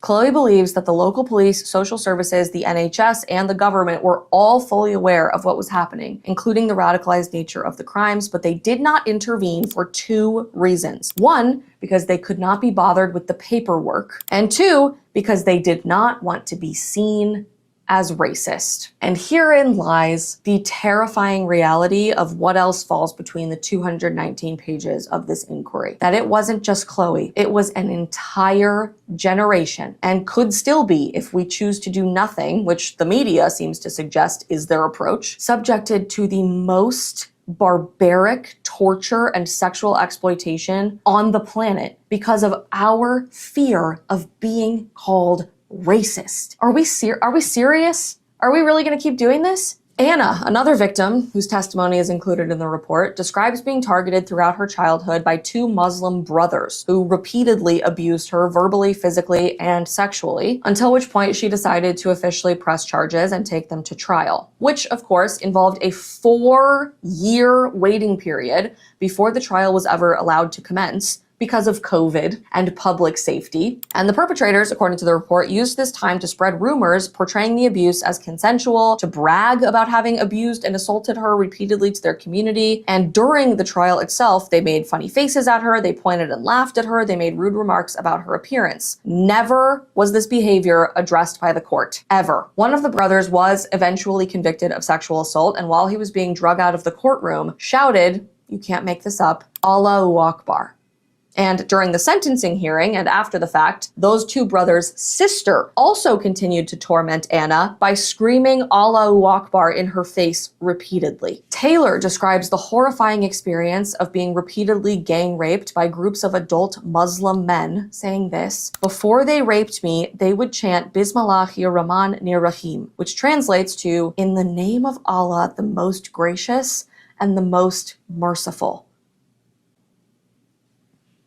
To have the cognitive dissonance and cultural depravity to give glory to God before you rape an innocent child, before you gang rape an innocent child. This is not compatible with Western civilization. It's just not. And it is so hard for me to read this as the mom of a daughter. Kate shares her experience of being repeatedly targeted before you rape an innocent child, before you gang rape, depravity to give glory to God before you rape an innocent child, before you gang rape an innocent child. This is not compatible with Western civilization. It's rape an innocent child. This is not compatible with Western civilization. It's just not. And it is so hard for me to read this as the mom of a daughter. Kate shares her experience of being repeatedly targeted throughout her childhood by Muslim rape gangs, including one occasion that is probably the worst thing included in this report, so just a heads up. On one occasion, Kate was taken by her abusers from an area close to the university. They told her that she was in trouble because she had not been available for jobs due to recently being admitted to the hospital. She was transported to a remote location and held in a camper van, that's what we would call it, a camper, for approximately 9 days. During this period, she reports that she was subjected to repeated sexual violence, severe physical assaults, and sustained torture, including being raped by a dog, as men placed bets on what area of her body the dog would penetrate. I don't even know how to react to that. Obviously, this took an immense toll on Kate's psychological well-being, and she was eventually diagnosed with dissociative identity disorder and has had an incredibly difficult life ever since. But she claims that she was specifically targeted because she was white and Christian. And most of the young women subjected to this torture were as well. She says comments were constantly made suggesting that white girls and Christian girls were viewed as having fewer morals and lower value, whereas Muslim girls were described by some of the men as having dignity and higher moral standing. These comparisons were used to justify the way I was treated and to further humiliate and control me. I was also subjected to religiously charged comments designed to shame and dehumanize me, including statements implying that God had abandoned me or would reject me because of what had been done to me. Repeatedly, throughout every single one of these stories, we see the same pattern of behavior from the institutions that were supposed to protect these victims. The NHS, National Health Service, the pinnacle of socialized medicine, did nothing. The social workers in these local communities did nothing. The police in these local communities did nothing. And in fact, there are several testimonies included in this report that the police were participating in the sexual aggravation and exploitation themselves. School officials, teachers, and administrators did nothing for these children repeatedly showing up to school in an obviously victimized state. Politicians have done nothing. No one did anything for at least 250,000 innocent white Christian British children, girls being repeatedly gang raped, forced into abortions with knitting needles, forced to convert to Islam, forced to be raped by animals because of the fear of being called racist or Islamophobic. I don't know about you. A phobia is an irrational fear. I think it's a pretty damn rational fear to be afraid of groups of predatory adult Muslim men repeatedly gang raping our daughters and entire generations of innocent children with zero consequences for the behavior, given amnesty for the behavior, actually. I think that's a pretty rational fear, and I don't think that makes you an evil, bigoted, xenophobic person to say that. Frankly, the future of Western civilization kind of requires that we have the courage to say that, and that we say, never again. Never again. I left out one cultural pillar in that litany of the people who have done nothing, and that's the media, who also have done nothing. At the beginning of today's episode, I mentioned that they still have not yet really mentioned a single substantive thing in any of the Western legacy media about this rape gang inquiry. Instead, The Independent, how independent of them, has decided to target the one member of parliament who commissioned the report, Rupert Lowe, as the bad guy. Publishing yesterday, Rupert Lowe is rapidly becoming the most dangerous man you've never heard of. Not the people raping your daughters, not the terrorists victimizing an entire generation of innocent children. That guy, Rupert Lowe, the guy who put together the report. Why? Because his online presence is so substantial, being boosted by the likes of Elon Musk, that right-wing ideology might take root in the next generation of people in the UK. And we wonder why they are so hell-bent on banning social media for the next generation. Even worse, this morning, the Belfast Telegraph, the only UK media I have remotely seen address the rape gang inquiry, the BBC has put out zero media coverage of this. The Belfast Telegraph publishes this headline today. Report published by right-wing MP claiming rape gang operated in Northern Ireland has no evidence. No evidence. It's even worse. It's not that these institutions did nothing. They actually did something far more sinister. They turned around the entire might of institutional Britain on you and put you in prison, violently prosecuted you with criminal law, and made you the bad guy if over the last several years you were retweeting the likes of Tommy Robinson for trying to point out that this was impacting your neighbors, your nieces, your daughters, your friends. They threw you in prison for 20 years for a Facebook comment because you were the real danger and menace to society. You're the terrorist, actually, not the people raping innocent children and praising Allah seconds before they do it. I think we just need to be honest at this point. The only somewhat moderate solution to any of this is mass deportations. That's the moderate solution. Frankly, I'd like to see something far more extreme like mass castrations, take all of it at this point, and life imprisonment. But I think we can start with the collective understanding that Islamic culture is not compatible with Western culture. It might be too late for the UK, and I pray that it isn't. I pray that people are waking up every single day, and that's why they're so hell-bent on banning social media, because you are waking up. But America, at the very least, still has a chance to learn from this mistake. Do not turn a blind eye because it's uncomfortable or because you're afraid of what you may be called to what is inevitably waiting for us if we allow the consequences of unmitigated mass migration to continue on our own soil. And most importantly, please just pray for these kids. Pray for these 250,000 innocent girls who have been forced to endure the unimaginable because of our collective lack of courage and because they've been cast aside by the very institutions that they trusted to help them. Father, forgive us. If by some stroke of God you happen to be seeing this from inside the UK, which I doubt it, can you tell us what people are saying on the ground imaginable because of our collective lack of courage and because they've been cast aside by the very institutions that they trusted to help them? Father, forgive us. If by some stroke of God you happen cast aside by the very institutions that they trusted to help them. Father, forgive us. If by some stroke of God you happen to be seeing this from inside the UK, which I doubt it, can you tell us what people are saying on the ground? Because we're having a massive online conversation about this stateside. But what are actual Brits confronting in reading this rape gang inquiry? Let us know in the comments.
Guys, we've spoken about the UK grooming gangs on this channel before, and we're going to do it again because a recent explosive report has been released on what's actually been going on. And when I tell you the scale of it is unimaginable, it's unimaginable. The stories featured in this report are so horrifying. I don't know how much of it I'll be able to actually put in this video, but it needs to be spoken about. So let's talk about it. Yeah, you better. Yeah, you better. Guys, before we get into today's video, please like and subscribe. Today we're going to be talking about something horrifying. I'm going to go ahead and preface that. Here in the US, we've been talking a lot about the Epstein files and the scandal of all that, the proportion of a sexual exploitation ring as big as that. Today, we are going measures and measures above that in a rape gang inquiry report that was recently released by a member of parliament. His name is Rupert Lowe, that details 250,000 British girls and women being raped, sexually abused, some killed in the UK by predominantly Pakistani rape grooming gangs. Okay, get a grasp on that. Now, I'll give you a moment here before we get into a video where Rupert Lowe goes into what has actually happened to some of these girls. And again, this is horrifying. I don't know how much of this will actually make it into the video, if this platform will even allow me to tell you what has happened to these girls. Let's watch. Guys, quickly before we get into this video, I'm pretty sure it's going to get me demonetized on YouTube sharing this, but nonetheless, this is a very important story that I think cannot be skipped over. So if you still want to support this channel and the reporting I do on it, you guys can go to my Patreon in the link in the description below if you feel so inclined. Now let's get to it. Firstly, I would like to thank the 260,974 British men and women who signed the petition to make this debate possible. And I want to welcome these brave survivors who are sitting behind us in the hall. This debate is about them. As you quite rightly say, it's not about politics. I want the world to hear what we heard during the 2 weeks of our independent rape gang inquiry hearings, an inquiry that should never have needed to happen. I sincerely urge this Parliament to listen to the testimonies from these brave survivors and to act in rape gang inquiry hearings, an inquiry that should never have needed to happen. I sincerely urge this Parliament to listen to the testimonies from these brave survivors and to act, to finally act. So the first testimony: he took his pants down, penetrated me, had sex with me. He then stopped before ejaculation. He picked up the bottle of Jack Daniels, which was now empty, and he forced it up inside me. He broke the glass while he was there. At that point, I was about 12, nearly 13. Another testimony: I was held down by the men as they each took turns to orally and vaginally rape me, taking it in turns to pin down my arms and my legs. When the assault ended, the men hit me repeatedly, threatened to find me, kill me, and harmed my loved ones if I ever told anybody what had happened. Another: comments were constantly made suggesting that white girls, the Christian girls, were viewed as having fewer morals or lower values, whereas Muslim girls were described by some of the men as having dignity and higher moral standing. Suggesting that white girls, the Christian girls, were viewed as having fewer morals or lower values, whereas Muslim girls were described by some of the men as having dignity and higher moral standing. These comparisons were used to justify the way I was treated and to further humiliate and control me. Another: she was a white woman herself, who I imagine may have been groomed, and has obviously now married into the family, shouting obscenities at us. Throughout the whole sentencing, she was constantly saying, "fucking liars, lying white bitches." She said to me that God will be the witness for what happens to me. I'm going to go ahead and pause there and just give you a few other details that were shared in this report. This is a long-standing issue in the UK. I believe this report dates back to 1950 or begins in 1950. And again, I gave you the number 250,000 young British girls and women, mostly white, many Christian, were subjected to this abuse, rape, some death, pregnancies that were born out of this, babies killed, detailed in this report. And there's a lot of targeting based off of race and religion, as you can see in what he's detailing in some of these witness accounts. Now, a lot of these girls and women were abused at length over long periods of time, were groomed, human trafficked, some married off to these men. I mean, it gets insane. And this report is over 220 pages, I believe, maybe even more than that. So it is a lengthy read, but I do urge you to look at it to get the full scope of this issue. And politicians have been bringing this up for quite some time. I'm reminded of Kemi Badenoch, who we spoke about on this show, who wanted a full-scale investigation into this, and many have been ignored. We're also going to find out that the systems and institutions in place in the UK knew that this was an ongoing problem all across the country and did nothing about it. Another. Race did play a part and motivated the selection or demographic of the victims. Throughout my exploitation, the other girls I encountered or who were abused alongside me were almost exclusively white. Another. She had a baby by him, and his dad was an imam. His dad knew. And he got his son married and said that he wasn't allowed to see the child. They look after their own community. Another. Over the course of the abuse, I was raped by multiple police officers in different parts of the country. Another. He put a cigarette out on the baby's face. Another. It started when I was 13. I was raped by probably about 600 or 700 different men over 3 years. Another. They would toot the horn of the car, and then a child would be taken to the front door by a staff member of the children's home. Another. I was bleeding from both my vagina and my back passage and was so swollen I could not sit down. I told hospital staff my drink had been spiked and I did not know what had happened because I was too afraid to tell the truth. They did not ask any questions. They gave me tablets and discharged me. Do you need to hear any more? Because there is more. As I said, this is a super lengthy report that is full of witness accounts and statements from these young girls who experienced what they did. For those of you who won't get the chance to read through this, I'm going to go ahead and hit some, pinpoints about what was spoken about in this report. And thank you to Jamie Bambrick on X for putting all of this together so that we can read this here today. Number one, this was a national, not merely local phenomenon. They have a map in this report that shows you the UK, it shows you the hotspots where these things were taking place. Some of these girls were abducted, taken to secondary locations, abused by multiple men, placed in taxis to be abused again, gone to police stations to be abused again. And this would happen over and over and over and over. Number two, the scale was enormous, more than anyone dared to think. Again, 250,000 British girls and women that we know of. And if you're wondering, 250,000, what does that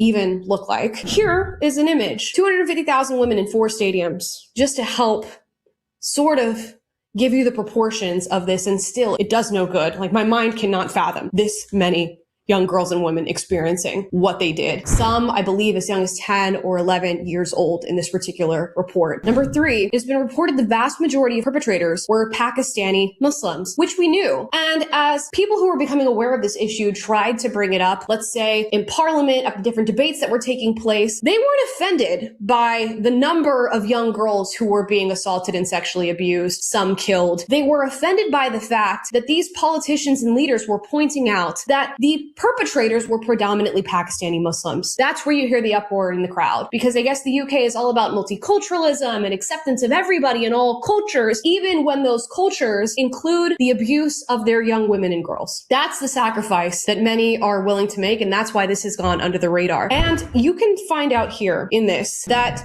Not only were these girls targeted in a consistent method, like these people had plans as to how they were going to abuse these girls, and that is laid out in this report, but that police and other institutions knew that this was happening and ignored it. And this includes politicians that many of us know in the UK. Sadiq Khan, Keir Starmer, I'm looking at you. There are reports here which I'll read. While Sir Keir Starmer was the director of public prosecutions, it's been reported that 13,000 suspected rape gang members and pedophiles were let off with warning letters. Warning letters, which I guess is exactly what we would expect in a country that is literally importing the third world and thus becoming the third world, that is allowing things like Sharia law courts to enter their country. Politicians knowing about these issues, knowing about the abuse of young girls, and doing absolutely nothing. Let's continue. Mayor of London, Sadiq Khan, allegedly repeatedly insisted that there were no grooming gangs operating in the city, yet investigations revealed that Khan had direct access to documents detailing the very patterns of offending that he had denied. And of course, London is a hotspot for this behavior, for these actions, for these heinous crimes, and that is detailed in the report. Let's keep reading. So those in these institutions that did nothing, they largely did so because they were afraid of being called racist.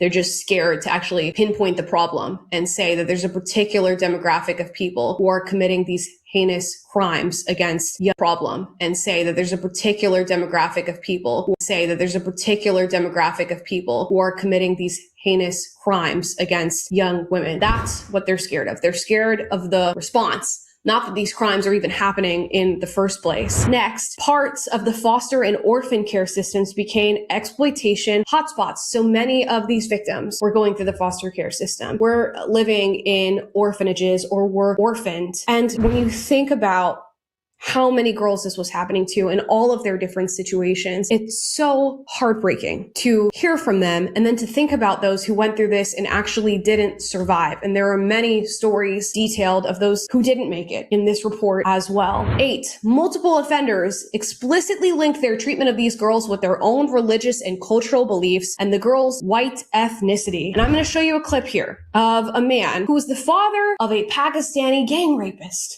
Yep, that's what I just said. And you're going to hear his defense of the actions that his son committed against a 13-year-old girl. 13. And obviously she wasn't a virgin or new to sex. So you don't see it as rape? I don't. And she's 13. She's 13 years old. Yes, obviously that's some responsibility lies for it. But as far as grooming is concerned, I think that the judge has gone over the board, the jury has gone over the board, the police has gone over the board, just because these lads are Asian. So he even tries to make the racism plea here, I guess. This is only happening because we're Asian. Meanwhile, he's defending the rape of a 13-year-old girl and saying, well, she wasn't a virgin, which again points out just sort of like the cultural aspect of this, the religious beliefs, and how that has been entangled in everything that is happening here, and the targeting of white Christian girls in this country. Guys, when I tell you something needs to be done, and it needs to be done now, that is the truth. For how long can you continue to cover these things up, to have no action when you actually find out about them, or to, when people talk about these things, accuse them of being racist bigots in a country that seems to be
falling apart because of these ideologies. And lastly, in this video, I'll turn ourselves over to Rupert Lowe, who says that things need to take place in response to this report. This can't just be a report that hits the airwaves or hits social media and adds a little bit of shock value to everybody's lives and then nothing happens on the other end. Something needs to be done. And it's going to take conversations about multiculturalism and the acceptance of just about anything in the UK in order to do that. It's going to take conversations about immigration and the border and allowing just about anybody into your country in the UK. It's going to take conversations about the systems and institutions that have allowed this to go on for decades upon decades, and prosecution of both the criminals and the people who let them get away with their crimes. And with that, I'll turn over to Rupert Lowe. I want to let people know that this is not the end of it.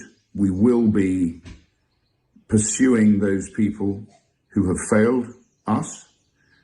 There will be private prosecutions. To put things into context, this report, which was funded by 20,000 concerned citizens who gave as much as they could afford, it raised £600,000. The Jay inquiry alone cost the taxpayer £186 million. We still have funds left to help us to pursue private prosecutions and to start the process of prosecuting those people who have failed us. We're also intent on naming those people in Parliament, where we're not going to prejudice a legal case, so that everybody knows those people who are responsible, who should have dealt with this, but failed to deal with it. So it's been a long, hard, arduous 16 months, and I want to thank everybody. And I hope that every member of the British public has the time to read this. It's not straightforward. It will take time, but it needs to be understood and it needs to be dealt with, and dealt with now, not through a statutory inquiry which has been forced by our inquiry, a statutory inquiry which, by the way, has had the terms of reference watered down and will, like all government failures, be kicked down the road. And by the time hands are held up and people admit there's a problem, the people who made the decisions, the bad decisions, which is common in government, as we've seen with the post office, as we've seen with infected blood and countless other scandals that have had to be cleaned up, that there will be no retribution, no holding to account. And when there's no holding to account, these things continue to happen. So please read it, and please understand how this has happened. We can never let it happen again. It is pure, driven, unfettered evil. And there you have it, guys. I will link to it, and please understand how this has happened. We can never let it happen again. It is pure, driven, unfettered evil. And there you have it, guys. I will link to please read it, and please understand how this has happened. We can never let it happen again. It is pure, driven, unfettered evil. And there you have it, guys.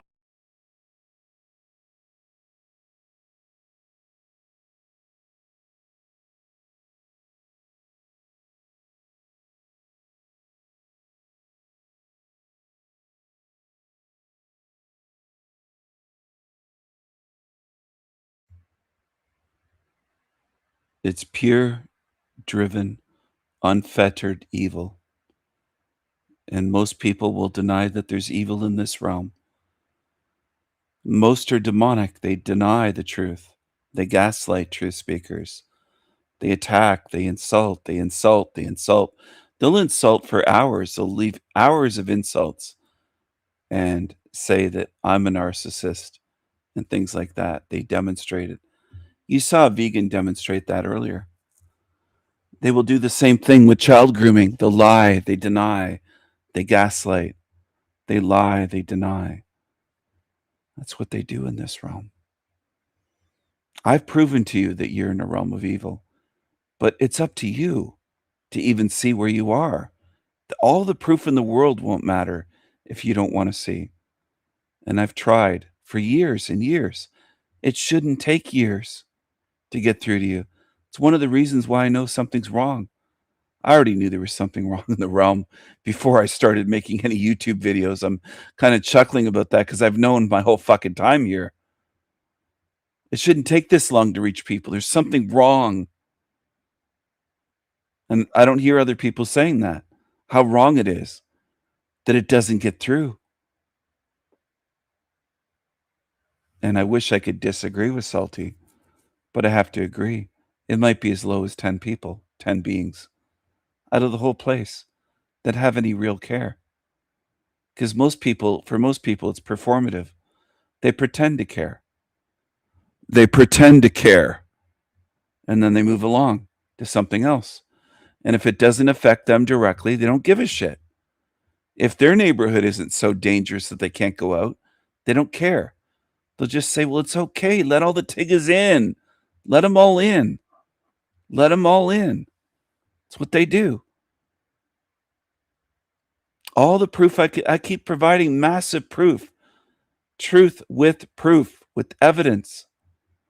Over and over again. My whole life, and it reaches so few. It's futile. It doesn't reach beings because there is something really wrong in this realm. Really wrong in this whole realm, including with the beings here. They don't give a fuck about anyone else. So some of you just keep believing, oh, it's going to be so many. Well, how many good beings can you find? If you think I've failed, how many good beings have you found in your life? That's what I want to ask people. Maybe it isn't me. Maybe it isn't that I've done or said the wrong things or looked in the wrong places. Maybe it's the realm. You ever consider that? That you might be in a hell realm full of demons, just the way that I've been describing and showing? That might indeed be the case. That might be true. Here's another demon. This guy slandered me for years. He called me an agent in a video around 3 years ago. He's been yapping about me before I even had my YouTube channel up. Nothing happens to these demons in this realm.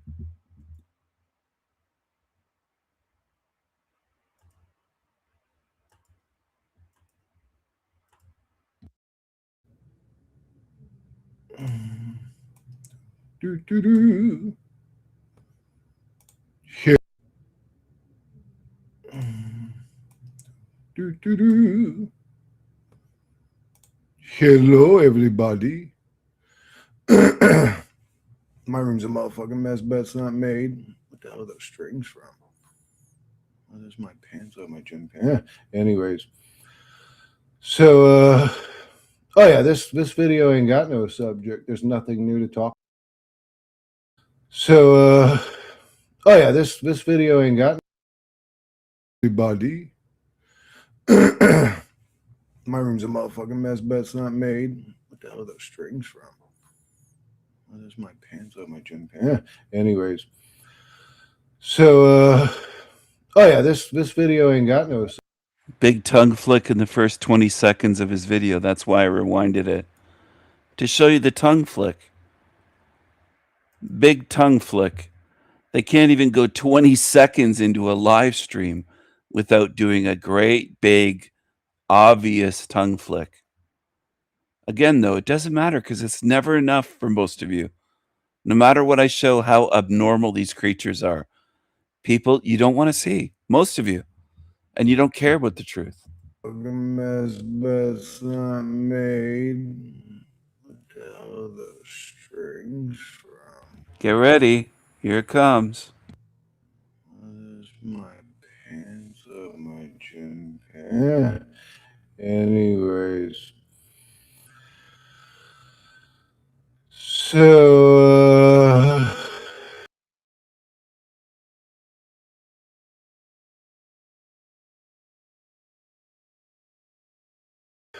Oh yeah, this video ain't got no subject. There's nothing new to talk about. We're still in this repetitive realm of bizarre mystery and strangeness that never made sense to any fucking living soul that walked on its surface. Anybody with a thinking mind, anyways. You have your NPCs, but I better understand the NPC now. I really do. I understand why they live in delusions and blah blah blah. Coexisting with people in this reality for me most days is pretty easy. Like a lot of people, I can't get along with these people. I can get along with people just fine. People don't really bother me all that much.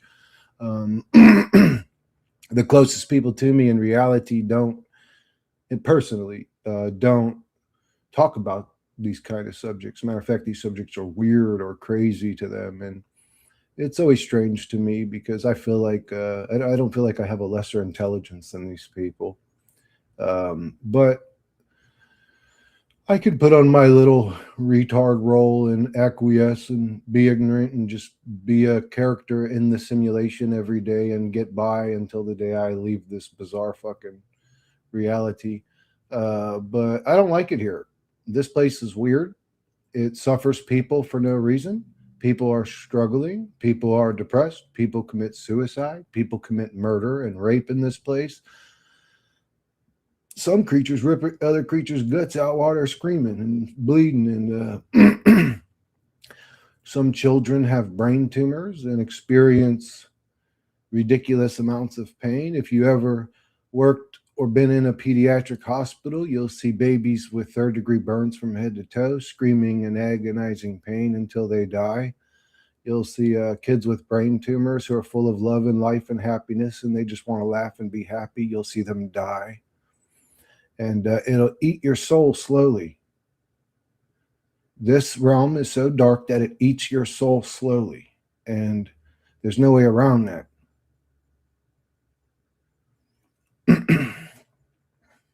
What up, Vazen? What up, T? Everybody put on live chat. Check audio, everything. All right. Yeah, it's Another super fast tongue flick right there. It's what they do. And they'll lie and say that, oh no, there's nothing wrong with me. check audio, everything. All right. Yeah, it's I don't know, dude. I don't even know how to explain how I feel. Lately, I literally feel like I'm a character trapped in somebody else's game, or Another tongue flick there.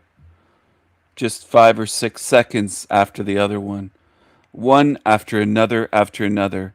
Some of you will just say, oh, he's dry, his lips are dry, constantly flicking out the tongue like a lizard.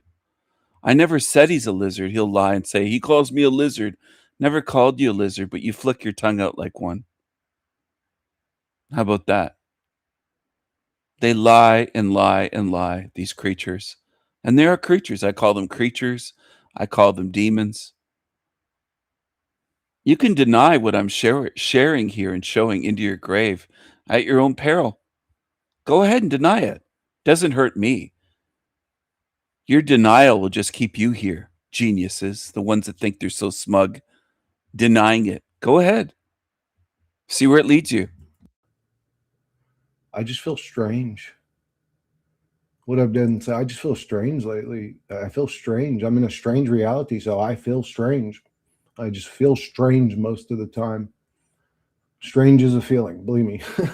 And I feel that way almost all the time in this reality. I'm never like with my people. I'm never comfortable in my area or zone. I'm never settled down into peace or harmony. I'm always in a state of conflict. This reality produces nothing but states of conflict for me in my area or zone. I'm never settled down into peace or harmony. I'm always in a state of conflict. This reality produces nothing but states of conflict for me. I just want to see people happy. And that is too much to ask for. I just want to see a world where there's peace and not low-level, murderous, war-hungry meat monkeys. I mean, is that really too much to ask for? I'm the crazy one. Do you think you're a monkey? He calls you a monkey. He calls you a meat monkey. Ties in with the Darwinian Freemasonic evolution psyop. That's what it is, mind control. To believe that you came from either an ape, a monkey, a chimp, anything of the sort. He loves saying meat monkey. That's programming. That's what it is. He's been doing it for years. This reality is fucking disgusting and bizarre and strange and grotesque. I'm not crazy. I just got a good enough heart to see how fucking dark it all is.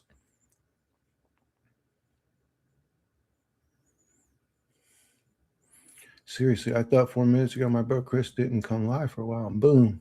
What up, Yanni Tikani's there? Dime cala, den zero dime. I don't know how to say it in Greek. Confused, weird, strange. How do you say that in Greek?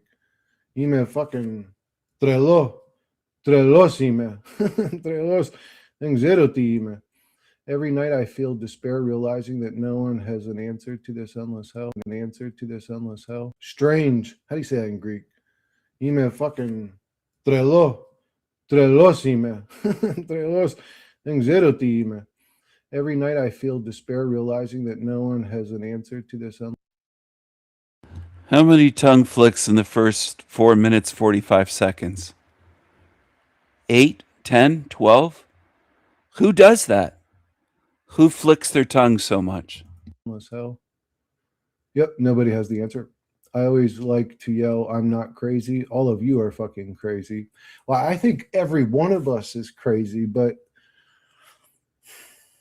not when it comes to philosophy. I don't think that my philosophies or opinions are crazy at all. Actually, they're all observable.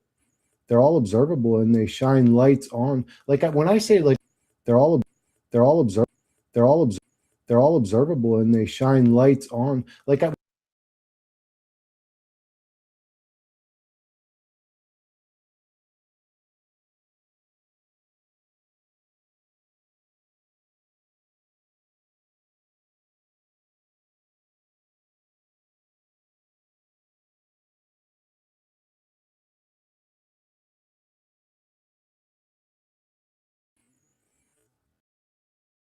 they're all observable, and they. Not when it comes to philosophy. I don't think that my philosophies or opinions are crazy at all. Actually, they're all observable. They're all observable, and they shine light on. Like when I say like I communicate with entities, or I've had under the influence of substance, like had interactions with entities, this could all be seen as.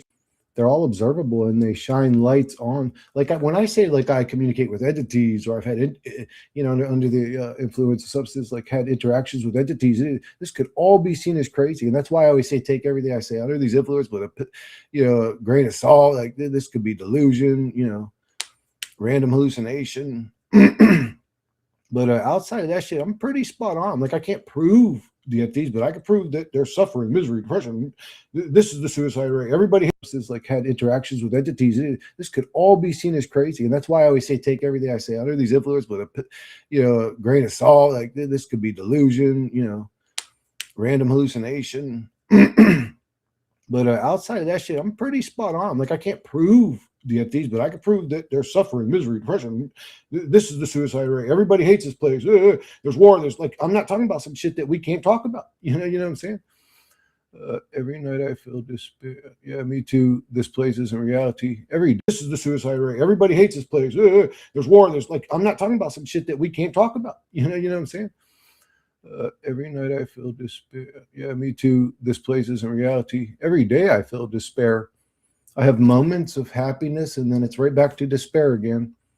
I always like to yell, I'm not crazy. As long as I'm distracting myself with some nonsense, whether it's like making the AI videos or trying to write a song or, as long as I'm distracted. When he live streams for an hour and 25 minutes, it must be hundreds of tongue flicks, and people can't even notice that. In the first 6 minutes, I bet it's been over a dozen easily, if maybe 15 to 20 at this point. I didn't run a counter on it, but it's a lot already in 6 minutes. So he's live now on this live stream for an hour, 25 minutes. I bet it's hundreds. Hundreds. Now, what is wrong with you people? I don't mean the ones in my chat. I mean in this realm that you can't fucking notice hundreds of tongue flicks and think, oh, that's weird.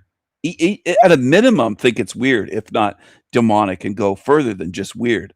But you don't even notice, most of you people. You notice nothing. They can be flicking their tongue right in front of your fucking face. So there is something wrong with most of you in this realm. Hanging out with my friends, smoking some weed, listening to music. As long as I'm distracted from my own mind, I'm fine. It's not me that's conflicted. It's my mind, and my mind's conflicted because it's in a bizarre, fucked up reality, and there's no way around it. You're just there. Like you become conscious, and it's like you level up and gain this ascended consciousness and move past the realm. You're just subjected to it over and over and over again every day. You're just forced back into it again. It's like, I guess I'll just sit here and hang out until I die, I guess. I mean, this place gets more maddening day by day. I'm convinced something is always listening to you, as in the elite have figured out how to manipulate energy fields. So Darrow Arcani,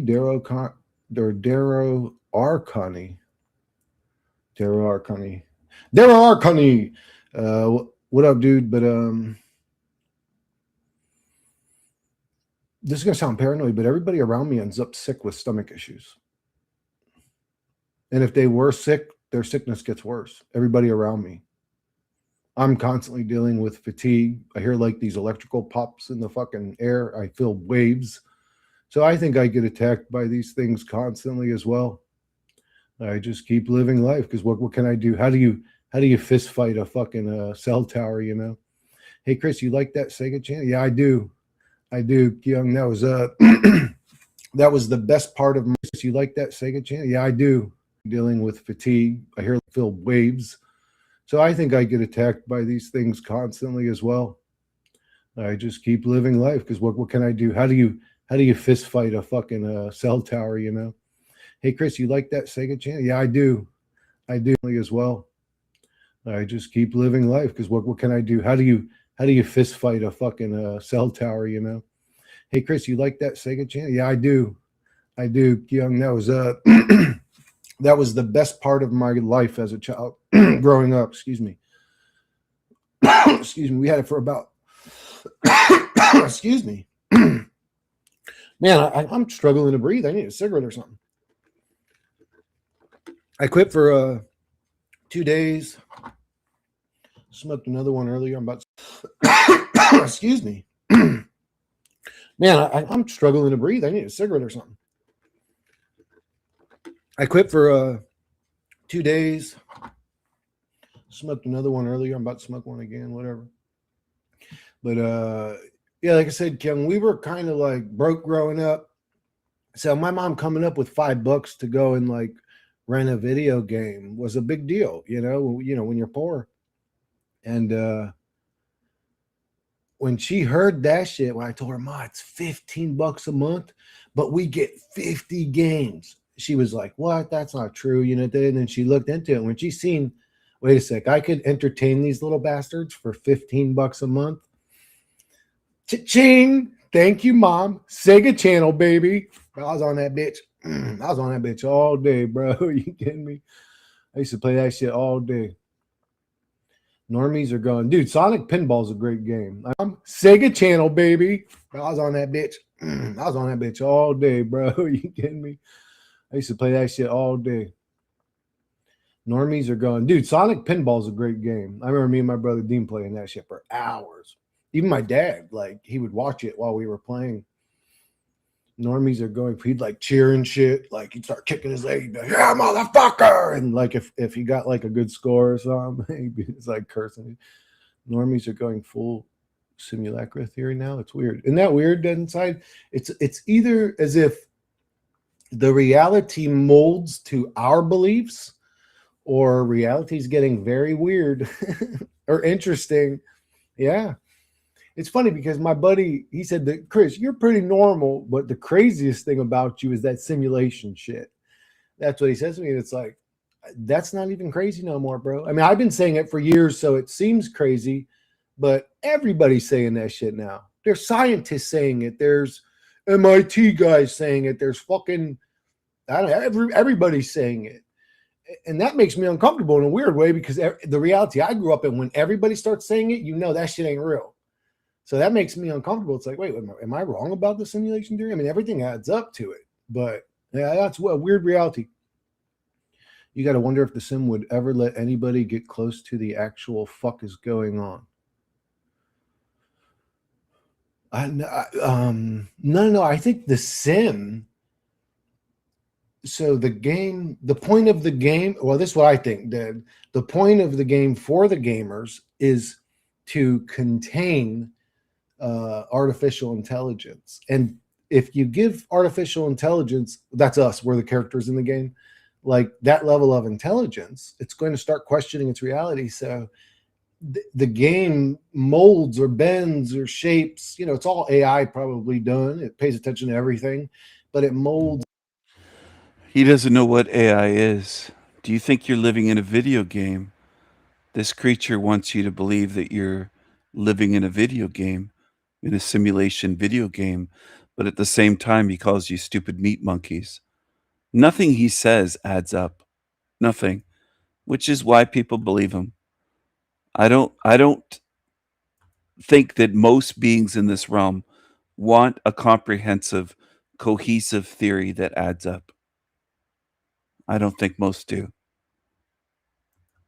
I think most people in this realm prefer what is confusing, what is contradictory, what is bullshit, what is lies, what is stupid, what is programming, what is false. That's what most on earth want.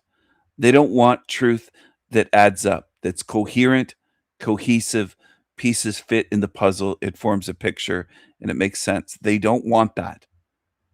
They want shit. They want to be called meat monkey 1 minute and a couple minutes later told, oh, we live in a simulation. You're just a video game character, and these entities are playing a video game and they're playing you. Which is it then? Are you a digital video game character or a physical meat monkey made out of meat from a monkey? Which is it? Doesn't add up. Doesn't have to, though. Most people don't require that.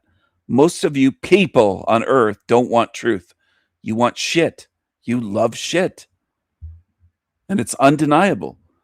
Very few of you even give the time of day to someone that speaks truth. You want shit. So footage has emerged of far-left extremist groups such as Stand Up to Racism disrupting and ruining vigils for Henry Novak. Now we're going to be looking at two separate videos. In this first video, a member of Stand Up to Racism actually spits on Henry Novak protesters. Now just to elaborate on this a little bit more, somebody posted this saying, breaking, Stand Up to Racism have made public on their website of their intentions to counter-protest an event organized for Henry Novak in Southampton this month. These people are paid to protest against you, the public. They care not about minorities. And then if you look at this actual screenshot, which is apparently from the website of Stand Up to Racism, and at the bottom here, you can see Southampton, Henry Novak, June 20. So this is apparently a video from a vigil/peaceful protest for Henry Novak, and Stand Up to Racism turned up to counter-protest it. And this disgusting individual, she came to basically agitate and started spitting on Henry Novak protesters. And here's the footage. Fuck.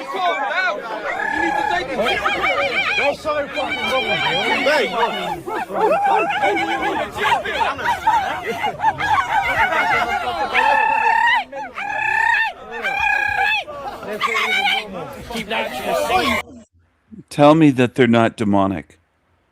Hop on my channel, though. Don't just type it in the chat. Hop on my live stream and tell me live and explain to me how they're not demonic. Tell me how I'm wrong. That's what I want people to do. I'm not kidding about this. I want you to show me how I'm wrong. And I just think that most of you in this realm are a bunch of demonic liars. You follow liars. You have no evidence at all for the shit that you believe and support. Show me how I'm wrong. Show me how I'm wrong. Show me they're not demons. I keep showing you demons all over this realm, in the UK, in Canada, United States, Australia. I show you demons all over Germany, France, different countries, Spain. Cops, recently I showed a video that were demonic tyrants. I show you demons everywhere. I don't believe that most of you want the truth, most people. You want to defend demons. You want to do mental gymnastics and pretend that you're not in a demonic realm, but you are. Hop on live. Show me I'm wrong.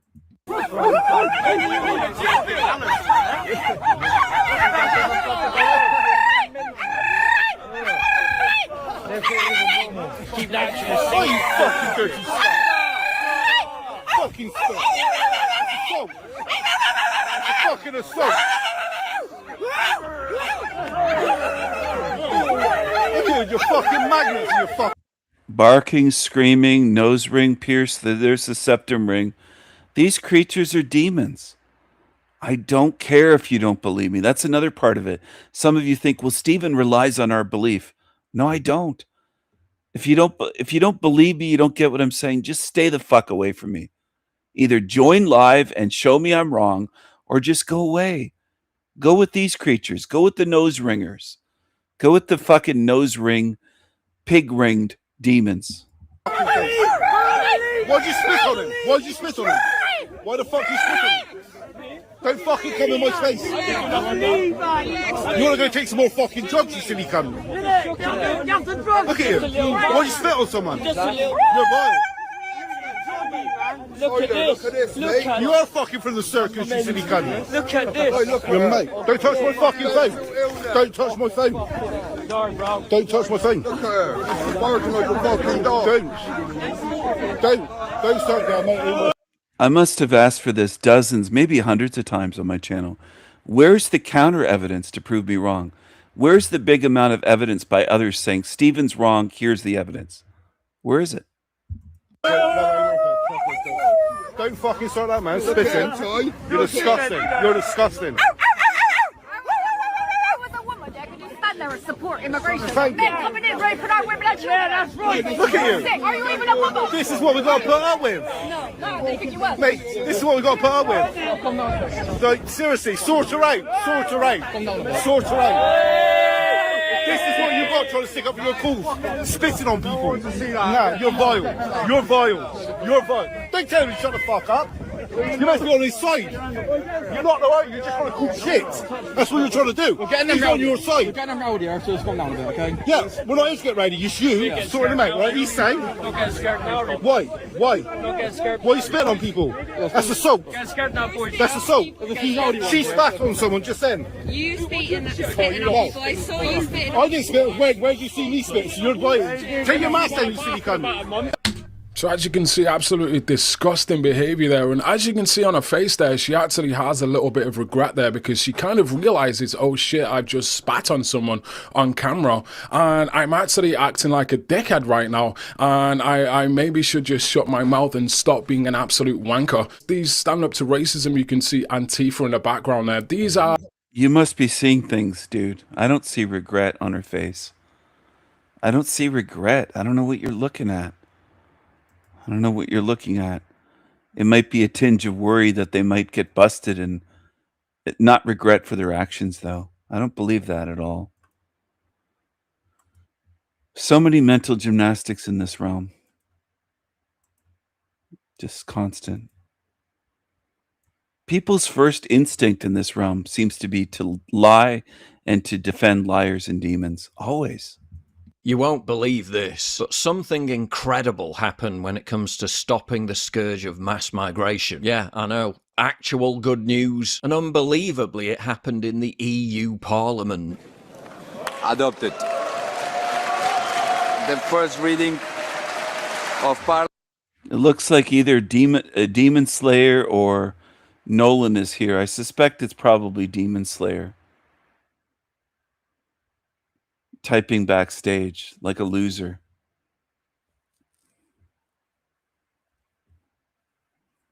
What a loser. He says that I have 10 fake views. What a loser. Backstage. There's a creature that joined the live stream since I posted it publicly. One that their whole life is about obsessing over me, watching me every moment. They can only get attention by mentioning me. That's the only time they can get attention.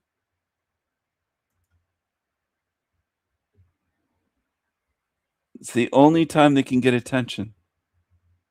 Must have a shitty internet connection. They must be broke. Charles, you little weirdo. You're a little freak. You're a little weirdo. You're a little weirdo, aren't you? I'll just reset the link, dummy. Goodbye, creature. Goodbye. I'll just post a new link privately. Goodbye, creature. Goodbye, you obsessed loser. I own you. You can only get attention by talking about me. Nobody cares about you at all unless you're talking about me. I own you. I own you.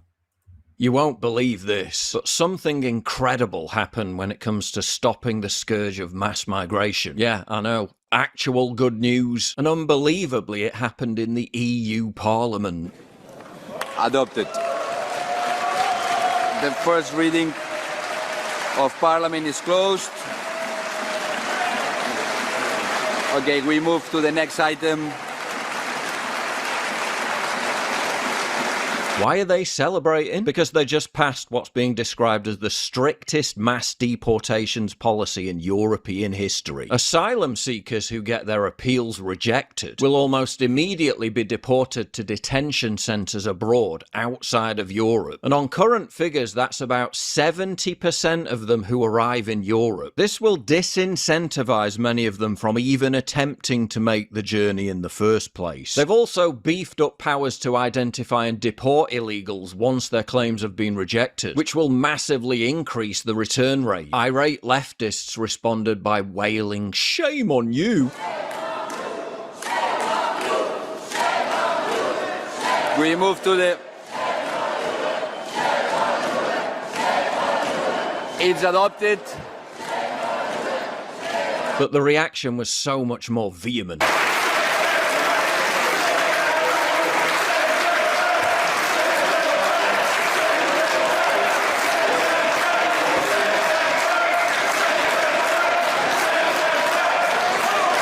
I don't know what was more satisfying, seeing the law pass or seeing all the devastated shit-lib women crying over it. I believe that it was not according to the dignity of this House, especially the chanting of racist charged slogans.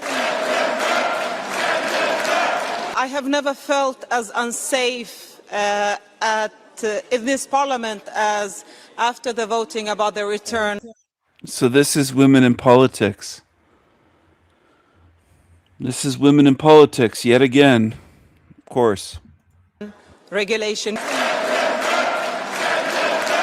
I think this is a disgrace, and I think the European Parliament is better than that.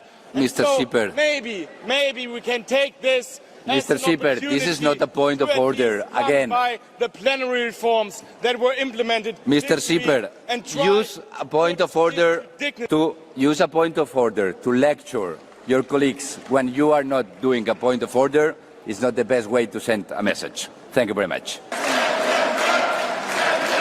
How, you might ask, has such a sensible law managed to get through the EU Parliament? Because in recent years, properly right-wing parties have been able to exert more influence. Firstly, by getting elected in the EU Parliament, but secondly, and perhaps more crucially, by putting pressure on and forcing more centrist parties to adopt stricter policies on mass migration and form coalitions with them. In fact, the centre-right had to steal the policy platforms of the so-called far-right just to to remain relevant. Great news for Europe, but it puts the UK to shame. When it comes to border control, the European Union is now more substantially right-wing than Great Britain. Ooh, let that sink in. Remember how we were told voting for Brexit would allow us to take back control over our border policy? Yeah, that worked out well, didn't it? What actually happened was that they restricted immigration from white European countries and flooded the country with third world immigration via the Boris wave. That was the establishment's punishment for those who voted for Brexit. Never thought I'd say this, but is it time to rejoin? If you value what I do and you want to help support me, please visit pauljosephwatson.locals.com and either pledge a one-time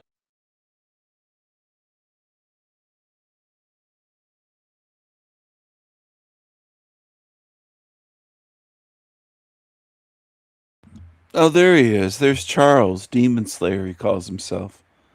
That's Charles, creepy little creature. He used to make a lot of videos about me, as you can see. He tagged Abstract Angel Artist. See that? Huh. Sanpaku eyes to the extreme. His eyes would bug right out. That's Charles.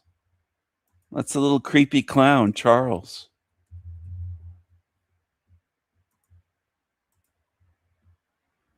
He's here for attention.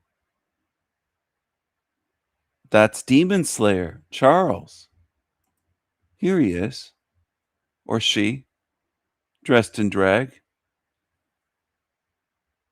Looking drunk. On drugs. Look at that. With a wig on, makeup on. Dressed in a dress and a little tiara. Doing a drag queen show. That's Charles. That's Charles. That's a creep some people listen to on here. What a freak. What a creepy little creature. Creepy creature. So some of you are messed up. You will follow demons right in the recycling bin. I don't feel sorry for you. You want to line up behind demons and follow demons? Creeps? You go ahead. Go follow these narcissistic fucking lying creeps. Go ahead. Birthday, he took me on an armed robbery. For my 15th birthday, he took me on an armed robbery to the post office as my birthday gift. Oh my gosh. Yeah, I was beaten, raped, multiple times he tried to kill me. You were on a news source and they told you not to mention who the perpetrators were. He told me not to mention the race of the perpetrators, and I asked why. This has affected approximately, on the low end, 250,000 girls. They was groomed, abused, raped, tortured, trafficked, criminalised, impregnated, blamed, murdered. What this looks like to me is a one-sided war that Britain hasn't even realized is occurring. That's exactly what it is. We're at war. Sammy Woodhouse, welcome to my podcast. Hi, thank you for the invite. Well, I wish we were discussing something that wasn't so horrifying, but this is what's going on in the UK, and what has been going on is absolutely horrific. So I wanted to have you on because you led the rape gang inquiry report. Is that right? That's right, yes. So I think we should start off just by you giving a brief background about who you are and what happened to you. Let's start there. I was 14 years old when I met Arshad Hussain. When I met him, he was 24 years old. He was Pakistani Muslim man, and he was known to authorities such as the councils, which is social care, and South Yorkshire Police for being a very dangerous man. We now know he was one of the most dangerous men in the United Kingdom. But I was exploited by him for several years. I went missing for days, weeks, months at a time. I was in hotels, houses, even he took me to his home. So I even met and lived with his family as well. I was abused mentally, sexually and physically. I was made pregnant twice. First when I was 14 and then again when I was 15. When I was 14, I was forced to have a termination, but I was allowed to keep my second child because the police said that they wasn't going to prosecute him. Now, of course, my parents wasn't happy and they reported this to the police. The police came out and they said that I was making a lifestyle choice. Now, I didn't recognise what was happening to me was abuse. You know, I thought that this man was my boyfriend.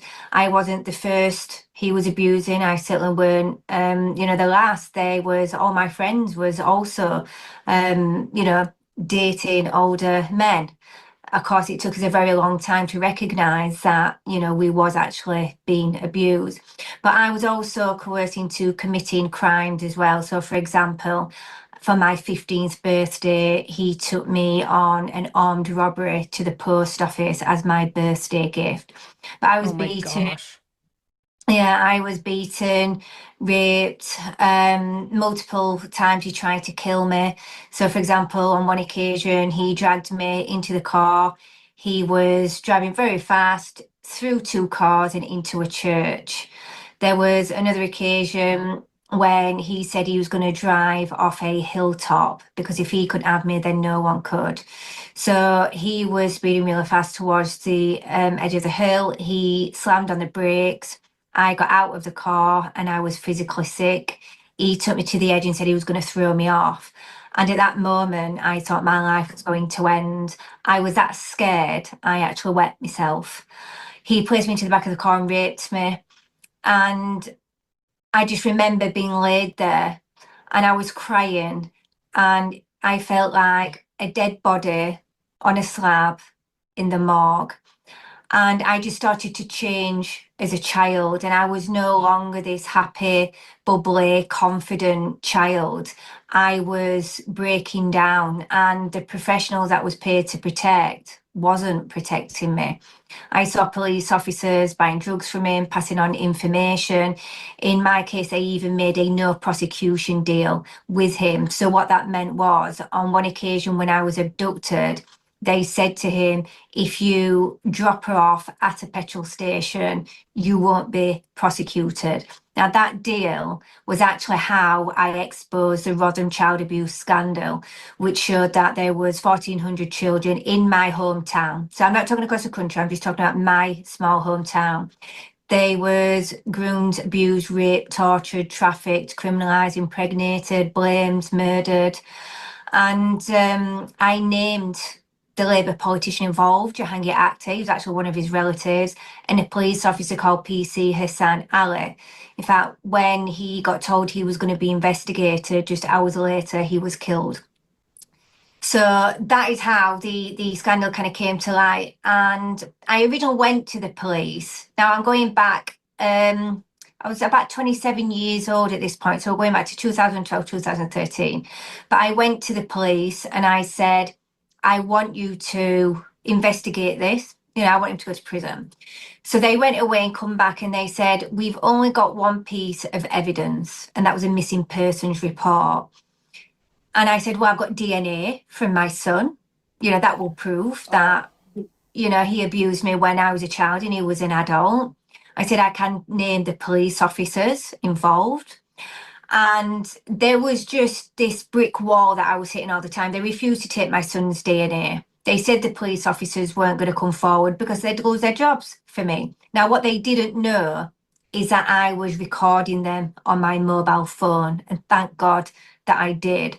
So I went away and I started, I suppose, my own investigation. I got and collected all my own files, police, social care, education, NHS, and I contacted a journalist called Andrew Norfolk at the Times newspaper, and I gave him all of my evidence. So we're talking about thousands of pages and documents, which is funny because the police officer said that, there was only one piece of evidence, so she lied.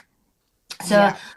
I gave Andrew all of my evidence, and in August 2013, he published my story. Now, I was known as Jessica then. I've not waived my anonymity yet. But we named the politician, him as a rapist, and PC Hassan Ali as the police officer involved.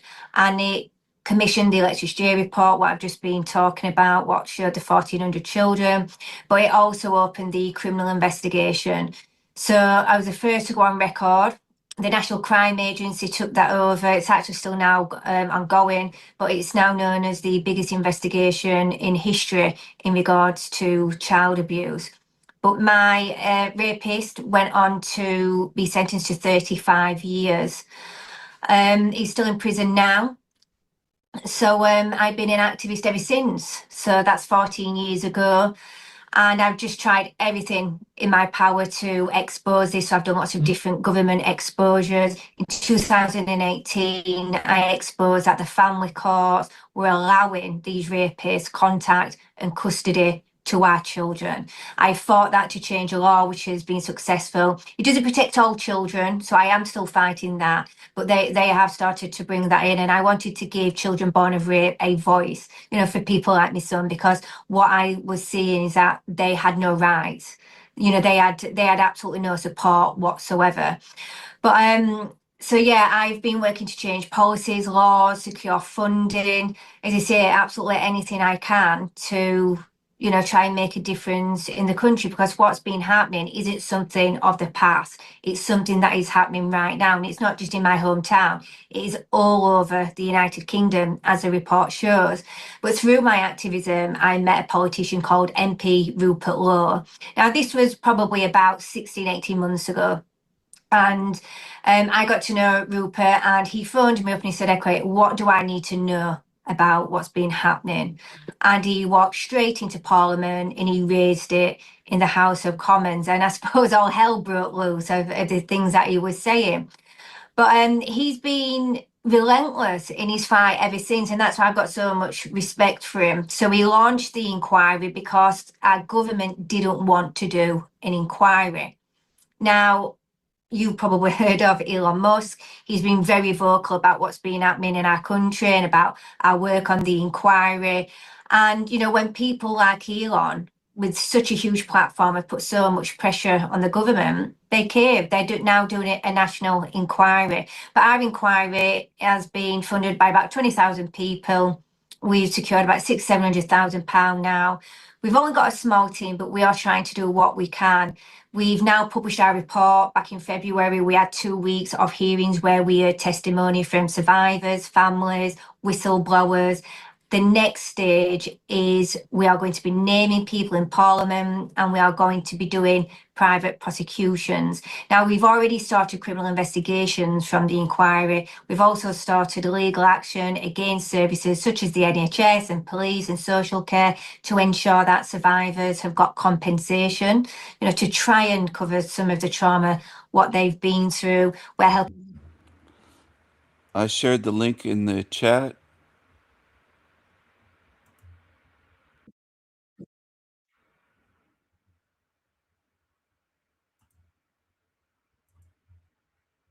That's about as much of this as I can cover. I want to cover as much as I can while I'm live here tonight.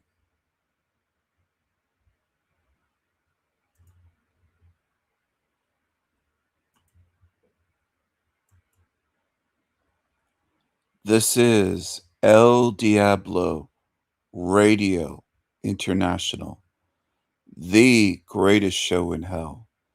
Nobody does it better. Nobody. And I think most people watch shit their whole life. They watch shit channels on YouTube. It's what they do. They're very stuck at a low level. Listen here, with people that come here illegally, look at the statistics of the crimes. It's not just once, it's all the time we're hearing about it, right? So this is what needs to stop. I care that someone can come into this country. Where's the women and children? Where's the women and children? Where's the women and children? And kill women and kids.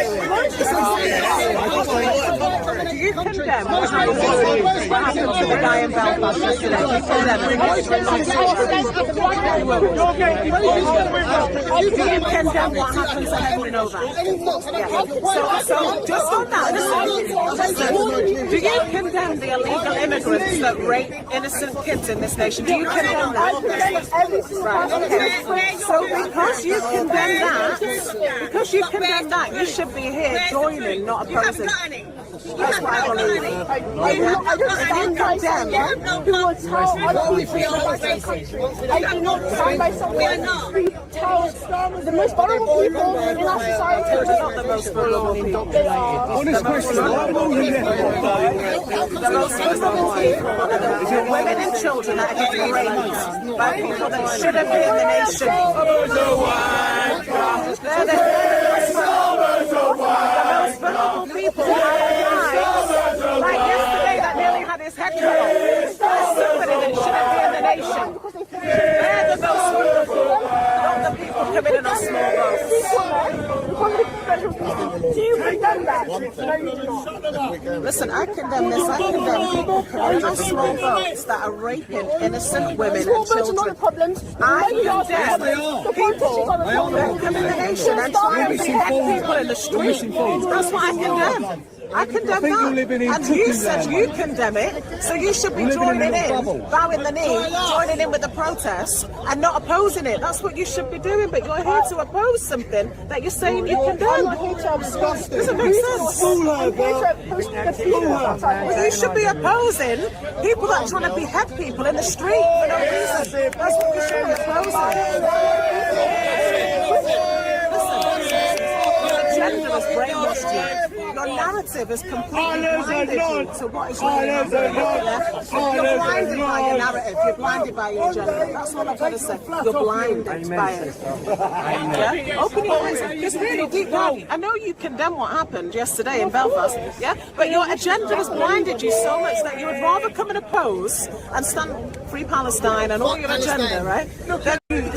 As a political motivator, people's deaths are incredible. Another nose ring, another septum ring, and there's so many people that deny it or they say, what? I've explained it many times over the many, many months. There's not one that isn't demonic with a fucking nose ring like that. And I'm tired of having to just show the same stuff and explain it. I've given you more than enough evidence for lifetimes. People just want to drag their feet and say, I still don't see. Be patient with me for another 20 years. Because they play demon games. People play demon games. Breaking news, Black Americans have now started a trend called the Austin Pop, where they reenact Austin Metcalf getting killed by Carmelo Anthony. Genuine question, how do we coexist with this? Follow me on X for more updates. Breaking news, Black Americans have now started a trend called the Austin Pop, where they reenact Austin Metcalf getting killed by Carmelo Anthony. Genuine question, how do we coexist with this? Is that a genuine question? Well, you can't coexist with that. You can't fix it. You can't coexist with it.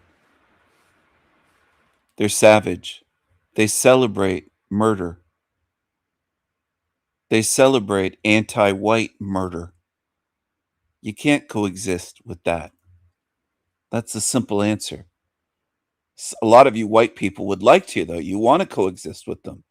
And you can't. You can't do it.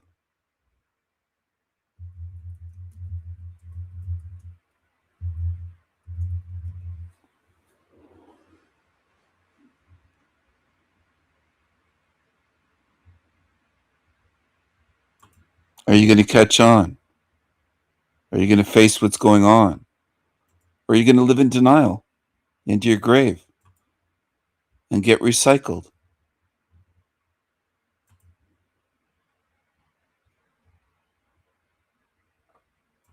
They done made a song, a TikTok challenge, mocking the death of Austin Metcalf. Austin Pop, knife had blood on the tip when he dropped. You gonna stop me?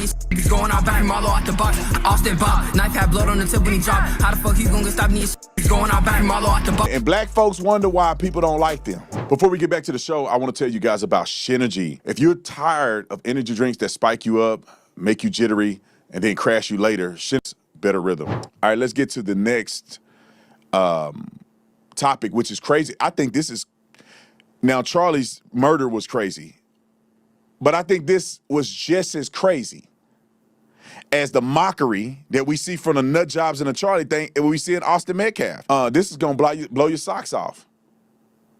And black folks wonder why people don't like them. And I'm not talking about you and me. We good folk. We got comment. I'm talking about these nuts. Here, go on and put them on the screen. They done made a song, a TikTok challenge, mocking the death of Austin Metcalf. Imagine, ladies and gentlemen, if a white person was, they made a TikTok challenge mocking George Floyd or somebody. Roll the clip. Austin Bob, knife had blood on the tip when he dropped. How the fuck you gonna stop me? It's going out back Marlo out the box. That sound when he died the floor, but I got side. Nigga text my phone, talk about he don't like my stab on knife. Austin Bob, knife had blood on the tip when he dropped. How the fuck you gonna stop me? It's going out back Marlo out the box. That sound when he died the floor, but I got side. Nigga text my phone, talk about he don't like my he got stabbed on knife. Once that shit was over, coughing and bloody, think he got Ebola. To the spittle.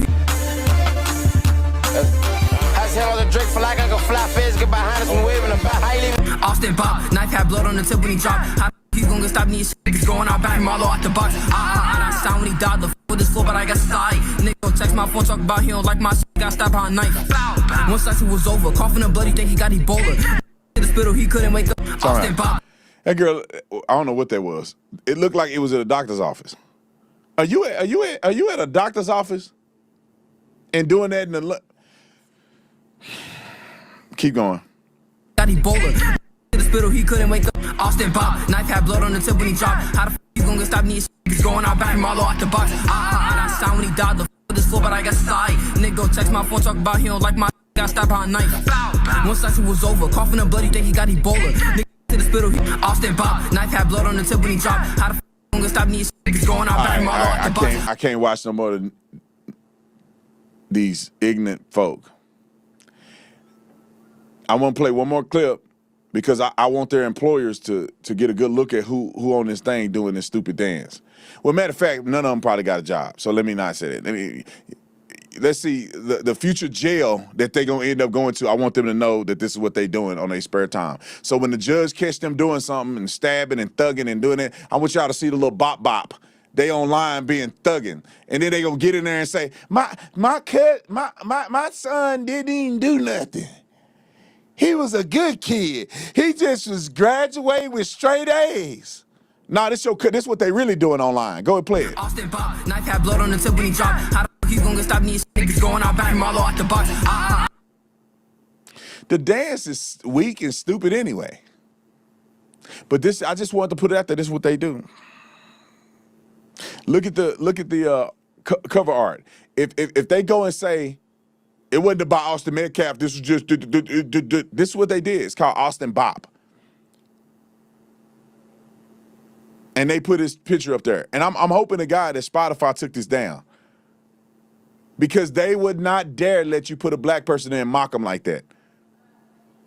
This is why people don't like y'all. This is why people don't want to live by y'all.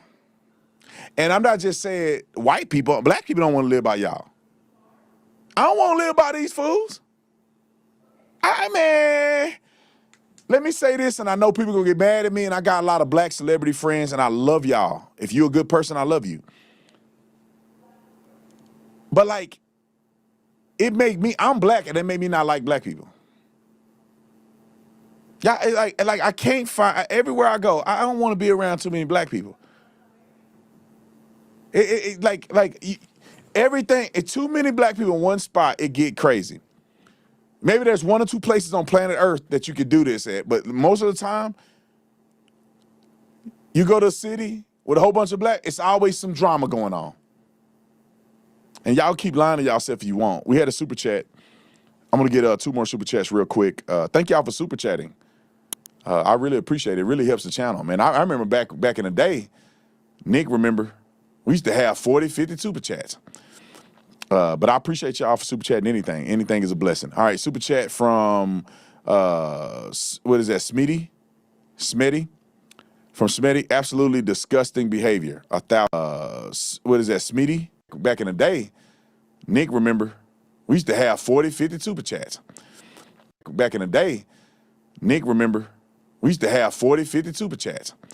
Back in the day, Nick, remember, we used to have 40, 50 super chats. He cares about the super chats, not the dead white child, not the dead white teenager. Austin Metcalf. He cares about the super chats. He's talking about super chats. This is what people watch, and you can shake your heads, the ones that are fucking in denial. I'm sick of you. 3.78 million subscribers. This is what people watch. They watch shit. That's what people watch. And you make them rich. That's what you do in Hell Realm. You make them rich. The guy made a whole 6-minute video covering this. 6 minutes of his time to get tons of views and tons of money. And then people work their ass off trying to show you the real truth of this realm, and you don't give a shit. That's what you show. But I appreciate y'all for super chatting anything. Anything is a blessing. All right, super chat from, what is that, Smitty? From Smitty, absolutely disgusting behavior, 1,000%. Super chat from Telly. BT, not only do you speak facts, but you always crack me up while doing it. Stay the course. God bless America. That's right. That's right. I think I actually need to do some stand-up comedy maybe one day. Anyway, let's get to the next story.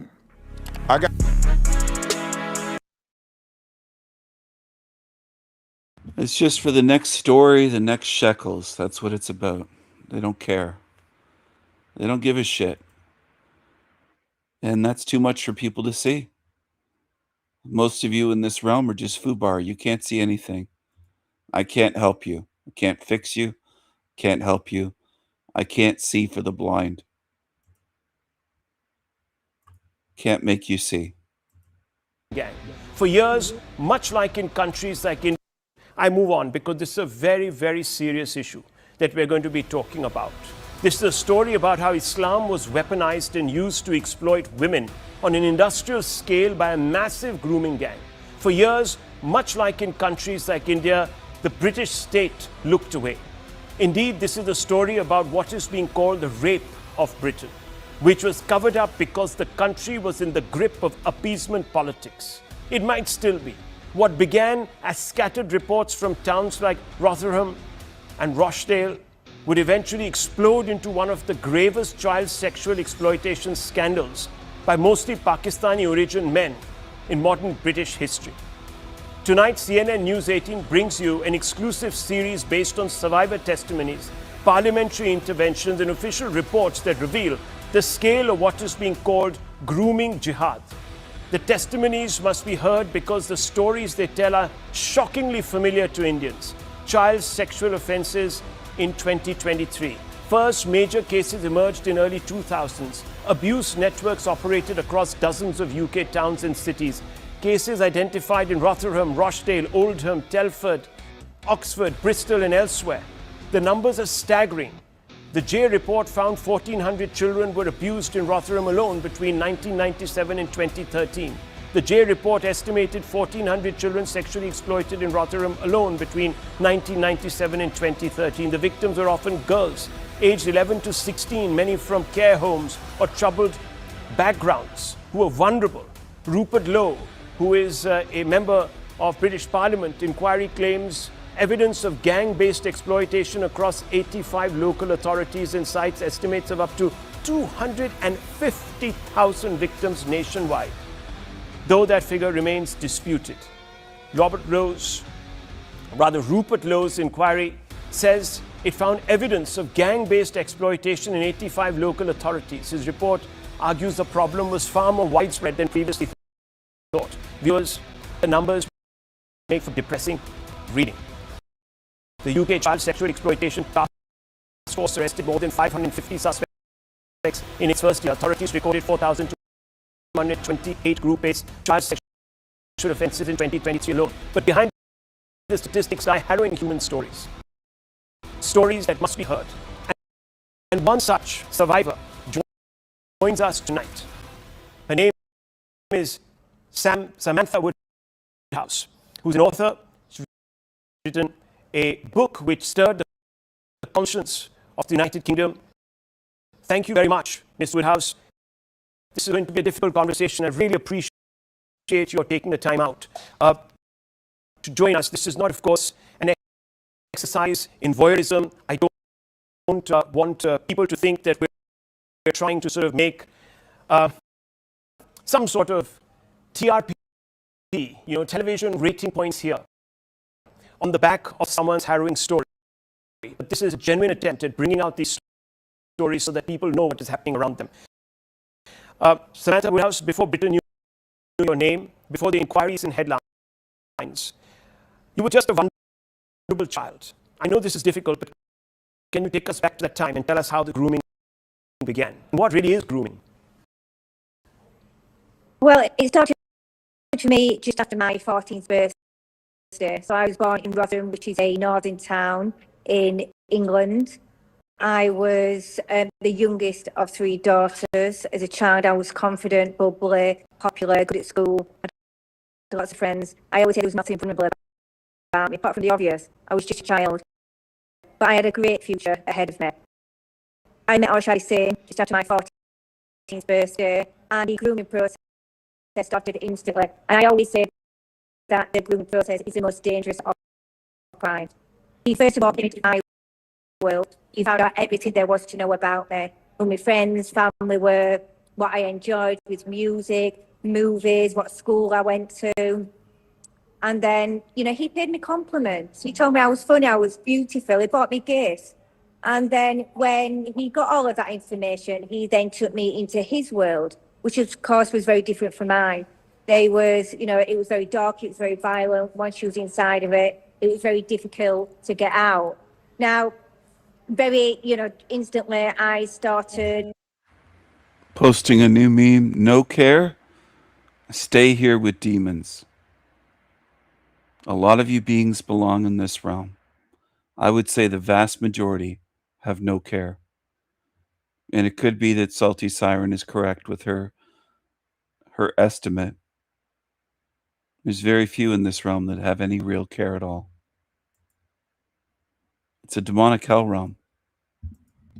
Going missing for days, weeks, months at a time. I was raped, beaten, abducted. I was made pregnant twice. First when I was 14, I was forced to have an abortion, and then again at 15. My son is now 24 years old. But I was also criminally exploited, so I was forced to commit crimes, and I've received a criminal record because of that, just like many, many children across the UK have. But unfortunately, the professionals that were paid, to protect me and other children didn't. They didn't just, turn a blind eye. They was directly involved in helping these men. So a no prosecution deal was made, and this is how I exposed the Rotherham child abuse scandal. I named Jahangir Akhtar, a Labour politician that was related to him, and also a police officer called PC Hassan Ali. So they made a deal with him when I was abducted, and they said if you drop off at a petrol station, then then you wouldn't be prosecuted and go to prison. He's now been sentenced to 35 years, but I witnessed police officers buying drugs off him, giving information. What we now know from our report is that police officers were directly involved in raping children. They called them cop knives. Children was raped by dogs. They was locked in cages. We are talking about the most horrific of torture that you can ever imagine to children. They took bets on how to murder children. And this went right to the very top. We're talking about every service involved: police, social care, excuse me, education, the Home Office. Now, my own files show that in 1999, our government knew their entire operation, who these rapists were, who the victims were. Where they was collecting them, car registration plates. They knew absolutely everything. Now, I met with David Cameron, who in 2015, he was the Prime Minister of the United Kingdom. I told him all of this. I met with Suella Braverman. She was the Home Secretary. I have met with politicians throughout my activism in the last 14 years, and unfortunately, they have turned a blind eye. Now, majority of the perpetrators were Pakistani Muslim men, and that's why one of the reasons they turned a blind eye to this, because they sacrificed hundreds of thousands of children for votes. Well, we'll come to the appeasement part of things, because that happens here in India too. But Samantha, looking back now, was there a moment when you realized what was happening to you was exploitation and abuse rather than, as they say, a relationship, that there was something really wrong here? I recognise that, this was something very violent. As I say, I was raped, I was beaten, he tried on multiple occasions to murder me. And I tried to reach out to the police. I tried to make a statement when I was 16 years old. And unfortunately, that was completely ignored. It wasn't until I was 27 years old. So this is about 2012, where I contacted the police. I recorded the police on my mobile phone. They said there was no evidence to support me, which was a blatant lie. So I went and gathered my own evidence. I got police care files, social care, education, NHS, and I gave it to a journalist called Andrew Norfolk at the Times newspaper. And my story was published in 2013. I named the people involved. And, that is when I started to recognise, well, actually, I was a victim of exploitation.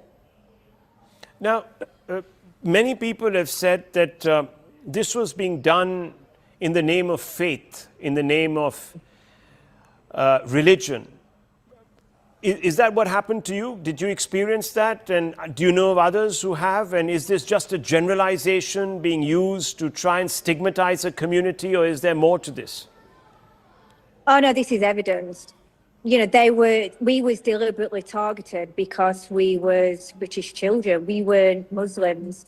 I always say there's no child off limits, but they was children that was raped whilst having the scriptures of the Quran read out.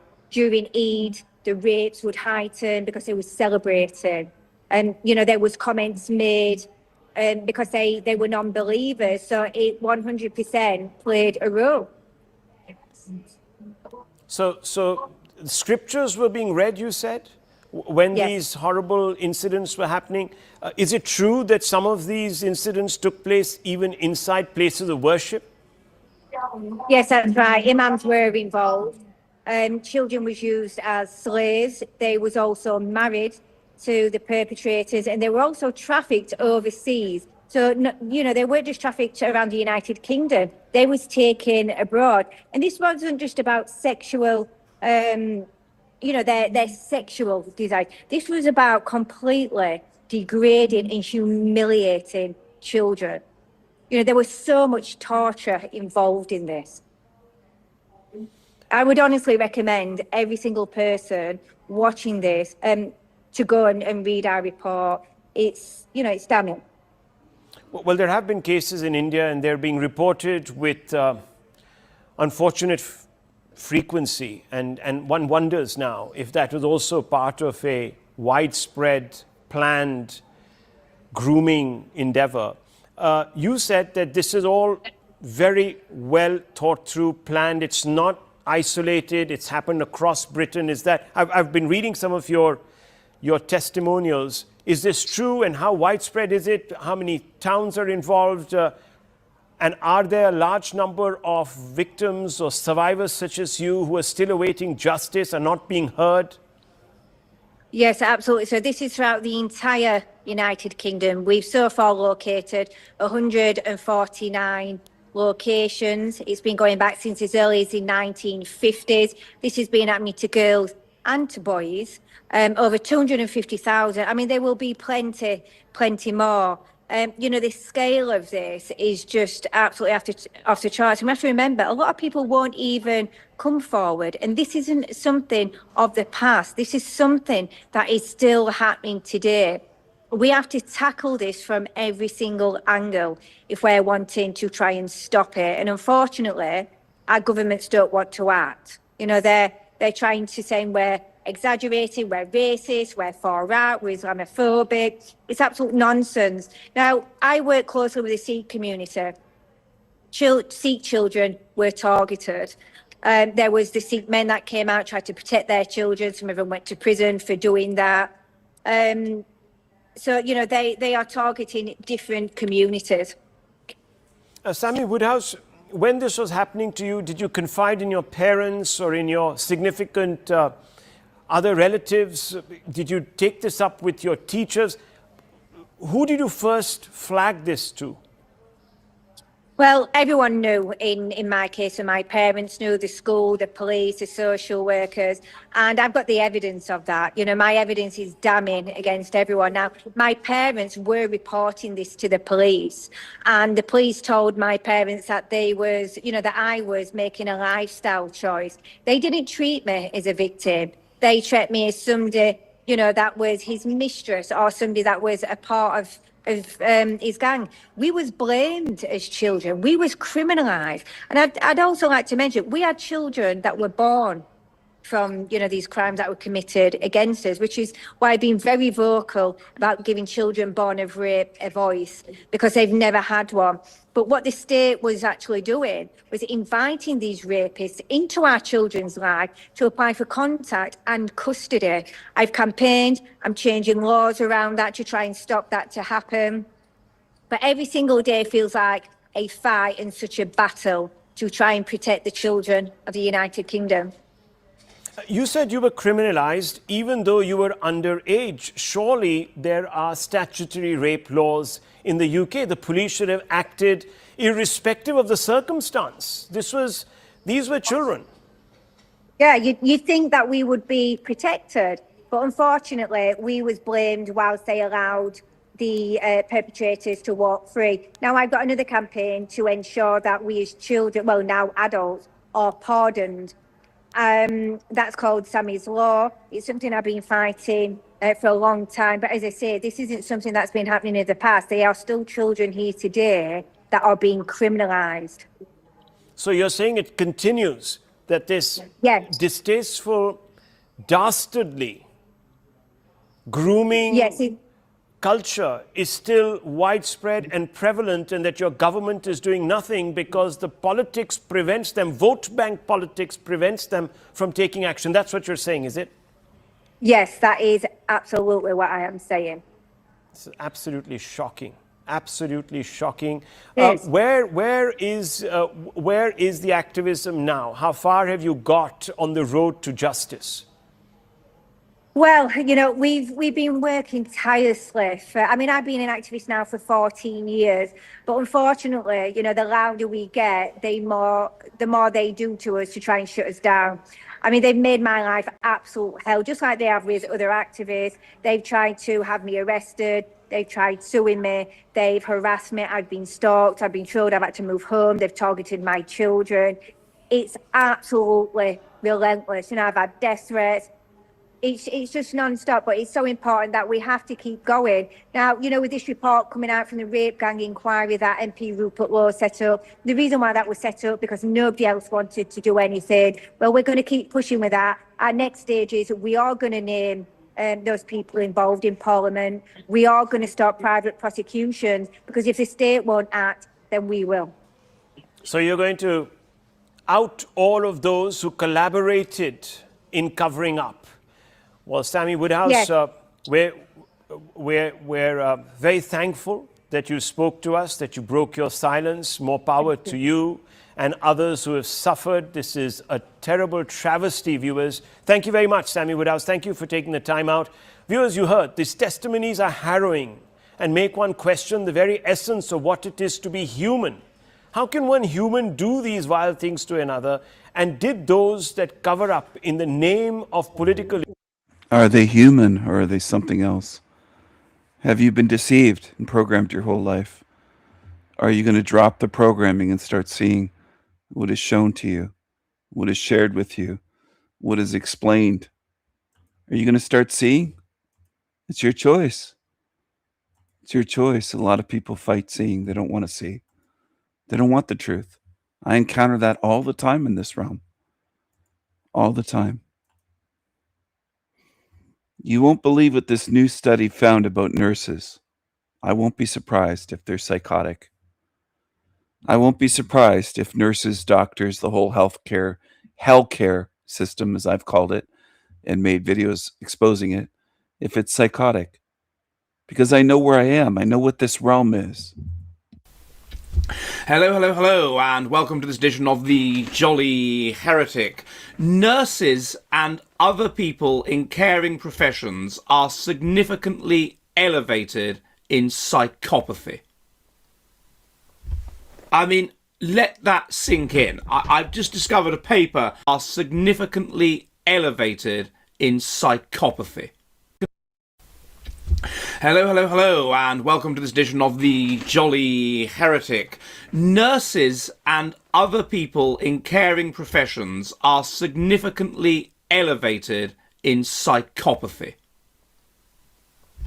I mean, let that sink in. I've just discovered a paper which demonstrates this, literally just discovered it, and wow, I'm slightly floored, I must say, although it does make sense. And in light, by the way, of the reaction to Charlie Kirk's death, which has happened relatively recently at the time of my recording this, it also makes sense. And so that's what I want to look at today. But before I do so, could you do me a massive favour, and could you please subscribe? Could you subscribe here on YouTube, and could you subscribe to my Substack? That's jollyheretic.com, where I put all the most base stuff I can't put on YouTube, in-person interviews, blogs, vlogs, films I make. And if you like what I do, you could support me for the cost of just a pint of beer a month. Now, back to the video. Right, what the hell's going on?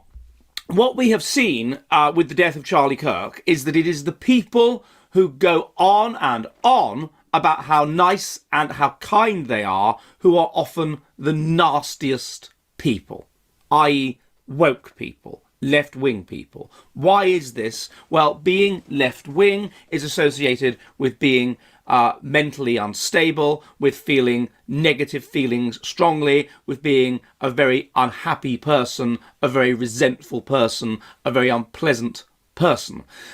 How do you deal with this problem? Well, you tell yourself that you are superior to other people. You are morally superior to other people. You create, as it were, a narcissistic false self in which you deal with your insecurities by telling yourself that you're better than other people, and then you attack people that disagree with you, because it is wokeness that keeps the wolf from the door. It is wokeness that keeps you from confronting your empty suicide-inducing emptiness at your heart. And so if someone questions wokeness, then they're questioning the thing that is protecting you, and so you react with narcissistic rage and try to destroy them. And also you're full of resentment, and so you hate someone like Charlie Kirk because he's doing well in life and he's happy, and so you resent him and you want to bring him down. That is the nature of a lot of left-wing people. Also, these people are individualists. They are selfish people. They care about themselves over society. They want power, but being mentally unstable, they fear a fair fight. So how can you get power covertly? Well, you signal about how nice you are and how kind you are, so that nobody suspects you of wanting power, and that's how you get power, and that's therefore involves being left wing. Now that's simple enough. Now there's that's clear, right? Left wing, and you know, it's even in the Bible, Jesus said that it's those that signal how good they are who often aren't very nice. Yeah, it's the Pharisees or whatever. This is basic psychology. Those that go on about how kind they are and draw attention to it are often the nastiest people. Now, there's a number of studies. I review them in my book, Woke Eugenics, How Social Justice is a Mask of Social Darwinism, which show that almost every overt expression of kindness is underpinned by mental instability and narcissism. And the two, narcissism is that you're entitled, you're grandiose, you think you're... Mushroom Coyote always says how kind they are, compassionate, empathetic. A lot of these psychos do on YouTube that I've shown. Jack Talcott's another one. Claims to be a man of love and peace and forgiveness. and kindness, and he isn't. He isn't at all. Superior, and you crave narcissistic supply. And obviously if you're left wing in a leftist society, then that will get you narcissistic supply, because people will say, what a jolly morally good person you are. So people that are vegetarian are elevated in narcissistic traits. They do it in order to make themselves in order to reassure themselves that they are superior to other people, not because they in order to reassure themselves that in narcissistic traits. They do, and you are. So people that are vegetarian are elevated in narcissistic traits. They do it in order to make themselves in order, and you are. So people that are vegetarian are elevated in narcissistic traits. They do it in order to make themselves in order to reassure themselves that they are superior to other people, not because they genuinely care about animals. People, and in fact, indeed, research indicates that people that are left-wing tend to identify with those that are genetically distant from self in order to collaborate with them to gain power over their own people, and they will highlight those people that are distant as being marginalised in order to you don't really see that what they're doing is collaborating against you to take power over you. They just come across as kind and lovely and loving of the marginalised, and this includes animals.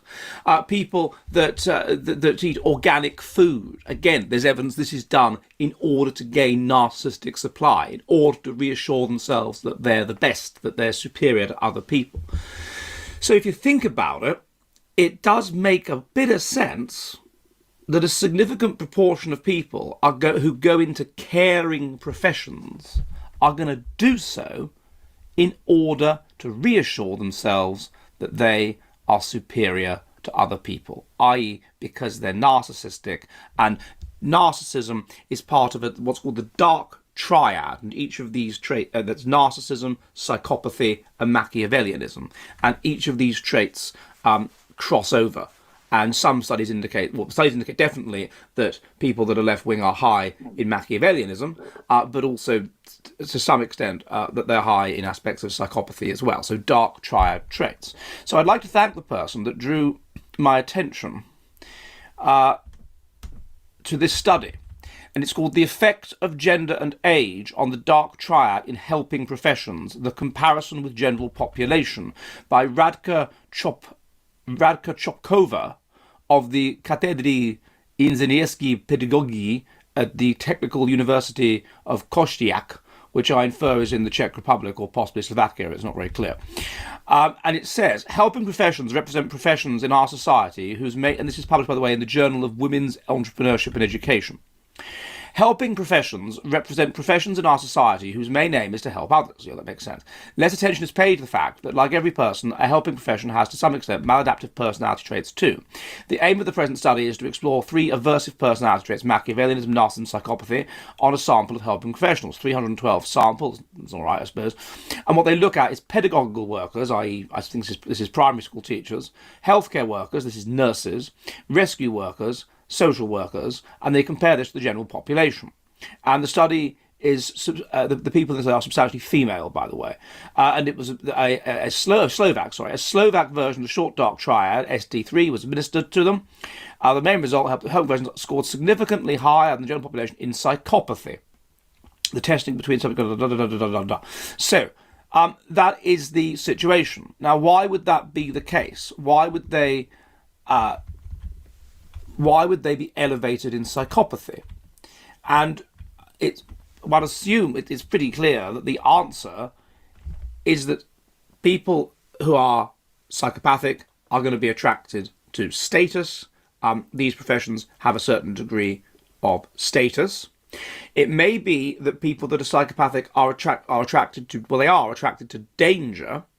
And there may be an element of danger involved in being a social worker, for example, because you're dealing with people that are mentally ill or drug addicts or something like that. So that could be an workers, and they compare this to the general population. And the study is the people that are substantially female, but it's all right, I suppose. And what they look at is pedagogical workers, i.e. I think this is primary school teachers, healthcare workers, this is nurses, rescue workers, social workers, and they compare this to the general population. And the study is the people in this are substantially female, by the way, and it was a Slovak version of the short dark triad SD3 was administered to them. The main result helped the home version scored significantly higher than the general population in psychopathy. The testing between so that is the situation. Now, why would that be the case? Why would they be elevated in psychopathy?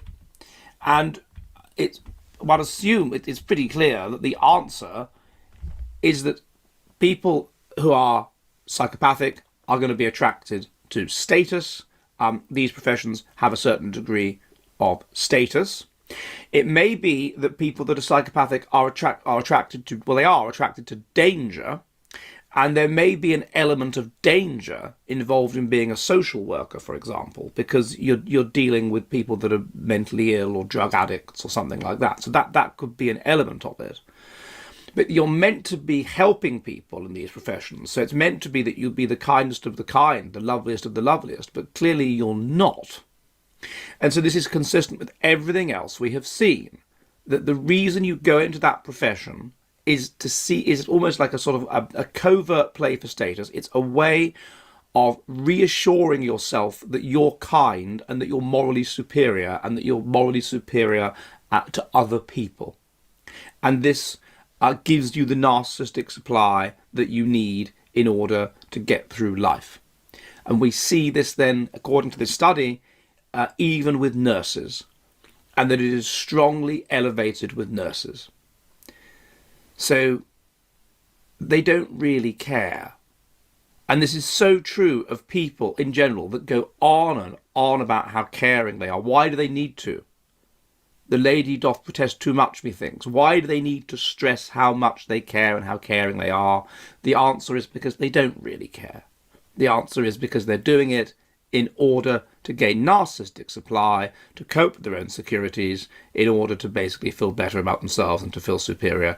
And this is true even with nurses. So the next time you're in a hospital, be aware that the people that you're dealing with will be above averagely psychopathic. I hope this has been of interest, and goodbye. Are you ready for the future of the West?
People facing a lot of backlash and retribution for daring to speak up, right?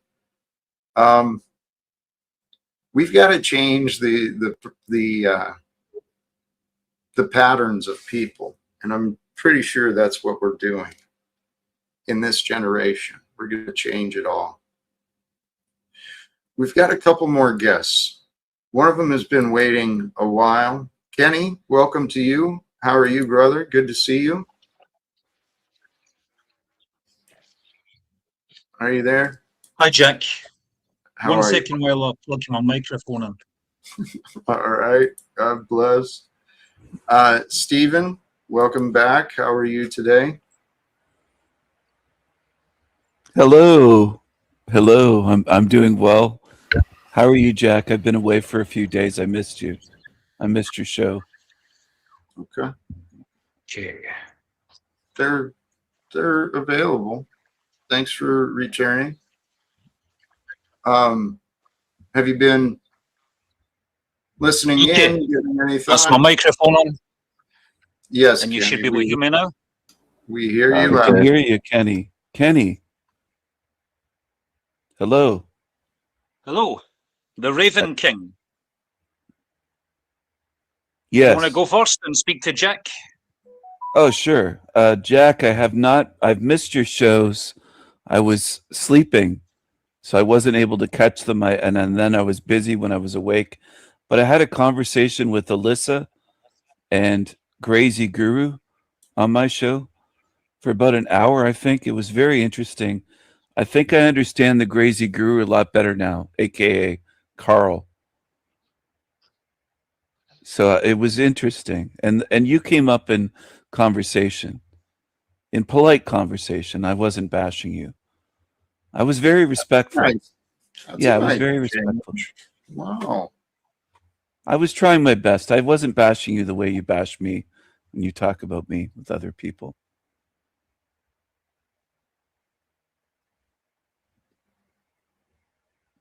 What are you eating, Kenny?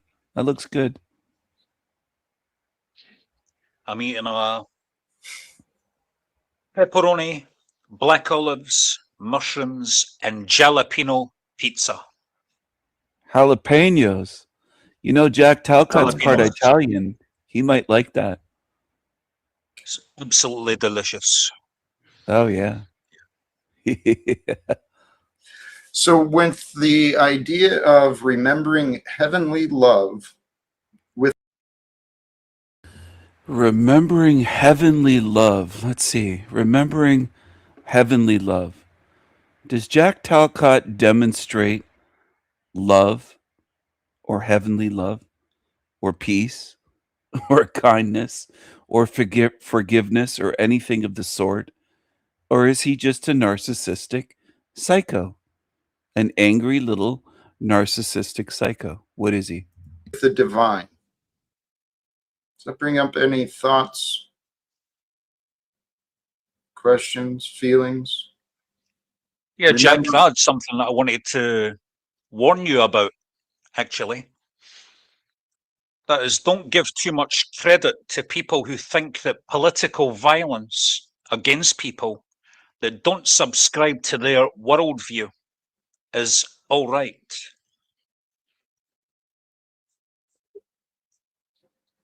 And I am making reference to the conversation I had with Melanie, who's now I don't 19, subscribe Cosmic to Fox. that. I don't subscribe to that worldview. So Well, you did. If you remember the conversation we had the other night, about Antifa, you said it's yeah, okay but- for Yeah. Can we get beyond the violence? I mean, sometimes words are violence as well. No worries, no worries. You're not going to stop me from pointing. I've decided I don't want to be a part of your wishy-washy, weird, creepy cult. I'm out. Then mate. take off. Take off, dude. Holy Pee-pee cult. I never heard that one before. What? Holy cows, man. That'll be a fun talk. But sorry about that, Jack. No worries, no worries. I don't even know the conversation, but I consider myself to be, I'm not aligned with any groups, but I stand against fascism, right? The oppressive Secrecy. systems. Yeah, What's that? it's a lot of the things. Yeah, the secrecy, right? Like they're all about secrecy for one thing, and that's I can see you hating that right away. Just to interject, I find it much easier to talk about without the politics. Politics is there to confuse the whole thing, and it's much simpler rather than saying political violence of XYZ against whatever group. Why can't we just talk about the violence of people against other people with their belief structure? I don't think it needs all the complexity. It's actually very simple. And I Just love my how you thought. pointed the belief structures. It's the belief structures that result in the violence that people commit against each other. Because they're not seeing the people, they're seeing the belief, right? And themselves, I just realized. Yeah. Can we get beyond the violence? I mean, sometimes words are violence as well. Words can be violent. they can hurt. Do you I'd agree, argue with you a Dirty little bit. Mo? I think the words are words, and the intention behind them is either There. violent or loving, or Yep. is the intention behind what's said. Absolutely. The intention is what matters. I think it And depends on your relationship. Oh, may I? Please. I think it depends on your relationship too, right? I'm going to have to go after this anyways. If you care about that person and what they think about you, then they're more likely to be able to use words that hurt you, words of disapproval, right? But if you don't care what they think, then there's probably a whole bunch of things they can think about you that and say that just probably don't matter. Now, rumors are a different thing. There are actually a bunch of different ways we can subdivide this and get into nuance, but I'll leave that for you all, and I'll grace you with my absence. Have a great day. Blessings Have to a you, great Melanie. day, Melanie. Thank you Bye. for swinging through, for sure. Swinging through. That was Trans Melanie. Trans Melanie.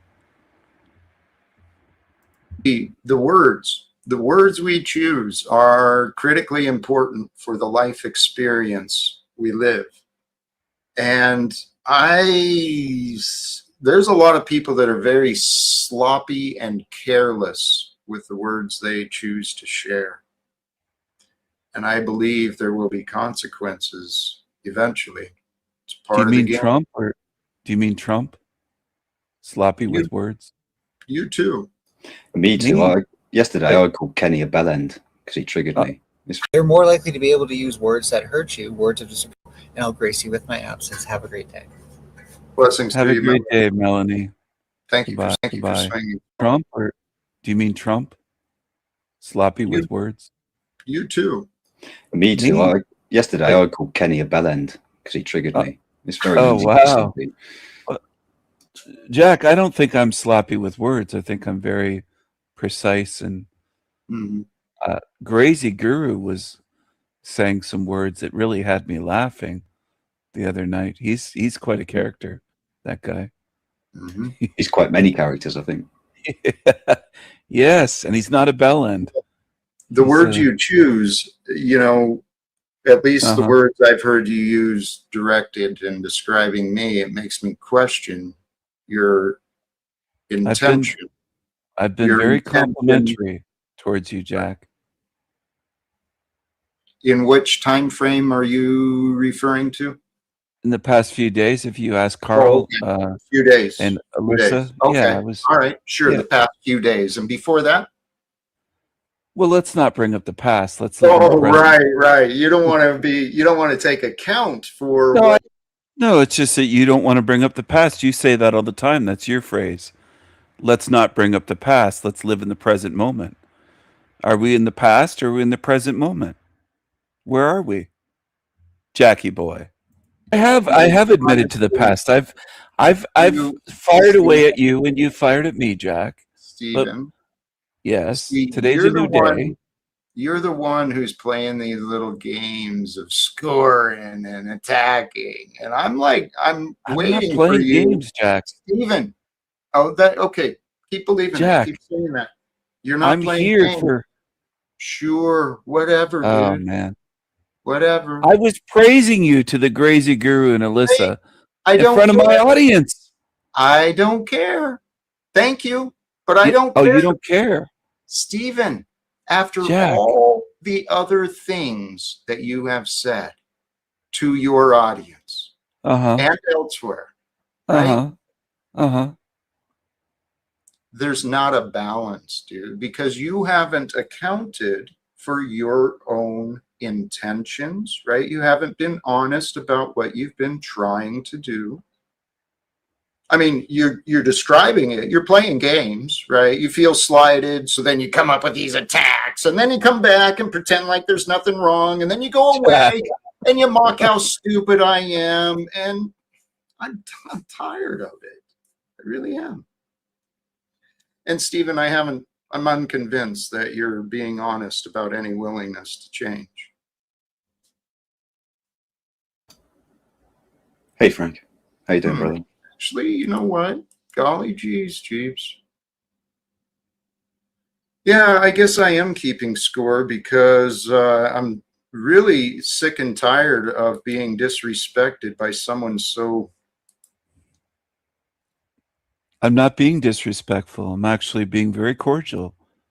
And I was with in this moment, but again, you want to ignore what I want you to be accountable for. So we'll play your games. I won't keep score. I'll just play your game. And Jack, I'm sorry. You did what you did. God Jack, bless how you. can you forgive me? How could we make this right? How can we start fresh? Well, here's So I'm the one bringing up forgiveness. I'm not the peace and love hippie fake guru of love and peace and forgiveness. But I'm offering forgiveness as a solution. He doesn't want that. Of course. Of course. What else is new? the thing. What you've shown me, Stephen, is that I really don't want you around me. So why? Wow. I'm a reasonable man. Okay. Wow. Really? Yeah, I am. Were you this reasonable with your son? Did you treat your son this way, or? Hey, Stephen, right there. What is your intention with that question? It's to get to the truth, because the way you treat me is horrible. Well, actually, what you're showing is you seem to be taking a low blow, bringing my family into this No, I don't think it's a low blow. I wonder. Stephen, right. But your wonder is an act of deflection. Again, it's a tactic of a manipulator. And unless No, it isn't. You know what? Kiss my ass. I'm done. You're not willing. And then the creepy, gingy, dirty lowlife laughs, giggles under his breath. He looks like a drug addict. He probably is. That's why they find that funny when somebody is there and being cordial and they get yelled at and kicked off and treated. That's what demons, they are lowlifes. Dirty lowlife is a good name for him. He is a dirty lowlife with a gingy beard and his hair in a bun. He has long hair, puts it in a bun. He looks like he's on drugs, because he probably is. Talcott looks greasy like a dirtbag. They are this way. And I expose them. And it's never enough, though, because most beings in this realm will never see. And I know that I've done so much that when I seal this realm, I'm going to have no fucking regrets. I've tried to get people to see. And if you can't see, there has to be something severely spiritually wrong with you at this point, because this is so clear. And I've explained it. I've analyzed it. I've broken it down and shown it. I haven't just said it. I've done way more than just words. To reason, you're not willing to consider. So you're unworthy of my time. Sorry, guys. Maybe I could have stepped back. Step back or forwards, Jack. It's your choice, mate. I really am. There's no point in me trying to win over these idiots like Stephen. I mean, all he's doing is playing games, and he's been quite disrespectful about me. He's a passive-aggressive snafu, and Paul. It's just another version of these manipulators I've been dealing with. Praise God. Frank, you've been here a while. I don't know if we've even allowed you to say hi. How you doing, brother? Yeah, I'm doing well, Jack. These manipulators I've been dealing with. Praise God. Frank, you've been here a while. These manipulators I've been dealing with. Praise God. Frank, you've been here a while. I don't know if we've even allowed you to say hi. How you doing, brother? Yeah, I'm doing well, Jack. But I wanted to address the optics since we mentioned Snafu and Steven. Sometimes, I don't know, like people on their channels, if they attack you, they get more views and more engagement, and people are more interested in it. But supporting you is a dangerous thing somehow. And I don't know why that is. Like, for example, I was on TML last night, and just because a couple of mentions in your direction in the positive caused them to trigger to such an extent that I'm now labeled a Fed or something like that. So, like, what are the optics there? It makes one wonder. But yeah, blessings, gentlemen. It's good to see you. Dirty.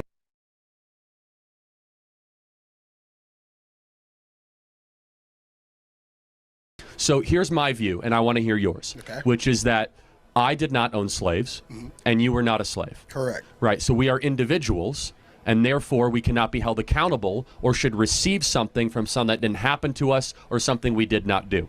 That is a basic law of justice, that I can't be held accountable for something that somebody looked like me did, and you should not benefit from something that somebody you were related to. Now, you'll probably say systemic racism and how that passed down through generations. Happy to address that. The problem with reparations, though, is basically what you're saying is, I'm going to take money from Charlie Kirk for something he didn't do and give it... I'm going to point something out. You don't have to be a Trump supporter. You don't have to be a voter. I'm not a voter. But the people that want to make America great again are almost always white. Even white women, some of them. They're not all liberal. But they'll wear Make America Great Again hats. Most people that care about their country in America are white. White men, white women. Because that's what it is. It isn't just supporting Trump. It's wanting to have a great country instead of a shithole. The people that don't wear the hats and don't care about their country are generally non-white. And it's that way all over. They don't give a fuck about you, these brownies and darkies in the UK. And I would say that on British TV. If I could get on British TV, you can bet your ass that I would say that. I would say that on Canadian television. I would say it on American, that they don't give a fuck about their country. Just like the ones here, whether it's in America or on this other side of the border in Canada. The Indians, the brownies, and the darkies don't give a fuck overall. It's not even close. They don't care. They don't have the care that a white child did in the 70s and 80s when I was growing up. All right. There was care for the country and pride in it. There isn't that here. Don't ever be shocked that they're not wearing a Make America Great Again hat or even saying anything about making America great again. They don't give a fuck about America. They don't give a fuck about the country that they live in. They don't give a fuck about their country if they're living in Jamaica, for fuck's sake, or wherever, Nigeria. People expect them to care. They just call everything racism. And a lot of us are getting very sick of it. It isn't just me. To a group of something, to somebody of something they also didn't do. For what reason? How is that just? What's up, YouTube? Hope you guys are feeling good. Today, guys, we're back here with a new video. Today, we're going to be checking out Charlie Kirk destroy race-baiting students with facts and logic. According to Charlie Kick, because he loves kicking ass, this is going to be amazing to watch. Let's check the video out together, guys. Hey, my name's Blair. Just got a question for you here. You know, how do you feel about the black community receiving reparations? I'm against. Here we go again. Okay. Well, why so? Well, first of all, what is the black community? So, for example, do you mean like recent immigrants from Haiti or Nigeria? There you go, the black community. They love calling it the black community, but they don't want a white community, and they don't care about their country. Darkies stick together, and people better realize this. The grooming gangs in the UK shows it. They show it in many ways. You better start paying attention and realizing that is the case, whether you like it or not. They stick together. I do not. No. Okay, for sure. So you're meaning like ancestral. What is the black community? So for example, do you mean like recent immigrants from Haiti or Nigeria? I do not. No. Okay, for sure. So you're meaning like ancestral descendants of slaves. Correct. That could be proven with documentation. Absolutely. Right? Okay. So to be consistent, do you believe that other groups that have been mistreated in America should also receive reparations? What are those other groups? Well, they're not necessarily by America, but let's just take one. Jewish Americans, right? Okay. They almost got eliminated in the Holocaust. Should they receive reparations? Not from us. Okay, not from us. Not from the United States, that is. Okay. So here's my view, and I want to hear yours, which is that I did not own slaves, and you were not a slave. Correct. Right. So we are individuals, and therefore we cannot be held accountable or should receive something from something that didn't happen to us or something we did not do. That is a basic law of justice, that I can't be held accountable for something that somebody looked like me did, and you should not benefit from something that somebody you were related to. Now, you would probably say systemic racism and how that passed down through generations. Happy to address that. The problem with reparations, though, is basically what you're saying is, I'm going to take money from Charlie Kirk for something he didn't do and give it to a group of something, to somebody of something they also didn't do. For what reason? How is that just? So not so much how is it just, but there are those arguments that says because of what happened in the past, this group of people have been negatively affected from this nation's crimes against humanity to that certain group of people. And that's how we see it, or how some people see it, if you will. Okay, sure, but I will say that even if there is some truth to that, which I wouldn't even be willing to grant very much, because Black America was doing incredibly well before the not incredibly well, they were pacing to be even richer than white America, is that we must look through the question of, is it just and moral to take from one group, especially first and second generation immigrants that had nothing to do with this. So think about it. Your tax base would be taxing, like, if anyone here is Irish or Polish and your family came 100 years ago, we would be taxing people that had nothing to do with it. And I'll go a step further. My family fought on the Union side of the Civil War, right? So you're going to be taxing Charlie Kirk, whose descendants fought to free the slaves, to go give money to people that were descended, from slaves. So what is a way that we could try to help all communities? Here's maybe we can find some common ground, right? Instead of reparations. Is that we need to break the cartel of public sector teacher unions, allow school choice to occur, and make it easier for people. How about this? I disagree with Charlie Kirk slightly on this. Reparations make no sense, of course, but how about they pay us? Some people say, what? Yeah, I'd make these Tiggas pay us. They have put many white people in the ground, committed so many rapes, murders, crimes, robberies, made our lives worse, made our lives less safe, made us change how we live. Fuck them. They should be paying us and then sent to Liberia. How about that? How about that deal? And if they said, what do you, how are you going to do that? I'd say, just watch me. Just watch me. I'll have them paddling and towed out on fucking tugboats. I am tired of people catering to them. They think they're owed something. They're not owed anything. They owe us. People of all backgrounds, but specifically Hispanic and Black individuals and young kids to have a quality education, because a good education in K through 12 is one of the most assured ways that they'll be able to succeed later in life. Secondly, we need to put fathers back in the home. Yeah, I agree with that. 70% of Black kids are raised without a stable father in this in the country. So if we can find common ground on that, I think that would go a lot further than just giving cash for people that happen to be related to something evil that happened a little while ago. Mr. Simple, you've said some very nasty things about me online. These nasty creatures in America can go over there and dig with their hands. Dig for the minerals and diamonds and dig for whatever with their bloody hands. I don't give a shit about them. Once you know what they've done, the care goes away. I know what they've done. I know what they've done. And a lot of people are afraid to look into it because they'll say, well, I have a Black friend. I have this. I have that. I don't care. I'm looking at the big picture. The amount of harm they've done is beyond words. So the floor is yours. Thank you. Simple question, Simple Black Theory.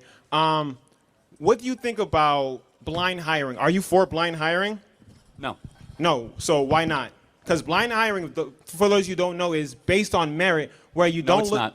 So what's blind hiring? Blind hiring would be that you do not put the race actually when you submit for, you don't even see the person when you interview them for a job. No. That's one part of blind hiring. There's multiple ways to do blind hiring. But at the end of the day, blind hiring is exactly not knowing the person's race, age, or gender. That's based.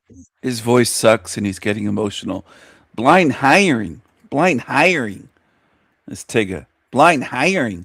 Sounds kind of like that creature, the machine lies, named Muhammad in the Panelverse. Blind hiring.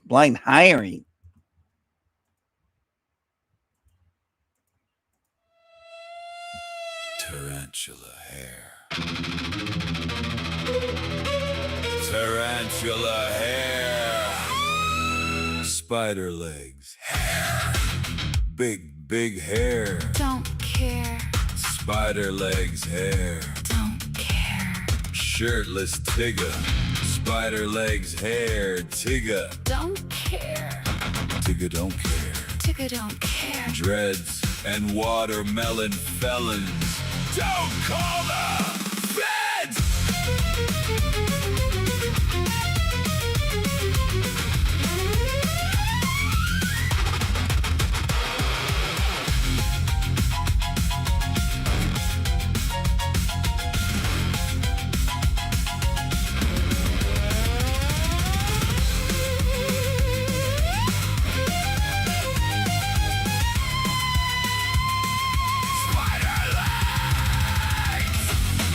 Tarantula hair. Tigger Don't care. don't care. Tigger don't care. Spider legs hair. Tigger please. Don't care. Tarantula hair. Tarantula hair. Tarantula hair. Bruh. Negro. Don't care. Don't care. Don't care.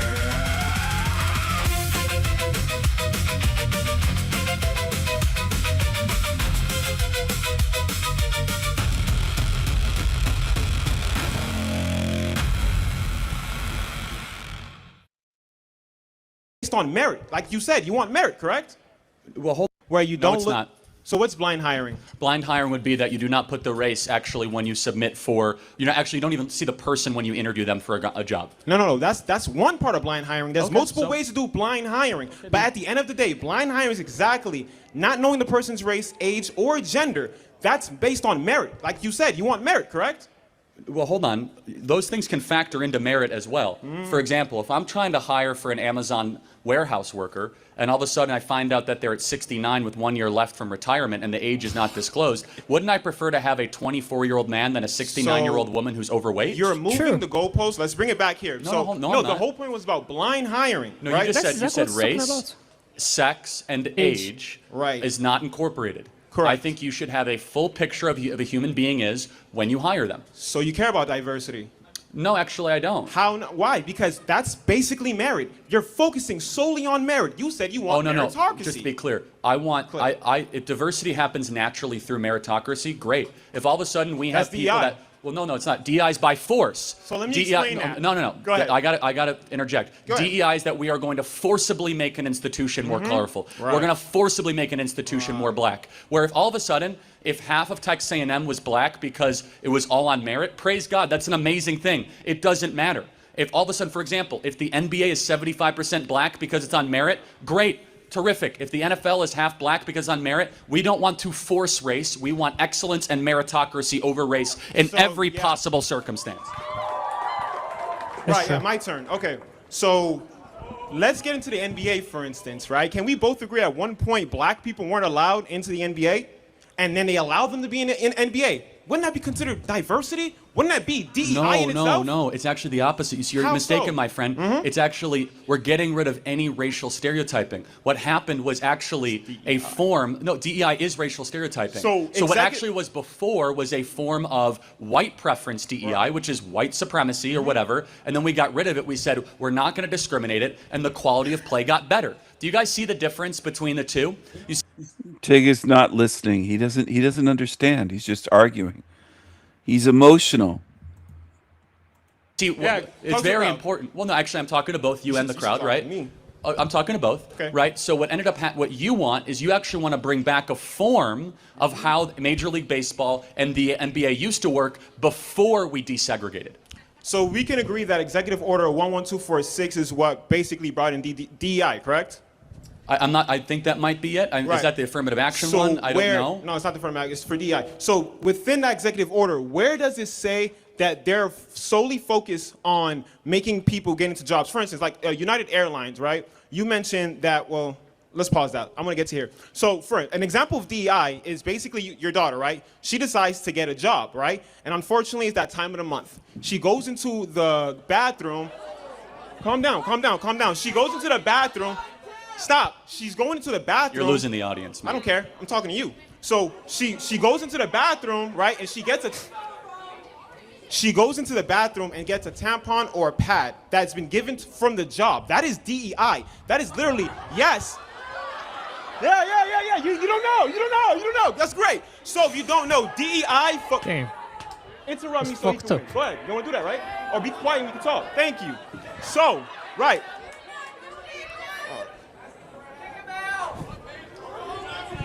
Can I continue? Thank you. So, my thing. He thinks DEI is free tampons at workplaces. You can't make this shit up. You just can't. You can't do it. They're just retarded. Is that all right? So, yes, because in Executive Order 11246, they say that DEI is focusing on a safer environment and a more equitable environment within the workplace and the hiring process. Let's look at Google. Google actually does DEI. You know how they do DEI? Give me an example of. Do you know Google's DEI? I'm pretty sure you don't. And they shouldn't, of course not. What In is fact, their DEI initiative? There I'm was asking. there. I actually don't know the specifics you don't. because I don't know every company's specifics. I got However, let me ask you a question. When you're hiring somebody, would you rather hire someone that's black or someone that there is excellent? So that's what we're talking about. That's not what DEI is. He wants to gaslight Actually, it is. So let me prove He it wants to to you. gaslight As you. I said, according to the Student for Fair Admission Supreme Court case, black students were able to get into Harvard with That is affirmative action, which not is DEI, and it Affirmative was action. struck Hold, down. time out. You're Time bringing out. old Time out. You're getting too worked up here, man. Okay. Time out. Affirmative action is DEI in practice. You see, Wasn't it- DEI is a theory. Wasn't it strike? Time out. old Time out. Time out. Time out. You're getting too worked up here, man. Okay. Time out. Time out. Time out. You're getting too. Time out. Time out. Time out. You're getting too worked up here, man. Okay. Time out. Affirmative action is DEI in practice. Angry, emotional Tigger. He's chimping out. He's going to chimp out. They can't control themselves. You see, Wasn't it- DEI is a theory. Wasn't it struck down by Supreme Court? Yes, and they Okay, still so ignore it. why are you bringing it up? Because they're still ignoring So it, my let's friend. focus on my question I asked but you that Hold you're on. moving. Let's Go get back to the core macro tenet, which I think is very important. Correct. Which is, wouldn't you prefer a country built on excellence and merit, That is not what one DEI does. based on forced pigmentation diversity? Why does somebody's skin color matter? No, tell me, what differences do you as a black man and me as a white man have, and why does it matter? Okay. So Why does it matter? So let's look at, because again, you don't understand what DI is, and you're trying to put it in one stance, which is not. So back to this question. So in executive order, and correct me if I'm wrong, you don't know executive order 11246, correct? So I mean, I have an idea of what President Trump signed, correct? But Oh, because executive- he got rid of that executive right, order. right, and in that executive order, it says literally, y'all can Google it too. It's Yeah, boy. Yeah, boy. Jump. Shit.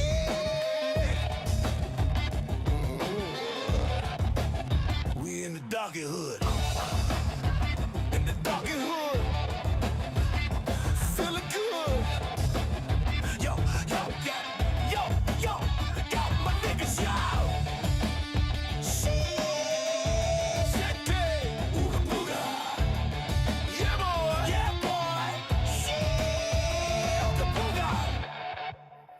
We in the darky hood.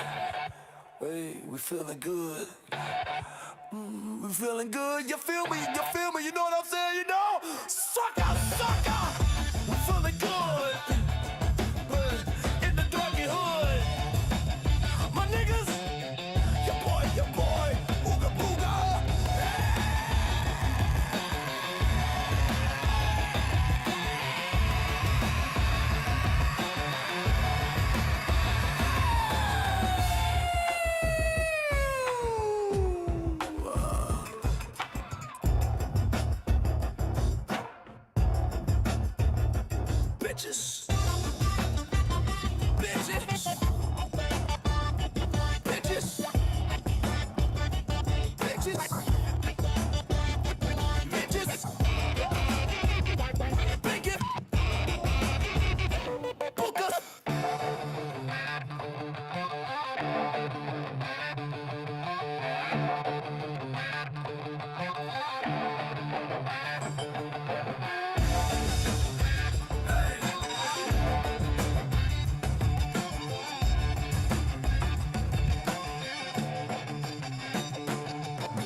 says that DEI focuses on both the workplace and hiring. Oh, now, got it. So does it now focus let on me diversity? explain. Now let me explain a Does DEI it have the word initiative. diversity? Yes, but We should not have any forced diversity, period. End of story. It's not forced diversity. It does not say forced diversity, What does and it I'll say? put money on that too. But does it say diversity? It says diversity, yes. Well, then it's forced but it's diversity. not forced diversity. Then what Where- is it? It's where a does it- suggestion? So, correct me if I'm wrong. Tell me if I'm lying. Does it say forced diversity in the executive order? But it has the word diversity. Does it say forced diversity Okay, in but the is it, executive wait, hold order? on, let me get this straight. Executive order with the word diversity. Can I give you an Would that example of not be DI initiative forced then? diversity? Let me give you an example of DI initiative so you okay. have a better understanding. So let's look at Google, right? Google's one of the hardest companies to actually get into. In fact, I believe there's a 0.2% chance that you actually get the job, right? They actually run a DI initiative. Their DI initiative is called a hiring committee, where they have a diverse group of people that Terrible have been idea. working. I mean, Awful. how? So you're telling me Google sucks? Google actually sucks. is honestly. So y'all using Bing. honestly, Y'all using Bing. honestly, Y'all using ChatGPT is way better than Google recently. I don't know about you guys. No, but honestly, to your point though, Google has lost its competitive edge in a lot of ways the last How? 10 years. Hold on a second. Again, Google does a lot right, but hold on.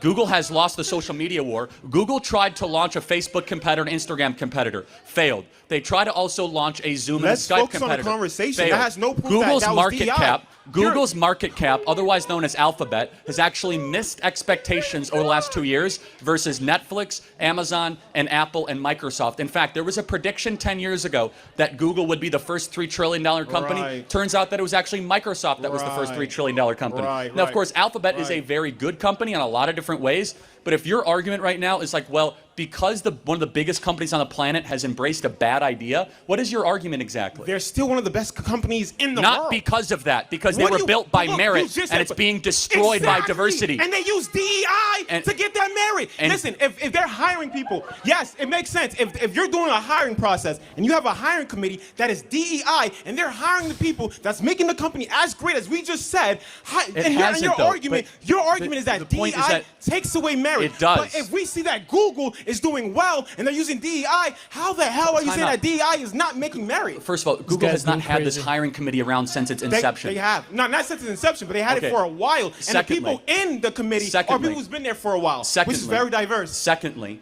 you have not answered this fundamental question, though. Go ahead. Which is, can you tell me when an organization gets forcibly more diverse, it gets better?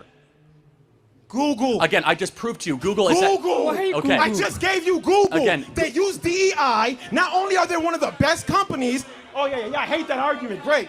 I mean, again, it's just, they're fine. I'm not going to like totally kind of crap on Google, but like more importantly and more broadly, I do think you have to answer the question, So why, I can't- why does skin color matter at all in hiring? Answer that question. Why Great. does skin color matter? So, if we look at basketball, because you love talking about that, right? Can we both agree that at one point there was no black athletes, and then what happened? They diversified. We got rid of forced segregation, which is a form of They DEI. and that diversified the basketball, because right? it was based on merit. Was it diversified? Yes, but not by Thank force. you No, hold on a second. very much. Hold on, but if your argument is that if you want to make things more merit-based, then let's do it. It is more No, merit-based. Hold on a They second. made it diversifying. They diversified Man. basketball, bringing black people who are good in it. Nothing you're making saying. it diverse. Nothing you're saying is making any sense. Oh, okay, I bet. Because what they did. Of course is you don't. The NBA went to pure merit, pure excellence. Are you good at this? That's all they cared about. In the They NBA allowed black people in, right? Exactly, because prior. Okay, then. Hold on. Because you know what they had prior was a form of racial stereotyping. And you want more racial stereotyping. Your worldview is indecipherable from the KKK. So enough- what you want, it's indecipherable because you are race obsessed. I am not race obsessed. No, you are, talk about the though. race. You talk are, about race though. more than the Grand Wizard of Right. the KKK. Right. Because yeah, I'm you. the Grand Wizard of the KKK. Well, think about Right. it. Yeah, No, yeah. I said your Yeah. worldview. Think about it. Yeah. Because you're around talking about race all the time. I'm talking about character. Which of You us? talk about race all the time. You literally said DEI is based on race when it's not. Because It's I'm DEIA explaining- with accessibility. Man, you're getting meaning- really upset. My You bad, should you're right, take because a you keep pause. lying. For instance, right? I've been trying to say this. DEI, one part of DEI is literally giving women tampons or pads. For instance, right? I've been trying to say this. DEI with accessibility. Man, you're getting meaning- really upset. My bad, You you're should right. take- With accessibility. Man, you're getting meaning- really upset. My bad, You you're should right. take- With accessibility. Man, you're getting meaning- really upset. My bad, You you're should right, take because a you keep pause. lying. For instance, right? I've been trying to say this. DEI, one part of DEI is literally giving women tampons or pads at work. We get this back Oh, again. yeah, you're laughing because you don't know that. Giving Listen, women Charlie- tampons is a form of DEI. Yes, it is. You know why? Let me makes explain. sense. Let me explain. Yeah, y'all know. I got you. I'm about to explain to you guys. So basically what happens is, the reason why we have DEI is the fact that in a job location, right, they want to hire more people of diverse. So what these initiatives, these goals, these aspirations that they're doing is trying to bring more people in. For instance, like if, what's that store? Trader Joe's, right? They let people sit down while they they bring stuff in. They help disability. That's DEI. That helps disabled people get a job at Trader Joe's. But what you're telling me is that we are not allowed to tell people that for like onboarding. Onboarding in itself is also DEI. When they explain to you sexual harassment, when they do all these things, when they make it more a safer place, that is DEI. And what you're saying is that the workplace shouldn't be safe. What you're saying is that more companies should none of have these things. discrimination lawsuits. Let's get back That's to what DEI let's stops. get back Discrimination lawsuits. DEI is racial quotas. End of story. Give me one racial quota. United Give me one. Airlines. I googled that. So go yeah. ahead.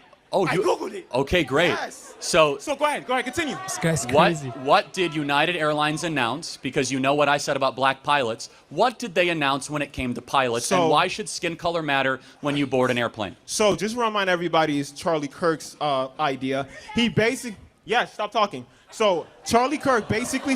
Ooh, that's very misogynist. That's not very DEI of you. All right, let me finish cooking. So, right. You ain't cooking, bro.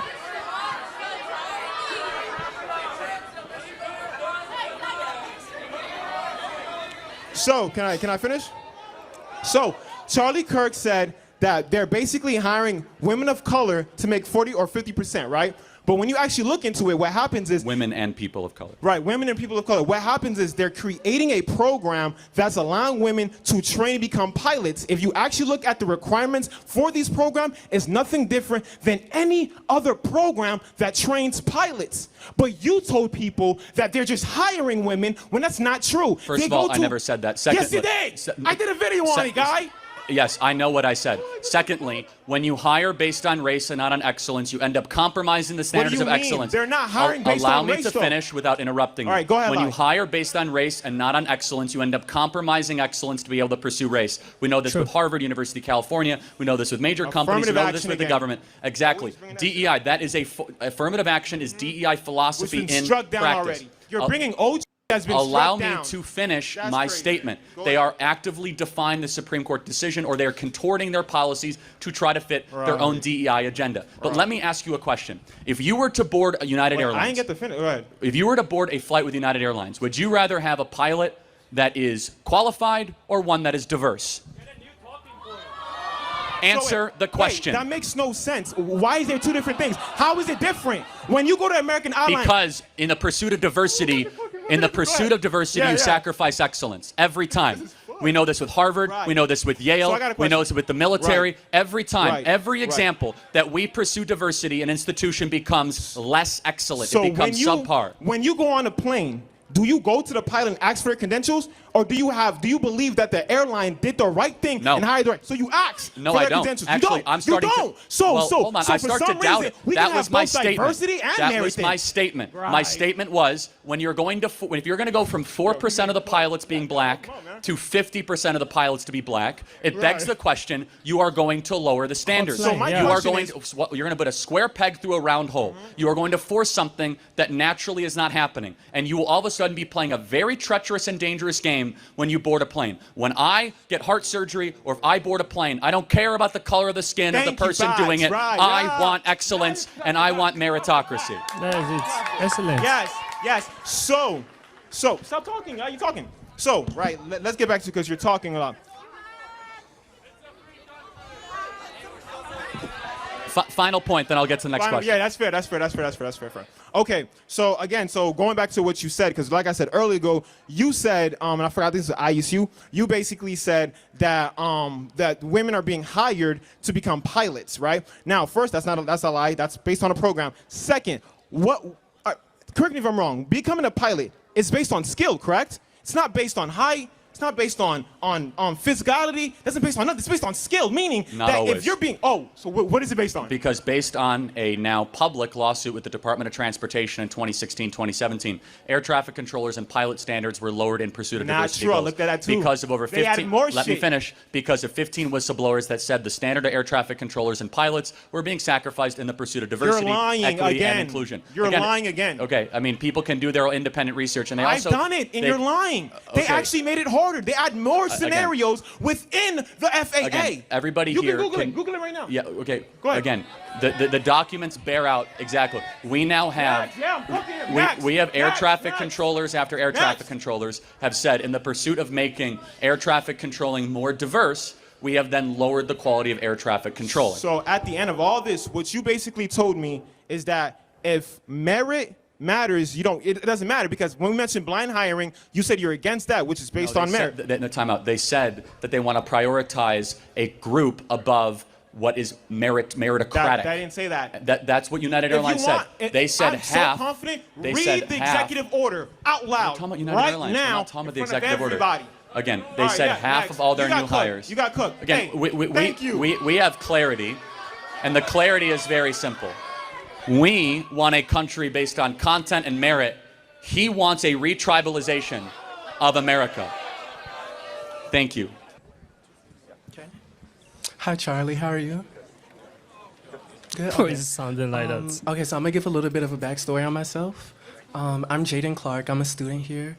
Freshman year, I was hate crime 5 times in one night. Okay, 3 of them by Trump supporters. What happened to you?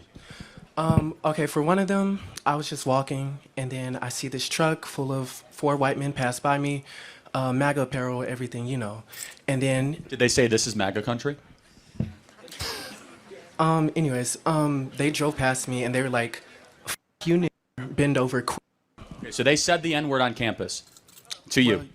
Well, yes. Oh yeah. Okay. So what happened to them when you reported them? I didn't report them. Oh really? Okay. So maybe it didn't happen. Okay, anyways. I don't believe you. I'm being honest. I don't believe you. I think you're making it up. Okay. Anyways. I refuse to believe that somebody on this campus would go around and sheepishly call you the N-word. I refuse to believe that. I think you're lying. Anyways, next instance, they threatened to rape me and then just drove off. Hold on. So a bunch of Trump guys who are largely white heterosexual males then also threatened to rape you? Different group of people, but yes. All in one night? All in one night, sir. I think you're making this up. Okay, that's makes fine. no sense. But what evidence do you have for this? Do you have like corroborating witnesses? Do you have cameras? Do you have license plate numbers? Because now we're talking about crimes. Threatening to rape you is an intent of a crime. Did you go to the police? You file a police report? You hire an attorney? You sue the school? Did you go to the civil rights office? Do you file a civil rights complaint? Did you do any of that? Because you should. Okay. No, did you? Tell me. Yes or no? I did not, but Why? I'm not going to argue with you. No, but you're coming in front of 2,000 people to say it. Why did you not go to the university and say this happened? He's Okay, lying. because how would I report them? Anyone, there's Who would I hotlines all over this campus. You guys have nothing but like, if something happens to you, I think you're making this up. I think you're doing this to try to make a point. Okay. I don't think there's any evidence. I can promise you, God as my witness, I am not. Anyways. No, but seriously, why don't you today commit? Let's do this. I'm going to show you the university official, and why don't you go file a Department of Education complaint, and let's find these terrible people that did this to you. Can we agree? Okay. Okay. I'll think about and by the that. way, we'll be able to look would at think security about camera that. footage, and we'll see. Okay, I'll think about that. But you didn't do that. Can I try though. to finish? You'll think I'm about gonna- it. Hold on. Why wouldn't you want to do that immediately? Can I talk? It's crazy. No, but you're making a serious accusation. Please, I'm just. And I'm not gonna argue with you about my personal experiences. Anyways. It didn't happen, man. Okay, that's cool. Anyways, I feel like every time I step foot on this campus, I have a wall of vitriol and hate at my back. And to the audience, I say to you, these are your fathers, these are your siblings, and these are your neighbors. So y'all need to clock them. And I hate overgeneralizing, but I'm not gonna say all Trump supporters are racist, but a good amount. Anyways, my question to This you, guy's my question to you crazy. is, if you had one message to say to these people with the hate in their hearts, what would you tell them? I would tell you to stop lying. What would you tell them? Not to me. No, honestly, I think you're Jussie Smollett at this campus. I think you're completely making this whole thing up. Make the entire thing I think you are a complete liar because I am now giving you an opportunity to report this at the high. I will bring this to Linda McMahon, the head of the Department of Education, the federal government. I will make sure these people are arrested by Kash Patel, the head of the FBI. And you'll say, oh, I'll think about it. Because you're making this up. No. You're doing this for a political purpose. So will you, no, seriously, Kash Patel will get involved. Yes? It's a hate crime. That's not acceptable. Well, hold on. No, will you do this or not? That's really cute, Charlie, but I'm trying to give you the opportunity to alleviate hate within this group. Did you hear what to say? No. But hold on a second. There's no hate. There's just love of America here in this audience. That's all that's here today, okay? That's all that's here. But back to you. I heard your accusation. I'm now going to go to the University of Tennessee and tweet this and say, hey, this is a serious accusation. I want the governor to get involved, by the way. Okay. The governor's get involved. I'm going to call Marsha Blackburn. I'm now going to call Big Haggerty.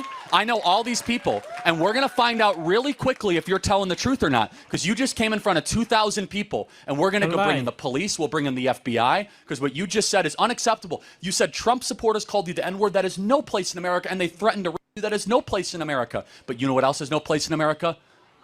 Lying and saying it happened to you. So we'll find out really quick if you're telling the truth or not. That's cool, but like, can you answer my question though? If you, my message to everyone in the audience: keep loving America. Okay. Simple. But what about loving your neighbor? Just so you know, this is going to become a very big issue. We're going to put this on social media because nowhere in America should you be allowed to go in front of a microphone with no evidence, no willingness to report, no likelihood to talk to police and say, oh, this happened to be at night, and ruin the reputation of half the country and say that they wanted to go me and call me the N-word.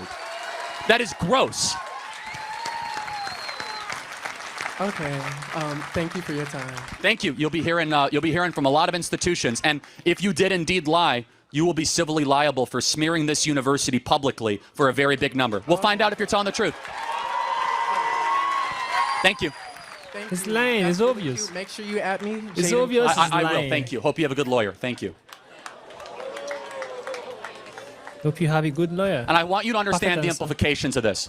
No one has had the stones to stand up to this stuff for years past. And so many innocent people have been drugged into this crap saying that all the white people are coming after me. I don't believe it. It's wrong, and we're putting an end to it. Yeah. You got an anti-DEI shirt on, so this is about to get good. I personally believe in DEI. I think that actually helps with creating inclusivity within PWIs and predominantly white institutions. I would say DEI stands for didn't earn it, but that's a separate issue. Ooh, didn't earn it. You been working on that? Tight shit. So yes, a lot of people think that. Yeah. So I don't know what DEI looks like on this campus. Yeah, so I can't speak to that. Do you think people should be hired based on their race or their competency? I don't think that. I think they should be race. Which one? My fault. Sorry. My fault. I think that they should be hired based on their competency, not their race. We totally agree, right? Okay. So what DEI does in practice, not in theory, is it focuses on race more than competency. And okay. That is our concern. Okay. And so what I want, and you seem, very passionate about a lot of things, and you obviously have skills. For your life, I want you always to be judged on the content of your character, not the color of your skin. Where DEI says, no, we're actually going to care more about skin color than competency. Mm-hmm. And so what we want is an America based on merit, America based on how hard you work, an America based on what you bring to the table, not just what you look like. If you had a son or a daughter and they came out to you and they said, Charlie, I'm gay, or Charlie, I'm trans, what would be your course of action in that? Like, would you still support them? If they came out as trans, I'd say, no, honey, you're a girl, or no, my son, you're a boy. I don't affirm delusions. You do not affirm what is harmful or what is not true. And you must find the underlying issue as to why this is happening. 75% of minors that are trans are girls. 75%.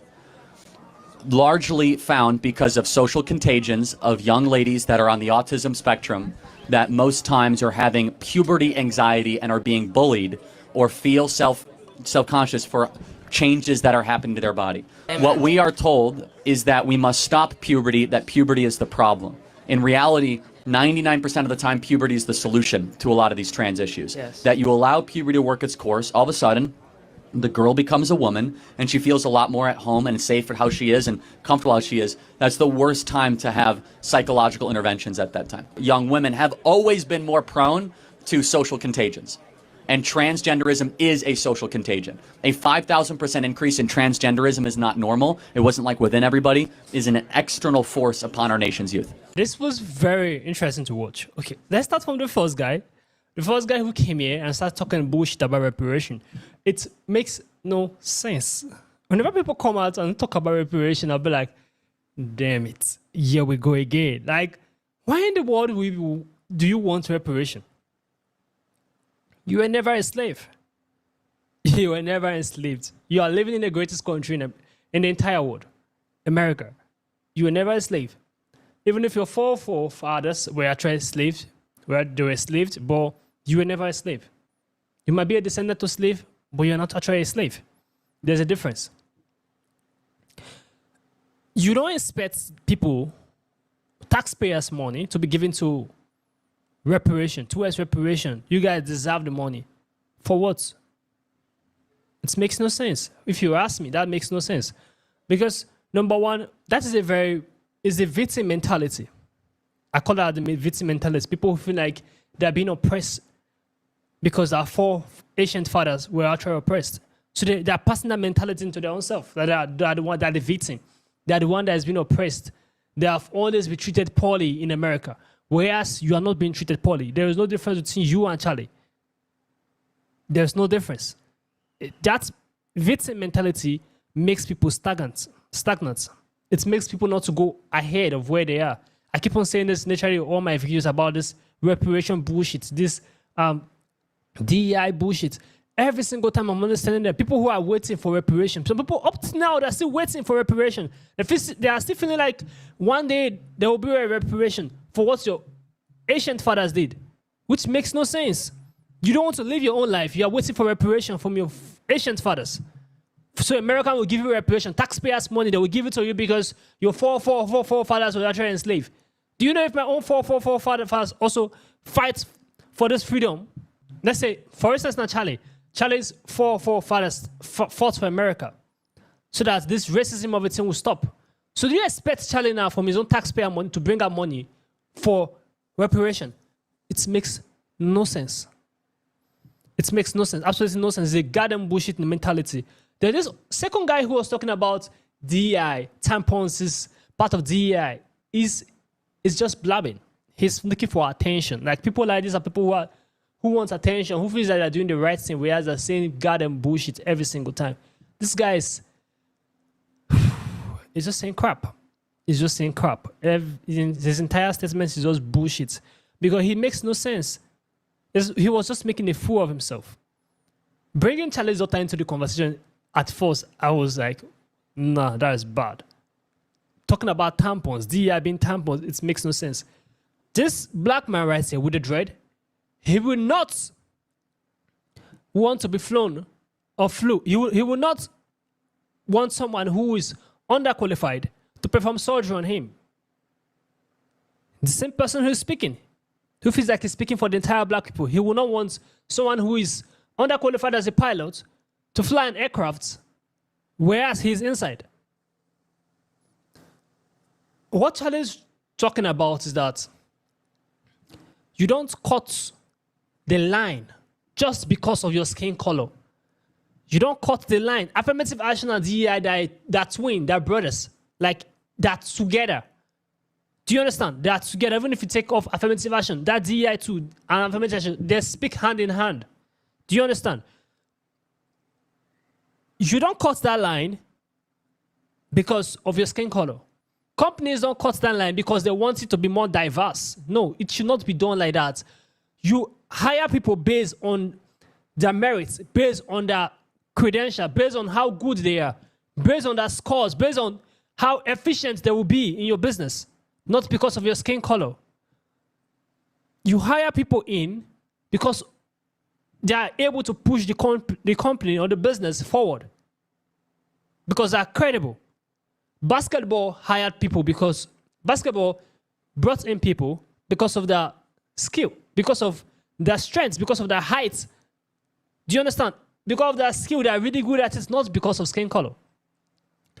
If you check stats, majority of black people are very good in sports. We are athletic in nature. Like black people are very athletic. They're very, very good in literally all the sports worldwide. They're very, very good at it. It's not a myth. It's not a lie. It's the plain truth. So you don't bring that into this conversation. Do you understand? You don't talk about because they are removing black people. At first, they were actually having a lot of white people playing basketball. But they tend to see that black people are really good at this game. Football, long tennis, basketball, javelin, any sports entirely, guys, black people dominate. They are extremely good. It's like they have that strength. They have that skill. They have that, I don't know, it's just like a gift. Do you understand? Majority of black people are very, very good. I'm not saying white people are not good at it, but when it comes to sports, black people always dominate. Every single time. But the guy right here is just talking bullshit. Just trying to like shame Charlie and make it look like Charlie is just lying to the audience. His entire, how many millions? Probably 10 million people that view him online, and also 2,000 or 3,000 people who came there to listen to him. He's just lying to them. Whereas what Charlie is saying is the truth. And the issue black people are having every single time is this lack of fathers in the home. This is what it results to every single time. Someone acting very, very, I don't know how I'm calling it. I just don't want to insult him.